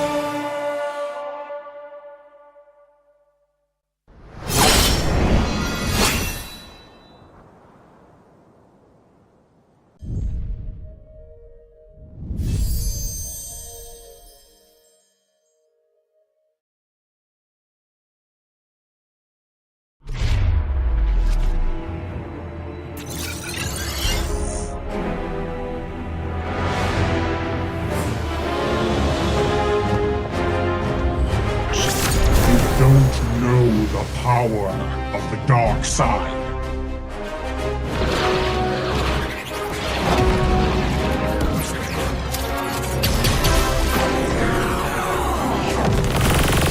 Target on the move. Prepare to engage.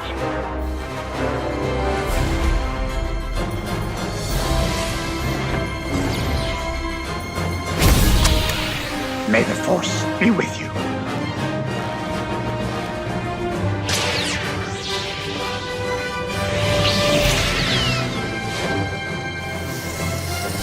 I will do what I must.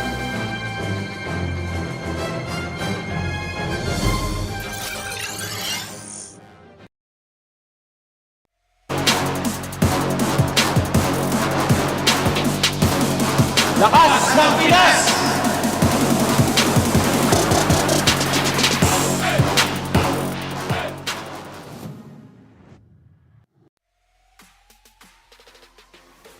Season 14, smack dab in the middle of Game 2 in this best-of-3 series. Falcons APBren at match point against Aurora MLBB. And I got a good news for y'all Auroras. Tell them. FCAP drafted a little wonky. Little wonky. If you're, or for some reason, what are we, 5 minutes into the game? Yeah, like smack We're dab, like- right at 5. So we're about to leave the laning phase. Yeah. And We're about to transition. FCAP is doing close to nothing. Yeah, so I'm just saying it as I see it. they got to build. They got to do something. If you guys are F-cappers out there, bees. If you guys are bees, what's go. wrong with being an F-capper? I don't think that's what the fan base is called. Well, if you guys are the bees out there, There you go. Let's just hope that they have something up their sleeve. They can build up here. Otherwise, we're seeing a Game 3. The way that it's looking right now, though, and like the way that we're even evaluating the lineup that they brought to this table for Game 2, we're probably going to a Game 3. But it's still early. Oh, we're only one turtle in. We're 2 in. We're two done in. with 2. Yeah, It's 5 minutes. Yeah. No contests. No contests at all. And just best practices. I don't think they should contest for the 30 either. Let it go and just wait for the Lord to come up at that point. Whoa! Sent with the Dutch angle coming in, confirming the game has resumed. And oh wait, what? All right, just right off of the resumption of the game. Yeah. Kyle suffers a kill. Oh. And here we go. all right, so 1-6 now, 2,500 gold up. That's where we stand. Not even 5 seconds in. I was gonna say, yeah, we got a glimpse. So we're gonna have to wait a little bit longer. Even the crowd, they got their phones ready again to go ahead and showcase everybody here, waiting to see how this unfolds, because that's the thing, man. You're looking. I know we got a glimpse of it, and Game 2 is definitely right now in control for Aurora, like we've been mentioning, you know. And at that point, I feel like there's almost we've almost broken down everything we've said. So let's take a look at this. Is that I Show Speed and Manny? That's I Show Pacquiao? Speed and Manny. All right. Wish you could have dropped by. Is he still in the country? I Show think he Speed, by the way. I think he left. Manny? Not the Senator Manny Pacquiao. Is Senator Manny Pacquiao No. still here? That's crazy, though, because Yeah, I know some people have watched a lot of those videos going around and everything else. For sure. We would love to have them, of course, out here, but I don't know, man. After seeing the videos, I don't know what would happen if he came. I'm not so sure if the arena could take it. All of the speed fans mixed with the FCAPers, the Bs, So you want and to say the it too? Auroras, right? Like put them all together. I don't think. I don't think it can handle As it. beautiful as the Green Sun Hotel venue is, the MPL Arena, we might be at capacity on capacity on capacity. Hey, we saw how BGC looked, man. And that was BGC. That was BGC. You know, we saw that. But hopefully, and I know we're like off a tangent right now, but I hope iShow Speed comes back out and maybe season 15, season 16. I mean, if again, for those of you who don't know, iShow Speed is a very popular international. Is he the most famous YouTuber right now? Variety streamer now. Streamer, yeah. But he started with gaming. For sure, he started with gaming. And how cool would it be if he offered, for him to experience an esports event in the Philippines? And the only way to do that is with the biggest league in the country, MPL Philippines. Now sent for sure once more. Says it's go time. Again, a quick recap. Almost 3,000 gold now between these two teams. And we're approaching that final turtle, spawning the lower quarter of the map about 20 seconds before. And this is the best thing that FCAP can do, Joseph. Just clump up. Just clump up like this. But look at Renegade.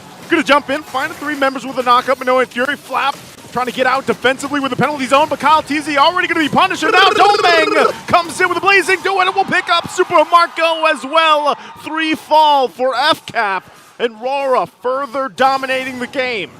That was a 4v3. That Aurora won. He's gone. He's gone. Oh, There's no way. A wipeout! I'm not sure what Flap was going to do there.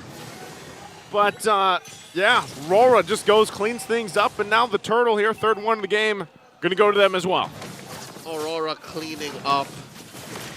They're making up for lost time. Oh, wow. Especially what happened after game 1. There's a cure. They want to fight, but at this point, I don't know. Is he going to escape? He does, just with 1 HP. And now still battling it out here. Kyle TZ gets out wings by wings. But, man, it's looking a lot more like a dire situation for FCAP at this point in the game. All right, there's about, 2,000 gold between Demon Kite and Kyle. And, yep, that's a Winter Crown. He's building a Winter Crown. Yeah, this is tough. Shadow kill again. Demon Kite, complete control. Not only is he 2,000. Oh! Demon Kite, not only is he massively snowballed, but he's also, 3 levels ahead of Kyle TZ right now. Wow, the situational awareness. Demon Kite had eyes behind his back, taking that last shadow, giving Ogren a little love tap. And now Aurora continue to devastate FCAP side of the map. I've lost track of how many turns they're taking at what rate too, Joseph. Like, they can walk through every avenue, every lane, and just go. The crazy part about this, man, too, is I thought game 1, FCAP was so dominant. They had at one point they had like 12,000, 13,000 gold lead. Right now, RORA is actually doing it faster, I would say, at this point, and just with much more control over the map here. Oh yeah, there was some fight. There was a semblance of competition in game 1. Right here, right now. It's just RORA. It's all RORA. It's all them right now, and Lord coming up in 30. You can see Fuse just gonna stay up top side. Well, again, Shadow Kill gonna be used. That's enough damage to go through. Get out of the base as well. Demon Kite showcasing the Hayabusa tonight in game 2. Wow. Demon Kite, former MPL and MSC champion, reminding us why he should be in the running for top Hayabusa in season 14. Andoryu, sure. Kyle, okay. DK, don't forget. Don't forget. 8-0-1. Just picked up the BOD. 8? Did you say 8? It's 8. I know. I had to second look myself as well. That's a kill a minute. Yeah. And right now it's Lord too. So I don't know, man. I think at this point, FCAP might be just facing the fact that, we got to kind of just let this, we just got to get to a game 3 at this point, because this, when you look at the composition, and yes, teams have come back from 10,000 gold deficits, maybe, a time or two. Come back from worse. Come back from worse, but with a lineup like this from RORA is what makes it so difficult, because Demon Kite alone, you saw him, and that was against Flap, Tiziana, Terizla, plus Ogwin with the Matilda. Like, his shadow kill is enough damage to put a threat there, and that's not even considering the fact that we still haven't even talked about Doming. Yep, look at Doming, up by about 3,000. And here I was wowing over the two between DK and Kyle. 3,000 gold between Bulletproof Marco, who's not so bulletproof now, died once here in this 10-minute bout, and Paldoming. I think this is where that nickname comes through. Yep. Did give him the moniker when he was in action, I believe, for the first time in Season 12. Season 12, yeah. Yep. And now they're bordering 10,000 up, popping these holy shields, left, right, and center, and now they're inside. See what they're able to do. Edward jumps in, Infernal Pursuit. They get the turret on the top side out of here. Uh-oh. Few waiting in the whims on the back. Demon Kite gonna spawn him out, and that's gonna be a shadow kill used. The flicker, though, will be enough to keep him alive, but a huge penalty zone jump in comes through. They're trying to defend them in. They get the setups, though. Renegade still healing them up with a motivational roar, and they'll collapse down again as they go to look to close Game 2 in a dominant fashion, just like FCAP did in Game 1. We go to Game 3. Under 11 minutes. Blink and you miss it. Aurora force us to go all the way. I'm still figuring out what's up with that draft. I'm scratching my head too. I'm sure the panel will have a lot to say about it. I hope so. But I'm surprised, man. That's really how I felt FCAP was after, they had to take those breathers. They're like, you know what? We got to get to Game 3. A collective sigh of relief for all the Auroras all around the world. As their war room's door closes, they go to reset and figure out how to attack Game 3, because I'm pretty sure FCAP have the same plan. They got to go back and figure out that draft as we throw over to the Infinix game. Bye. Even I couldn't fully digest how quick of a game game just went by.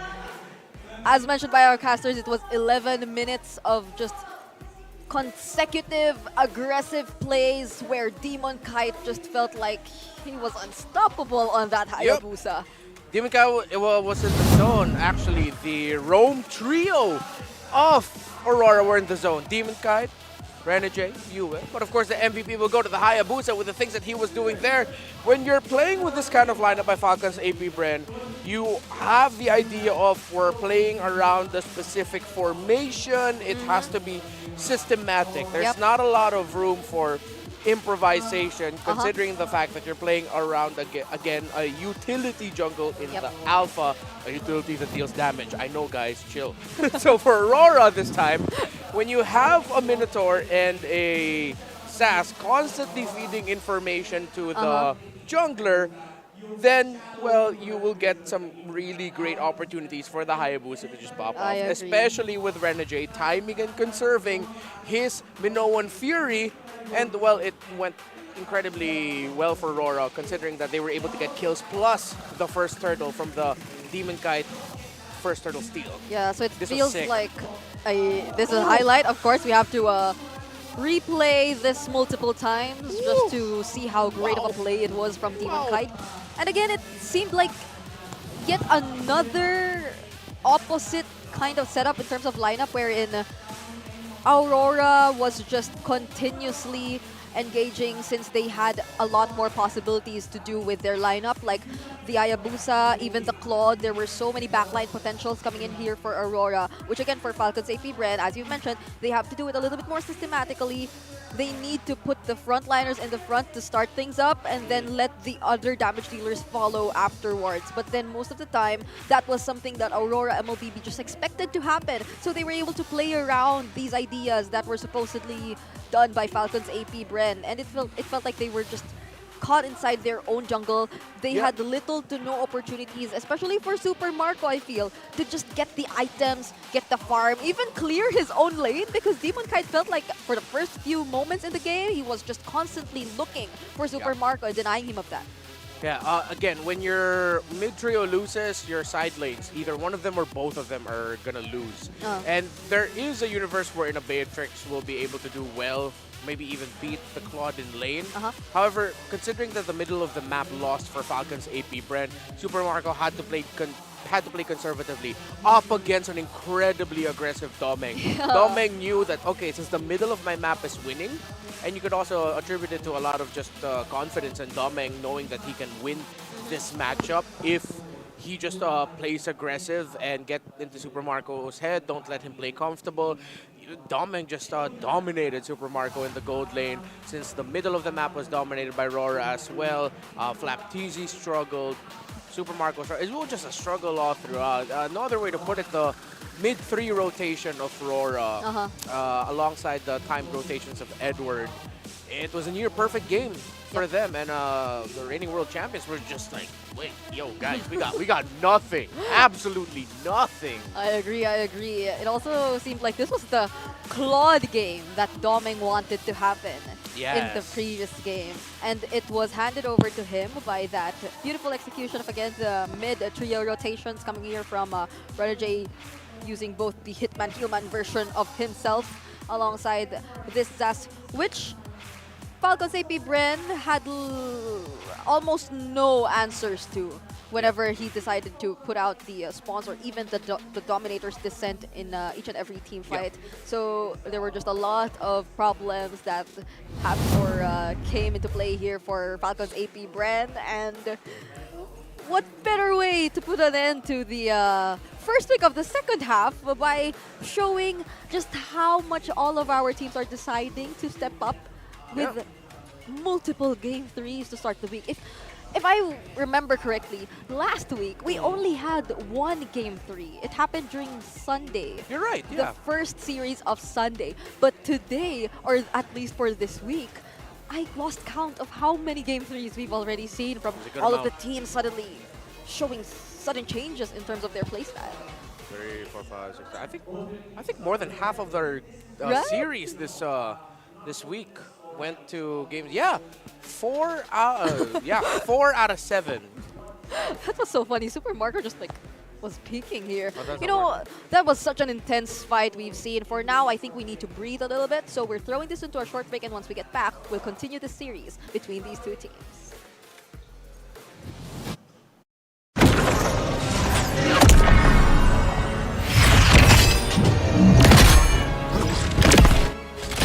At last, I am complete.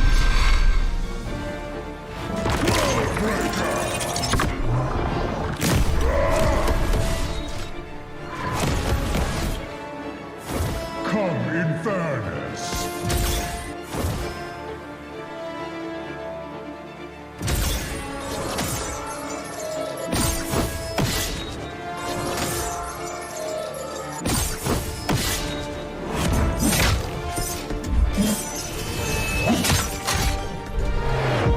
Annihilation awaits.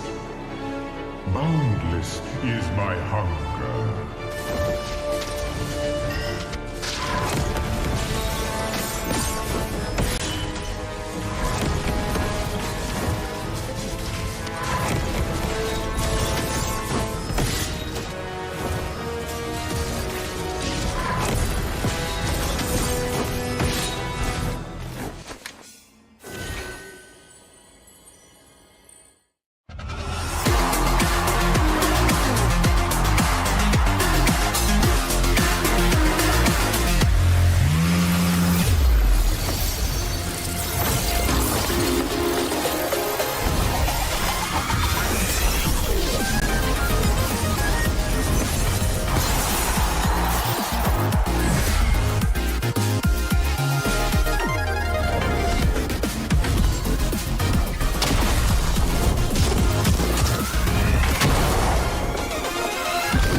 Fun facts, mid-season special. So for this episode, I'm just gonna be using random copyright-free stock footage of cute animals and B-roll of myself editing this video in cinematic angles over voiceover.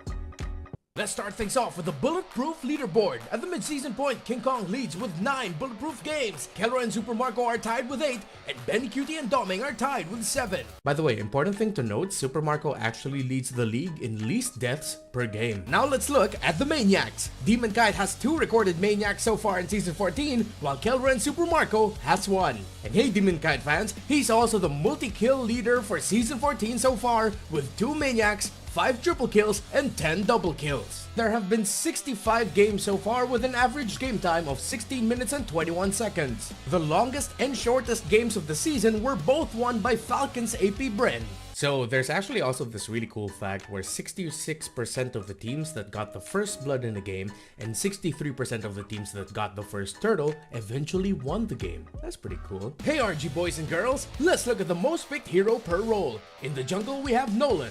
In the gold lane, Moskov. For the roam, Jawhead. EXP lane is dominated by Edith, and in the mid lane we have Aurora and Valentina. Go read the numbers, I'm not saying all that again. Let's look at the highest win rate heroes among heroes that were picked 15 times or more. Tigreal, Edith, and Roger. Read the numbers again.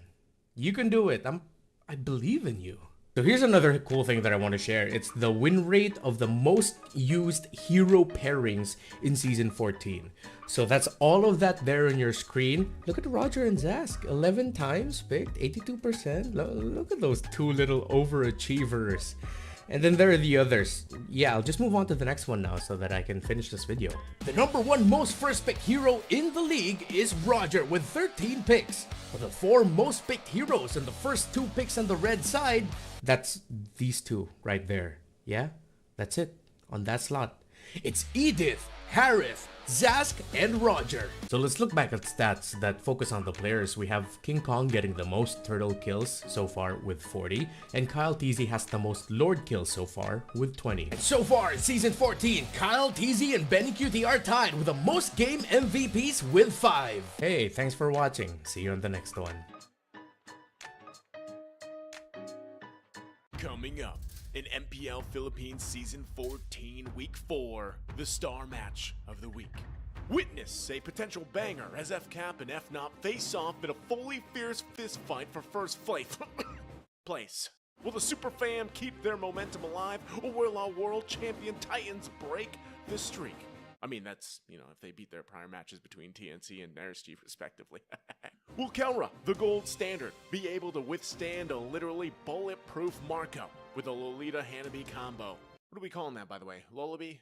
Lanabi? Hannah-Lita? Look at the moves, look at the shields. Damn that CCMU. Feast your eyes on the star match of week number 4. FNOP versus FCAP. Live in Green Sun, Makati City. It's not that sunny. I know it's been raining like hell. Which F-er are you? Who the F will win? We'll see you then. Stay safe, stay dry. Get 8 gigabytes of all-access power. To do it all. Plus only TikTok to scroll and share non-stop. Power, work, life, and more. With Smart Power all-access data now up to 90 days. Load now. No signal, no fun. If only you could switch in an instant. But wait, you can with the Smart eSIM.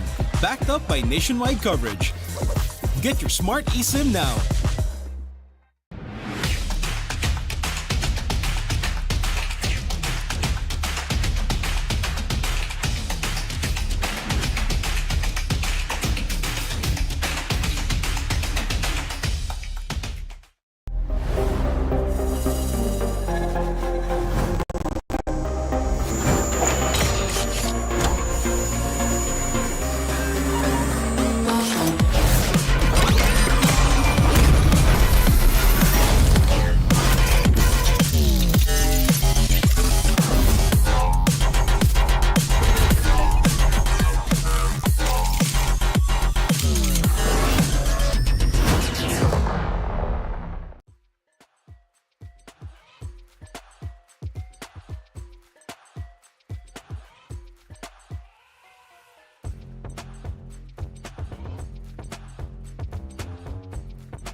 Moments away from finding out what's about to happen between Falcons APBren and Aurora MLBB. Again, we're seeing the second game number 3 of today, so we really maxed out all of our series. But let's go for a quick recap as to what happened earlier. Okay, we're done with the recaps of the previous series. Again, this is the second game 3. But for game number 1 earlier here, it was Falcons APBren taking the win.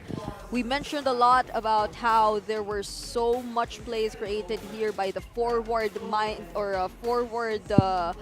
focused composition here by the Fovius Mathilda that was brought about here by Falcons APBren. But come game number 2, it was seemingly Aurora who just kept going for all of those engages with the Hayabusa this time in the Demon Kite, and again a better mid-rotation that we've seen from them. So far, what do you think for you was the most interesting sequence, or I'd say highlight you've seen so far for the first 2 games between Falcons APBren and Aurora MLBB? Well, going back to game number 1, it would just first let's look at what Falcons APBren did. It was how well they were able to balance like the in and out and just conserving their skills at the right times around the Fovius. Again, with the Fovius, Matilda, Hayabusa, Faramis together while the Moskov is split pushing. That's 2 protect 1. It's the Matilda and the Faramis buffing up the Fovius so that the Fovius becomes unstoppable. And then the Moskov, Super Marco will just come in late. So how they were able to just blend that together, play around that was really cool to see because that takes a lot of cooperation and communication to maximize your Circling Eagle, the Nether Realm, the timing of Flap Easy as the Fovius with Vengeance, and to make the most out of all the dashes that he can use to get his abilities and his passive a little bit quicker. Then for game number 2, it was just really it was different because this time Aurora in game number 1, they were looking for openings. Yep. While in game number 2, all Falcons APBren were giving Aurora were just openings. Yep.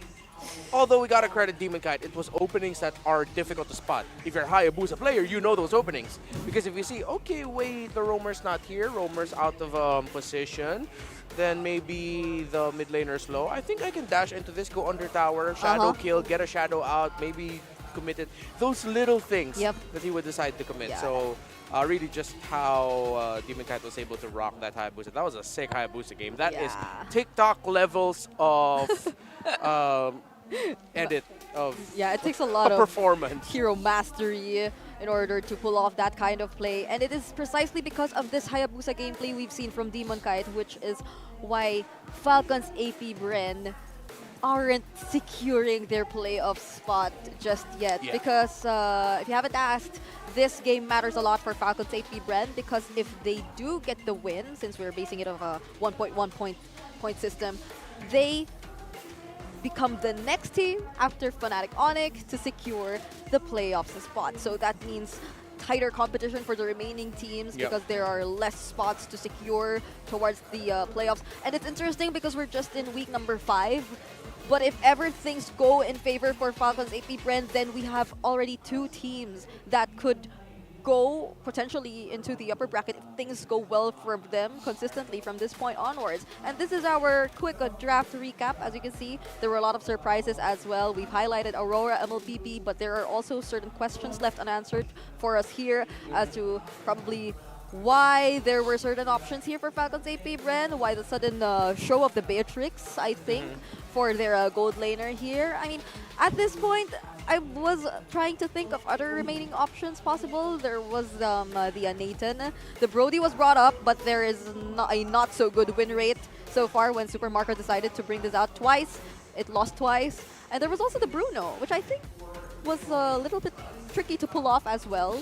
And all things considered, it just might be, or it might have been a difficult decision as well for Falcons APBren to make. So yeah, we're looking forward to the adjustments that will happen, but then I think we have a hot topic here, or a question for all of our viewers, because we have an Epic Skin gift stage 4 giveaway. Yep, there's a lot of Epic Skins coming in the game recently, and there's a lot of awesome ones. So choose between all of that: the Venom Hanabi, Glorious General Zilong. We have enough Zilongs in the world. Fleet Warden Nissan Shin. Blazing Shadow Esmeralda. Yep. I personally own none of these, so never. Oh wait, no, I have I have the Esmeralda one. Yeah, I like the Esmeralda one. I think I have the Yisun Shin, if I'm not mistaken. I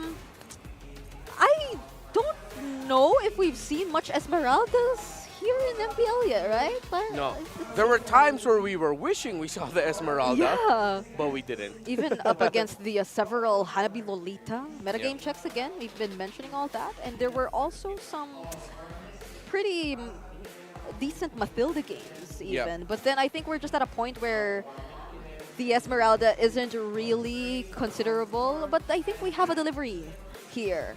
Trying to look cool while doing it. Oh, so what could this be? Thank you, Magical Hand. So I think Okay, no, yeah, these so are... that was one of our floor directors who handed this. What is this? Oh, these are the letters. Yeah, Okay. these are gifts from our community towards either the players, either the talents, whoever they want to send messages for. So let's read some. What Oh, did you get? This at first I thought this was just hate, but then there was I'm not reading this. No, I'm not reading. Okay, that okay. So you get another one. I'm not reading While that he's scanning his choice, I got Oh, I've here. seen this already. It's from Cebu City. It's a very general message, but it's very cute. Good luck to all players. So Ah, he this didn't one says- specify which team he wanted to. This one says go TNC, go Coach Scholar. Oh, that's a. I believe right now he's the manager for TNC Pro Team, so... Okay, here I have a specific one, a very specific one. So I think this guy is from the barangay. So, to Chaknu. I'm reading it in a very demure Go ahead, just manner. read it. Go for it. It's written in Filipino, but for our international viewers, I'll be translating Don't it. translate. I don't care. I'm just kidding. Please translate Okay, it. let me read it in Filipino first. Ingat palagi, idol. Galingan lagi sa laro. Good luck. So Yeah, for the Indonesians there, if you hear lagi, it's the same thing, guys. Oh, so basically it's just saying to always take care and to always do your best in the game and good luck. So this is from Jovit Nang, and he wrote the venue even. So he wrote Green Sun. So what a cute way to write this very short note / letter from our community. So there are a lot of messages from the community, and it's not just limited to post-its, to notes. You can also drop your gifts for your idols if ever you want to give them some of those gifts. You know one thing, in the first 3 weeks, a lot of people were giving cake. Really? Yeah, I think 4 or 5 remember players donuts. or people got... Oh, donut. Yeah, just pastries. People were giving cakes. We got a box of donuts, like the talents. Thank you, by the way. We appreciate Thank it. you so much. Another team got a box of donuts. I think 2 or 3 teams got cakes. So that's pretty cool. Thank you. Yeah, and a lot of us have been celebrating our birthdays. I did not eat all of them. I can attest to that. But I wasn't able to try. Because I ate all. No, Oh, kidding. so... No. okay. I tried to defend you. But then, yeah, if you want to drop off some gifts for your idols here, be it pro players or going back to what we were mentioning earlier, if you want to see Renmar in real life and evaluate whether or not he meets your No one wants to see expectations or that. not. No, yeah. my self-esteem can't handle that. What are you doing to me right now? No, this is just an example. What Like, are you doing a to me, lot of Bridget? our international fans are actually very curious about like the talents in real life. Yeah, So- they're curious about you. No. You have a no, massive fan base, you know that. That's wrong. But if you want to see a lot of things Between for us, yourself, who do you think gets the more gifts every day? I didn't say every week of MPLPH, but every day. those are just Who's flustered right now? Not me. how I wish Midnight was here so we could just like. He's doing his job on the Filipino panel. Don't drag him into But this. if you haven't asked, Midnight is very happy right Type now. 1 if you're a Brigida fan. Why If you are you would still come there? here to MPL Philippines to give her a gift, type 1. This reminds me of the Lilia conversation. We're still there. Don't try to get out of this, Alex. Okay. But then, still, whatever you want to see, whatever you want to experience, if you're in the Philippines or if you want to fly out to the Philippines to experience the MPL Philippines live, be it during the regular season or the playoffs, you're free to visit us and drop off your gifts.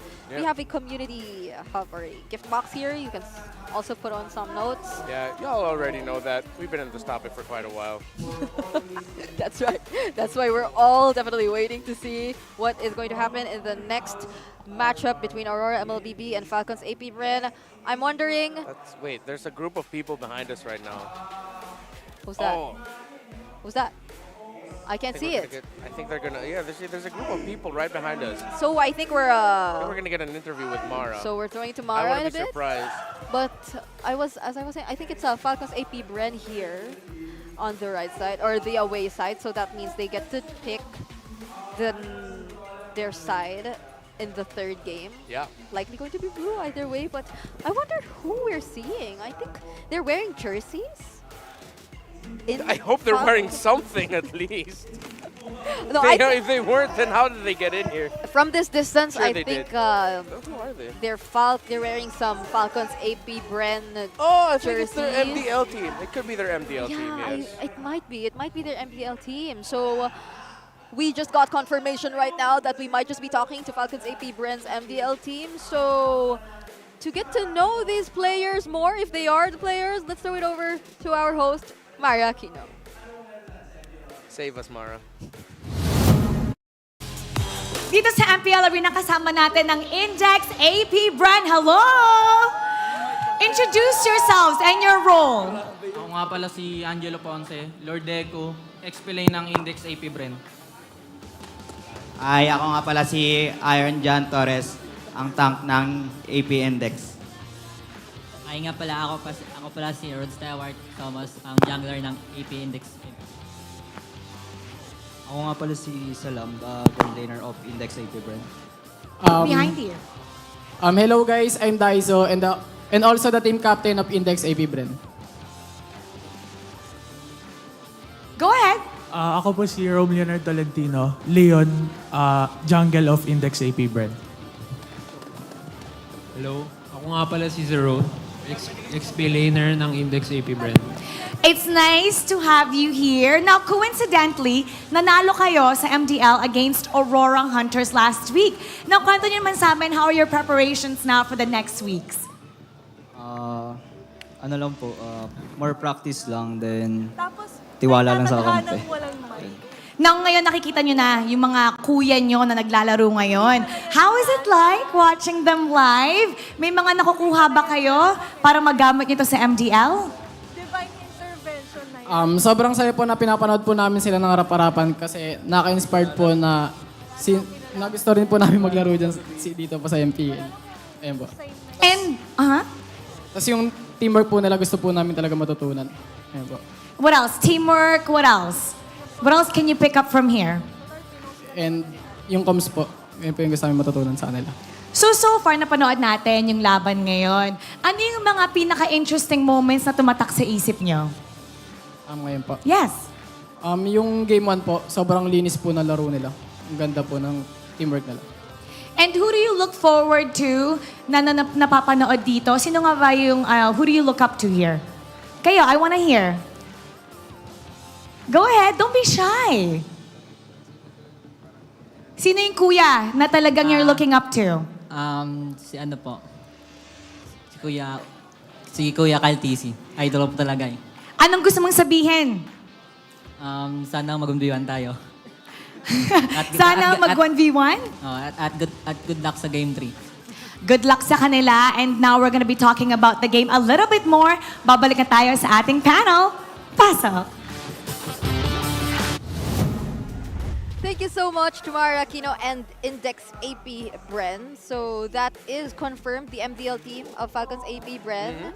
And they're also, I think, in a pretty good spot right now, currently on the ongoing MDL Philippines. So you have to watch out for these players, if I may say.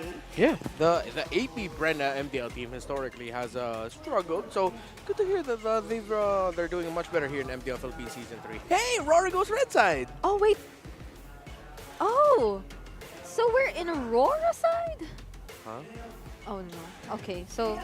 They don't change placements on the stage every game, you know that? Yeah, okay. So they do get red side instead of the blue side. Did this work for them earlier? I mean, they were red side in game number 2, so yeah. I think they're just playing to their comforts. All right, Get the all idea right. of momentum. All right, Yeah. right. So if you want to revisit what they banned out in game number 2, it was a. Give me a second. The chip. Yeah, chip, Fanny Roger. Yeah, that's for sure. The chip was banned.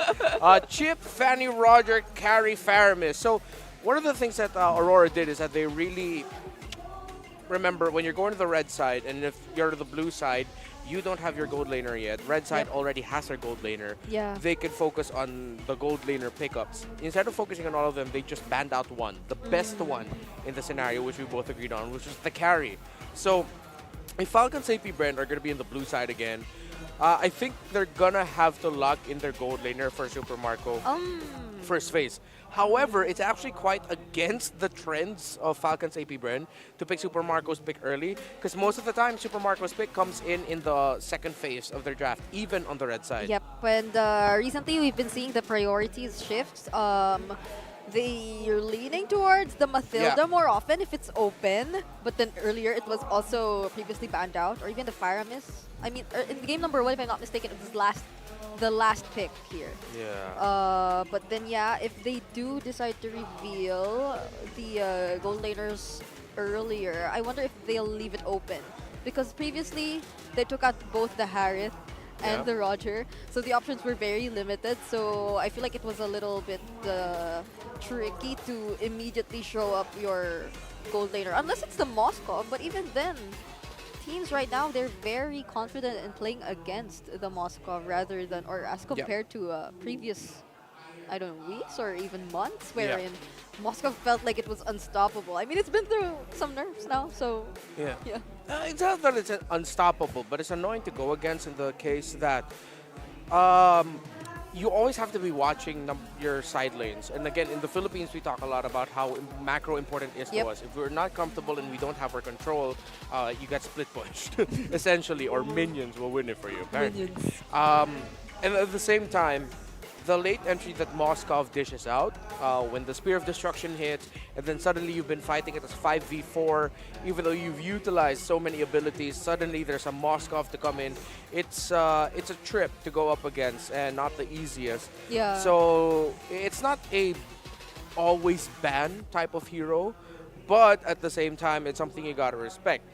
One thing that kind of scratched my head though in game number 2 was that Falcons APBren decided to prioritize the Matilda over the Phoveus, wherein Aurora first picked the Phoveus already in the first two picks red side, whereas for Falcons APBren, the Phoveus did well for them. So I think they also thought that they could counter it, but yeah, it just didn't work out. If they picked up the carry earlier, might be a little bit of a different story, but then at the end of the day, the mid lane trio was the one that lost for Falcons APBren. So if you want them to bounce back, I think one of the key things, weirdly enough, is to make sure Renegade doesn't get that Minotaur.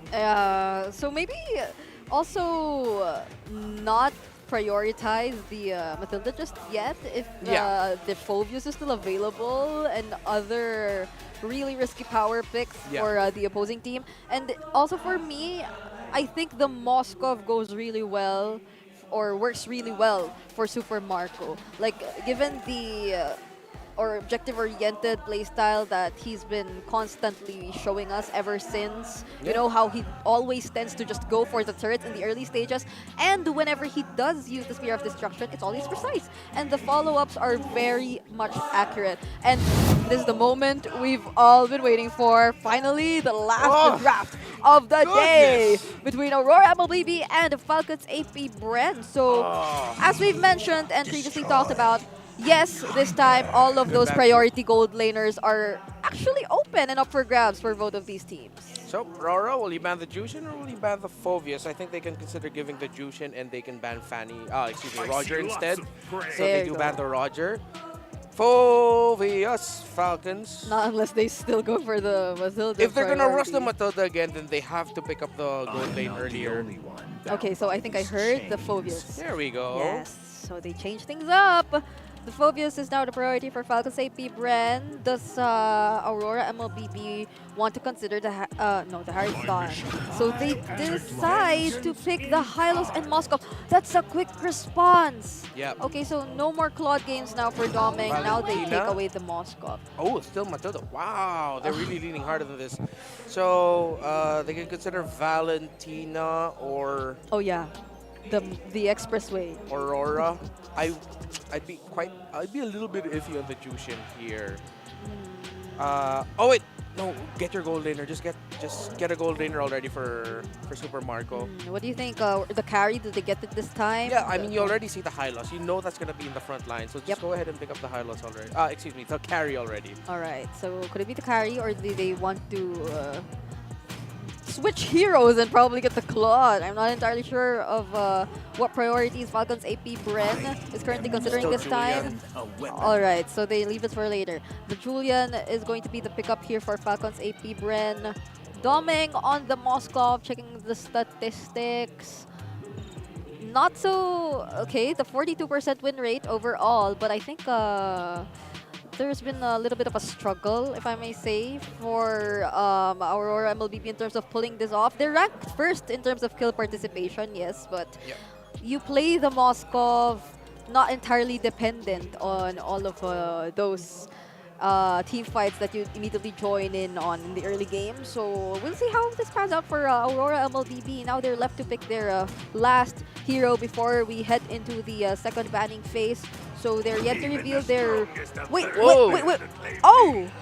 Yeah, it's the Bane of the Demon Kite that didn't fare well against them. Up against the Matilda, I'm going to have to revisit what that draft was, I believe, when they faced Omega earlier. This is interesting. We usually see the Matilda paired with the Bane, but it hasn't been an option for the teams who recently picked up the Matilda. It's more of focusing all their resources onto supporting their gold laner. But now they decide to take the Bane even before we get hints of them or Falcons APBren potentially going for that. And there's a Julian as well. So yes, they do flex the Julian, but the possibility of this being a jungler is also still up there. Yeah, I think the Julian needs to go in the mid now. Going up against the Bane. Okay, so they do ban the Minotaur as we mentioned earlier. See the hero damage per game ranking among all junglers, and Dory's actually up there. Demon Cat is a killer, Caltesia as well. Yep. It's difficult to actually place the Julian up against the Bane in the jungle. Yeah. Because you're going to be committing your enhanced sword to either go in but then suddenly get knocked up by sharks. Yep, and there's a high loss. And then the high loss, so I think you're going to have to put a Julian in the mid and then pick up a different jungler here. Okay. And they deny the Valentina, which we also suggested to be a great pickup here, supposedly for Falcons APBren. Now they're left with really, or they're trying to force that Julian mid probably here for Falcons APBren. So I'm not entirely sure if it works both ways, since they really have to flex it at this point, since it's going to be hard to match up against the Bane, and also since Aurora MLBB seems like they're forcing it to happen for Falcons APBren. Now Aurora, they still haven't revealed their mid laner, but they're going directly, or they're really focusing on the bans towards the mid lanes. So at this point, we're left with what, the Zask, the Lilia, or potentially the Faramis. Could they take it for themselves, since if Falcons APBren gets hold of the Faramis? Or, but they might just go for the Julian mid, so I don't know anymore. Yeah. Falcons APBren are in a rough scenario right now. The early Bane, high loss together has put the idea of a Julian jungle in a rough position. Actually, even for a Julian mid. So the damage might not come easy here. I think Ogwen really needs to work with the rest of Falcons APBren. And you said Faramis. Wait. You said Faramis, and it is Faramis. Great call there. To live. So Aurora looks like they've outdrafted Falcons APBren Oh, here. look at that reaction from Yeah, because the thing is, if you want to get that out quickly, you're going to have to pick up the Claude. But the Claude going up against those four, it's going to cry.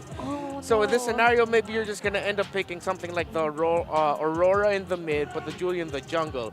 Ling is open, but even Ling going down is going to be a difficult scenario. See if they're just gonna force the. Even if we go alpha? Or what? How likely are we going to see a fighter gold lane here for Falcons APBren? No. It's gonna be tricky. It's gonna be lagging. Wait, oh, Melissa. Wait. Oh! Wow. Right! There are also shadows. Oh, wait. Wow. Okay. So instead of taking it into the fight, they take it. They look at the big picture. So the lineup of Aurora, the first 4, want to fight around the objectives. Falcons APBren, they're strong at fighting objectives, but they also have the option of opening up the map. Yeah. But it has to be together with that Melissa. Yep. And now, front line though for Falcons APBren looks lacking. The roam here for Renegade might end up becoming another tanky one setter. The Tigreal is still open for him. Yeah, I agree. The Tigreal, if we're looking for other AoE setter tanks. Oh! Wait! Okay. Renegade was using this previously when he was going live. I think they're kind of familiar with this. So, the Mincitar for Renegade. That's interesting. Yeah. You could anticipate the plays from Falcons APBren. Blink skill. Does this negate the Phovius usage of the Inferno Pursuit? And if ever the Melissa cannot use her dash to reposition herself, she brings down the go away, and then the King's Calling can just leave the Melissa there because she can't get out. All right, they have to time the King's Calling really well, but the same goes for Falcons APBren, so this is a very interesting matchup. Ow. Okay, let's head into the action. Let's go, Leo and Naisu. Let us. Thank you so much, Brigida and Renmar. Down to the final bout. Game 3, the very last for week 5 of season 14. Let's head on into the land of Don, Leo, and Naisu bringing you the action on a personal level, conceptually, and just for all of the Mincitar fans. I'm loving what RORA brings. I'm loving it. You know, the fact that you have a Mincitar in the hands of Renegade. And I know they mentioned it on the panel that he was playing this in the streams that they saw, but I'm wondering how conceptually this is going to work with the lineup that they have. Very interesting. You know, they still take that power pick, but the Hylos in the hands of Edward this time around revitalizes there. And even having the Faramis, like there's so much that they can play around with. And then your ever favorite Bane. Oh yeah, I'm loving it. But real quick, check out the emblem build on Renegade's Mincitar. It is a tank emblem with the Swift. So he wants a little bit of extra move speed, rather attack speed. Edward walking away here, he's gonna go down. Yeah, you can't escape that. That's one of the downsides, obviously, when you just gotta revitalize. Yeah, just accept them. It was inevitable. You crossed the threshold a little too far, and now it's gonna lead to a camp steal and just flap wailing away at the shield. Anyways, talking about Renegade, right? Yeah. As cool as it is that they're whipping out these. Oh, Renegade! All right, he flickers out. He's okay. As cool as it is. Case in point, as cool as it is, it's not the front line you need for Doming and for DK. Like for a Moskov and a Bane, you want a big chunky dude, much like yourself. A Tigreal. Much like Tigreal, sure. I would cosplay him. Right? Mincitar? No, Tigreal. Oh, sure. Yeah. See? So you need a good front liner to be able to hold up for the ordnance that DK and Doming bring. But the Mincitar brings the action to you, and you're a little softy. Yeah, and you're kind of just playing around the King's Calling at this point. Fighting for the turtle, we'll see how it goes. Spirit of Glory going to land. Able to get the pull off. Turtle secured, though, and now they have to fight it out. Diversion going to be used as well. Here comes Few. No one goes down in the fight because of the Nether Realm. But that's going to be it. No one falling in that one. All right, Few just coming in as a last-minute deterrent if ever RORA did lean hard into it. Someone's there to just say, no. Yeah. You do not. You do not force it. And so far, FCAP are doing well to reset. Again, despite all of these spicy picks and what seemed to be a lock out of the draft, which would betray what Few looks like pre-game start. You know how he just has his hands in his face? No, FCAP seems to have recovered well. Again, that last pick, Melissa, people were looking for the Claude. Yeah, he's... the Melissa's going to be interesting as well when we talk about all this and how it plays into the part of Aurora, but also, you know, when we got a glimpse of the gold difference here, right now, Demonkine's kind of fallen behind against Kyle Teasy, of course, but look at this right here. That's right, the courageous warrior, The Burmese King, if I'm not mistaken, comes back after the last time we saw him in Season 11 when Smart Omega's Miko then, who is now playing for MPL, if I'm not mistaken, took it into action. So it's been a hot minute. We've seen him in the Rome, and then we saw, what season was that? Benny Cutie played it in the gold for one of the first times in the playoffs? Season 11. Season if 11. I'm not mistaken. All right, here we go. A diversion up top. I think Doming smells it. The shenanigans afoot. Shenanigans. They might have enough to actually collapse down, sandwich him in. They're going to clap him! Domain goes in. Spirit Destruction. Tries to clear the wave, and here's the rest of the team to follow up as Ogwin's taken out. They get exchanged for it, but no one will be able to go down from RORA. FCAP only loses Ogwin. Ain't no exchange here, Joseph. This isn't Full Metal Alchemist. It's just a straight-off pick-off. I mean, good news and bad news. Number one, for Falcons APBren, good news is it was Ogwin who went down. Yeah. Bad news is we just saw what could possibly be the winning image for Aurora. Like, if you're able to do that, you know, put him into the King's Calling. Wait, turtle up, turtle up. Turtle's up for the taking. I'm not sure what's going to happen here, but it's Demon Kite that does secure it. They get the drag off. Might be able to go and collapse down on Flap Teasy, but he's fine with it. And as you were saying, that might be the play for Aurora. Just fight in that King's Calling, if you will. And again, just as you saw in that Turtle take second of the game, DK with a DC. Imagine that whole situation up in this little corner of the map. Yeah. Plus a deadly catch. It's almost as confusing as a trampoline with Own Fury. It is. And it's enough, like, and I guess this is why, you know, now that I've spent quite a bit of time watching the Bane jungle this season, it makes sense in a lot of lineups. Oh, in-game, right. In-game. In the matches, right. My bad, not in the talent room, you know. But that's the thing. The deadliest catch, the DC, is so great in those points of the map. Diversion going to be used. They don't send anybody. Spotting things out, but they are going to go for UA. Good thing for UA, he can go through walls. Oh, and Renegade looking for the hook. Misses by an inch. And sure, say what you... Oh, whoa! Oh, Edward! That's a whole lot of damage on Edward. How about Jing? Even with a Glorious Pathway and a Revitalize, he gets taken out. Look at Renegade. Renegade waiting patiently. I don't know if anyone's going to follow this up, though. Shh, very quiet. Gives the information. Goes for a few. The hook. Gets the pull. Spirit of Glory's there. UA's going to join the fight, but with the guiding win, Few's going to be fine. He doesn't call in the homies. Yeah, he doesn't. I wonder, though. Wait. In the jungle? Oh, what? Demon Kite. He saw Ogwin pop up, and he's like, yeah, I'm not following that up. If Ogwin wasn't there, he would have thrown out the crab claw cannon and then went in Renegade! Renegade could be in trouble. Goes in. Spirit of Glory, Netherrealm to help him out into the King's Calling, and now Kyle Teasy's going to be in trouble as he goes down. But there's some fight back from FCAP as they find Renegade. They try to get UA, but he gets away again. Diversion to cut him off. Here they come. Super Marco gets the double. Surprise! And just in time, too. Look at that. Back to business. FCAP rotating here into the final turtle. Gonna go for the turtle. Flap TZ and Infernal Pursuit right on Demon Kite, gonna force him back. They even use Retribution. Woo! He's fine though. Gets under the turret. Kyle TZ still holding on to his retry. Turtle for the taking here for FCAP. But that's a non-starter. The fact that you sent the Bane packing counted as a TKO unless, hold up, Falcons APBren, this is a small window of opportunity. Maybe, just maybe. Nope, that's it. The Bees get the final turtle, and look up top. Whoa! Up top. Are they still going to battle it out? 1v1. Flap TZ right up the bag! And there's Few to help Flap out. Gives out the emote as well, so there you go. FCAP holding on to the lead, an objective and a kill. And now this is the point where they usually start to shift the gear, right? We're 3 turtles in. They're waiting for that first lord to come up in the game here. So RORA, they've got to make this composition work for them. And where do they do that? I'd reckon up top. Look at that. How deep Doming went. Part of me says, you know, maybe it's worth it. Maybe he did have it come in. Oh, wait. Flap. 1v3 potentially. Get some airtime. King's Calling going to be used too. Glorious Pathway. Flap alone will get the 2 ultimates out from RORA.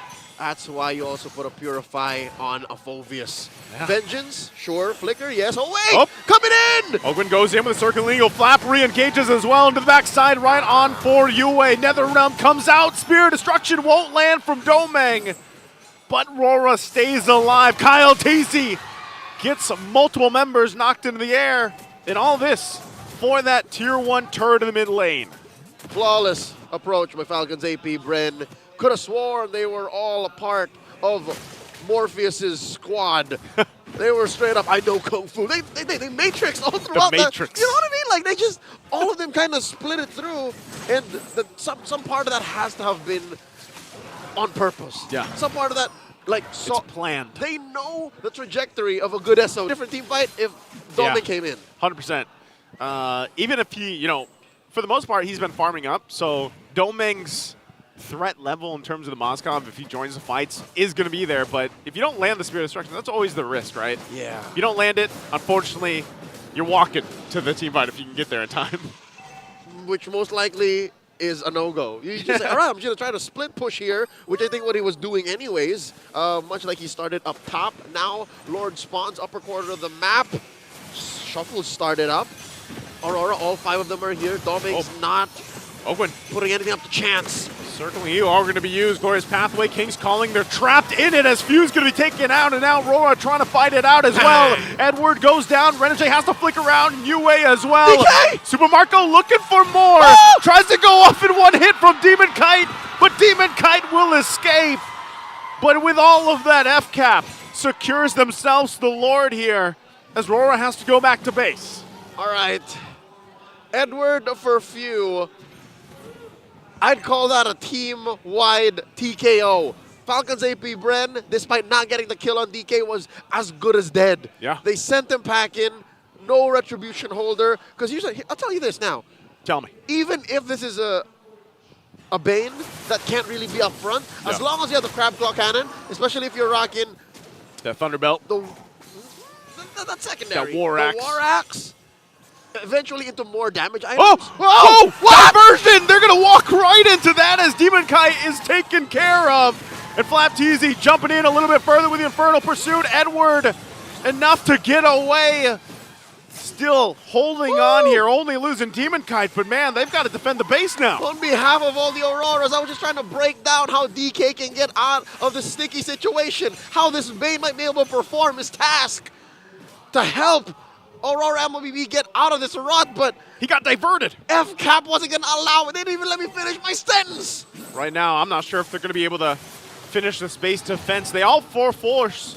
Lord's going to be worked on. All of the holy shields being popped here. Woo. I don't know, FCAP, they might not actually force anything further off that first Lord. Oh, SOD.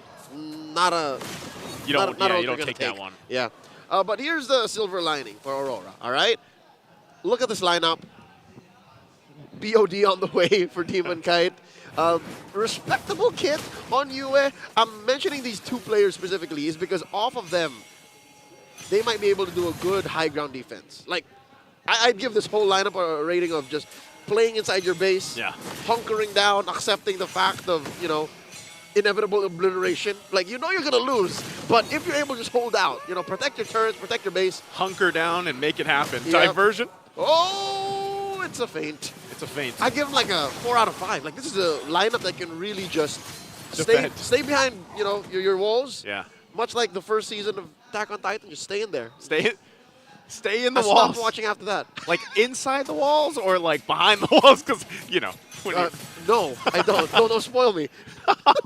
Okay. 40 seconds until the Lord spawns. Upper quarter once more. FCAP about 6,000 gold ahead. Here comes Flap. Flap going to get dragged in. They commit the King's Calling. Circle Eel 2 going to find multiple members, forcing them back. Netherrealm already expended as well from RORA. But FCAP, that might be all they get. Again, just kind of testing the waters here. They got 20 seconds for this Lord to be up. Beautiful pickup on the Melissa by Bulletproof Marco. Still deathless. 12 minutes and a half in so far. And wait, what is this? Aurora clapping back? Are they going to re-engage after it all? They get knocked up with enhanced chains, and now Flap Teasy goes dunking.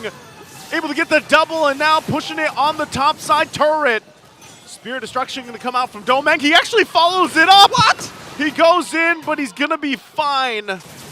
Little risky maneuver there from Domeng. He doesn't have enough items. I saw him take the flank. It was as perfect and engaged as you could for an assassin-like marksman, but Joseph, there wasn't enough damage. There wasn't. He couldn't finish the job, and now it leads to 2 free kills. A Lord that inevitably was going to go to FCAP, but all right, what's the game plan here?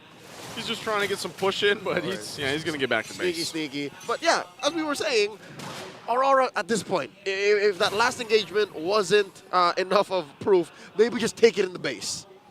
And maybe this is where you test that theory, because this is the time to make it happen. And even for Renegade, going back to the Mincetar pick here, you know, he's got Radiant Armor, he's got Dom Ice. Yeah.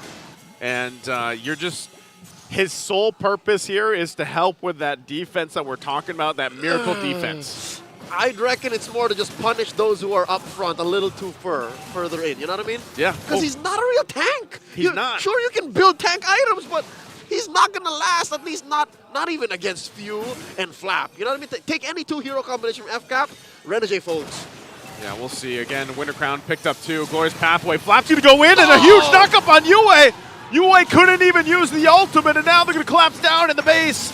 Yue's back for the fight, though. Flap's easy, still in the backside against Domeng, just trying to tank it all. Renegade still in trouble as he falls. They still have to deal with the Lord as well, and Edward goes down as well, trying to get Super Marco, but he's still bulletproof.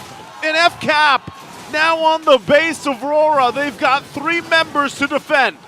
A successful defense so far, but wait! The shutdown on Ogwin, he's down! Ogwin's down, a good pickup there for Domeng, but the base is exposed. But it looks like RORA was able to buy themselves another defense as the Spear Destruction gets thrown down in between. See what I tell you? You're telling me. They can defend. They can. It's just that it's going to come at a cost. Edward was in the back line going 1v4 for what seemed like forever. It was just like, just hold out, guys. I can do this. He had his revitalizing and his glorious pathway. He's like, I got this. You guys just stay alive and do your thing. Just clear the waves. Just hold the door. to the credit of Aurora, I think it was on purpose that they let Yue die quickly. Yeah. Because he was going to respawn He had like the passive anyway. in no time. And then use the Netherrealm upon the re-engage, which was as good as it gets. Again, folks, when you're down 10K, it's as if you're playing against 6. There's only so much you can do. It's miserable. So the way Aurora kept their composition, held it out, and used their kit to the maximum, that's the best you can get. So now, to bare base, no turrets left, Lord spawning, upper quarter, same spot in 30 seconds, no contest. That's step 1. Yeah. Step 1, no contest. Step 2, play this hunkered down defense again. I agree, 100%. The only real way they can win is off of a punish. Yeah. There's no rope-a-doping, there's no baiting FCAP. Like they will come up with weird drafts, sure, but gameplay-wise, like there's very little you can do to trick them. Yeah, you're not going to be able to do that. I think even right now, you just get the vision you need on it, but you're going to be pretty late to this. But it looks like they actually want to fight. Good testing! Possibly try to pull something through. Domeng also throwing the Spear of Destruction now, and it doesn't land on anyone.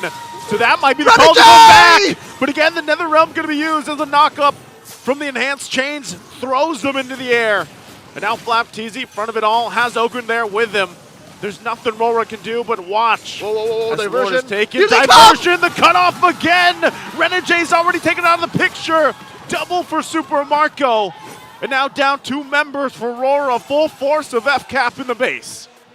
Bold as it is, Aurora tried to contest, tried to find a window of opportunity.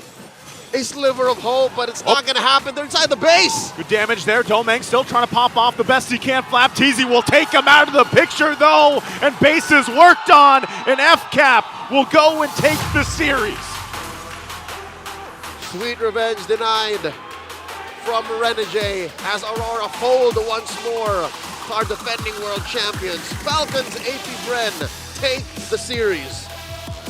Oh, that's got to feel good. Again, you know, they had to go through the endurance test, I would say, for this series, but ultimately FCAP comes out. And again, going back to Aurora's draft, very interesting. They took a risk.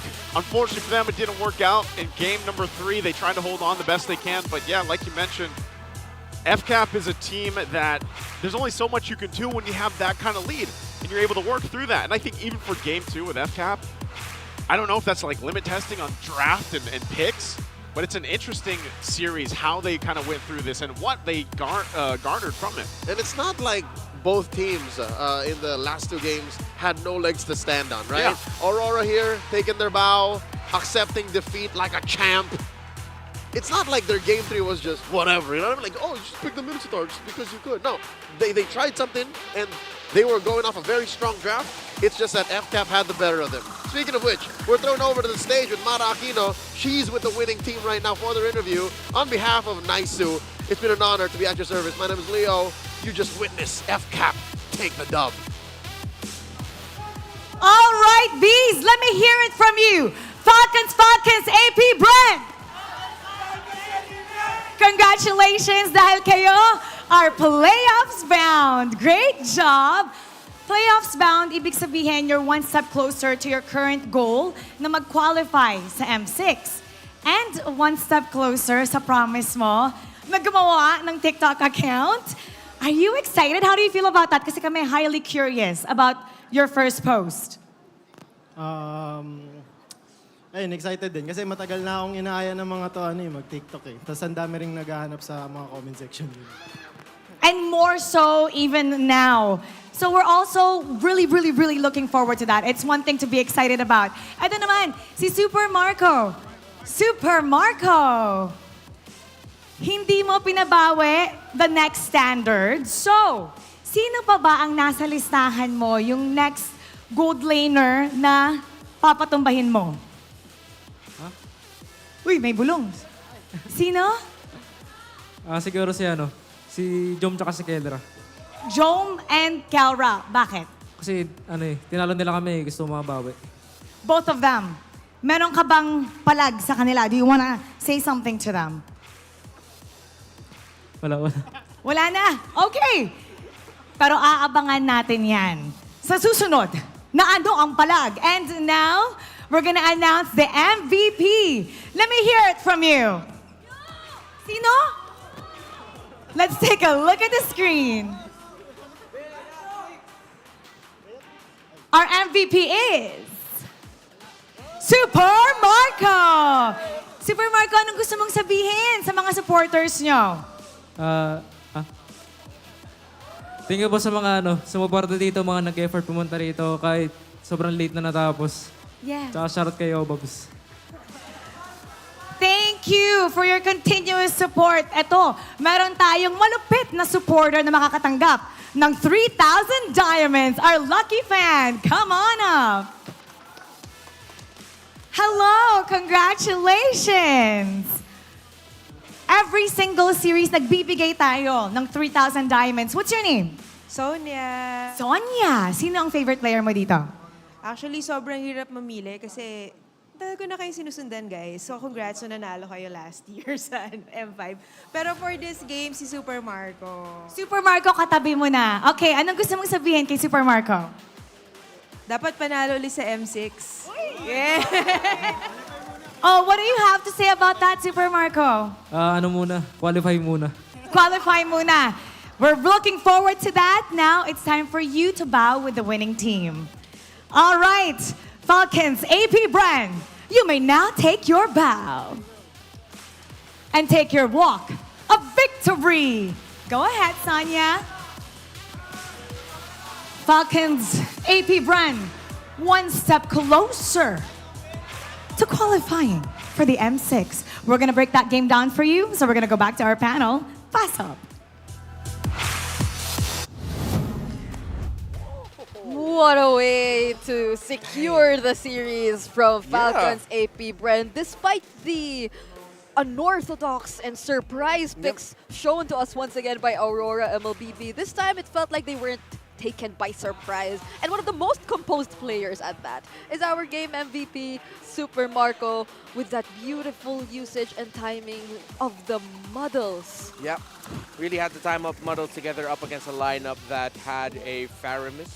So with that, compared to game number 2, the mid-trio of Falcons APBren had a much better time this time around, which means that Super Marco is happy. Dominic was able to... He wasn't completely beat in lane, but because of what was happening in the mid and how Super Marco was handling the lane, wherein he would sometimes give up the minion wave control so that he could join in the fights in what's happening in the mid lane while Doming is just left to split push, then he could speed up getting his items and his gold because he's also getting kills. I believe he had two double kills in this game, and then 2 kills in another time.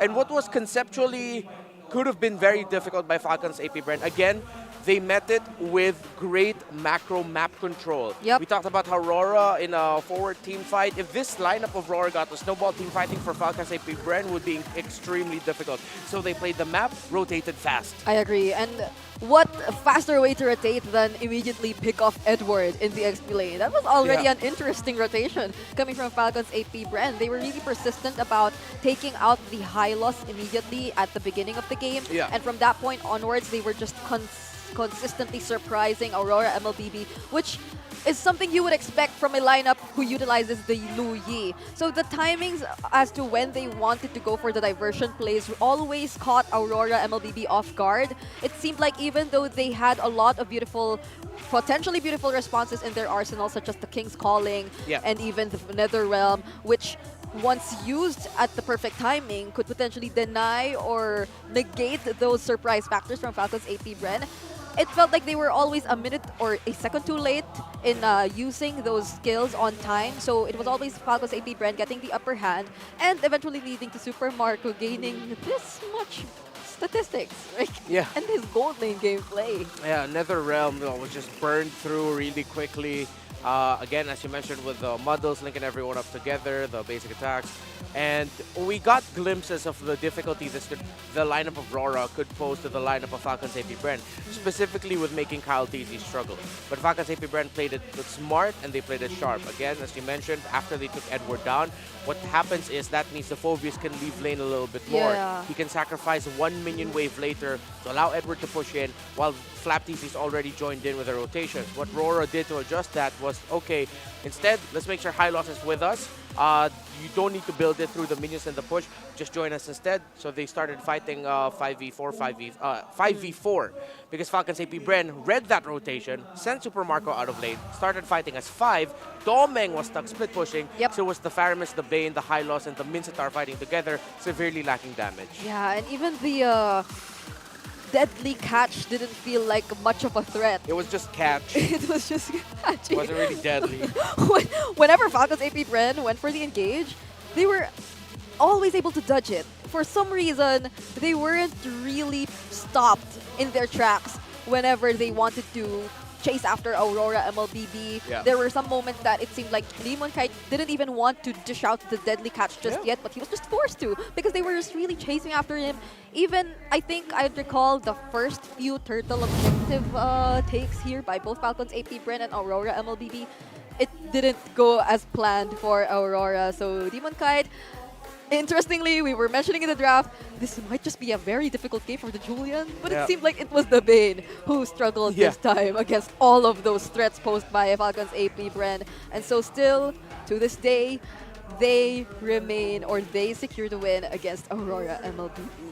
Still undefeated in their series. However, they did drop a game in this one. But in the season series between FCAP and RORA, FCAP takes the cake, and as we all know, they take their playoff slot alongside Fnatic Onyx Philippines for the season 14 playoffs. Yes, 2 slots are already secured by our teams, but what could have been the comms during that game? Let's listen in quickly to my check for Falcons APBren.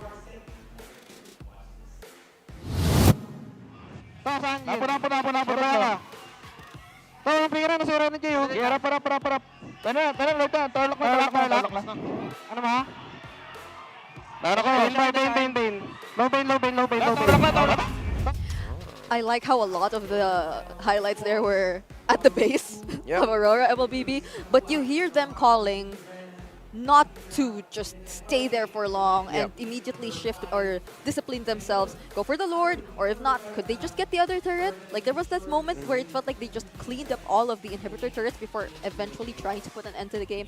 So I think that shows how Falcons APBren is already starting to manage like their mid to late game decision making and discipline overall. So very promising performance for them. And now in our updated standings for the regular season, now we see 2 green blinking lights on 2 teams that signify those who already have secured their playoffs spots. So the competition's getting a little bit more tighter for those at the bottom half. With RSG Philippines getting that win earlier, they still have a Blacklist International and TNC Pro teams still have a possibility to make it into the playoffs. We'll find out next week what those possibilities are. However, the RSG Philippines are still in a dangerous position. With them being 1 point ahead of RSG PH, though, Team Liquid PH isn't as comfy. With Aurora, MLBB, and Smart Omega having 2 or 3 matches, respectively, past RSG Philippines are in a little bit safer space and can breathe a little bit lighter. But right now, RSG Philippines and the defending champions of MPL Philippines, Team Liquid, are the ones in the not danger zone, but they're at risk of ending up in the danger zone. It's so surprising to see them in this spot since, I don't know, since season 10 that they've gotten down to the 5th place in our regular season standings. So yeah, the dynamics are really changing in terms of all these teams and their power rankings. But then for our Fancy Laban, it's a major shift in terms of the rankings, if we were to put it at that. It's RSG PH leading that. The Raiders, their fans are coming in really strong into this week, because if I remember correctly, last week it was TNC, the Phoenix Army, who was actually leading our Fancy Laban standings. Yeah, for those who watch the MPL PH action live here at Green Sun Makati, they can they can attest to the action that happens before the series of the days goes on. The action that happens, they get pretty hype up for what they see there. You have 1 or 2 community casters sometimes joining in, and then the crowd gets really hype. So Fancy Laban is always a really fun experience. It is, it is. If you want to join on the games that are being played prior to the series, so you could feel a bit of what your favorite teams are actually going through whenever they have their game days, then this might just be a perfect opportunity for you to try it with your friends. But that has been it for day 3, for week number 5 of MPL Philippines Season 14. What a way to start the second half. It's Brigida and Renmar who's been with you together here in the Infinix Game Tambayan. And now let's throw it over to our host to close this day. This is the reason why we're the most competitive league in the world. It's the back-to-back action, constant nail-biters, an exciting place that can only be seen here in the MPL Arena. Kaya dapat samahan nyo kami next week as we bring you closer to painting the playoffs picture. Ako po si Mara Aquino, and you've been watching MPL Philippines Season 14. Keep it good vibes, everybody. Stay safe, and see you next week.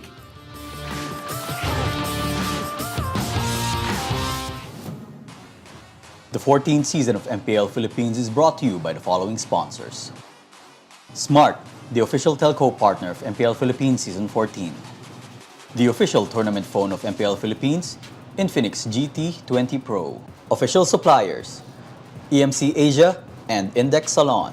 Experience the MPL PH Season 14 action live at Green Sun, Makati City. Grab your tickets now via official MPL PH website.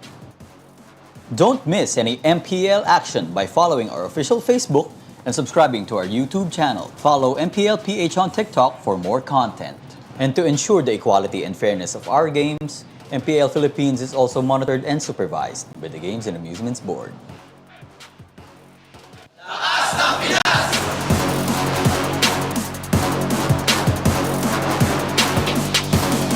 Lakas ng Pinas!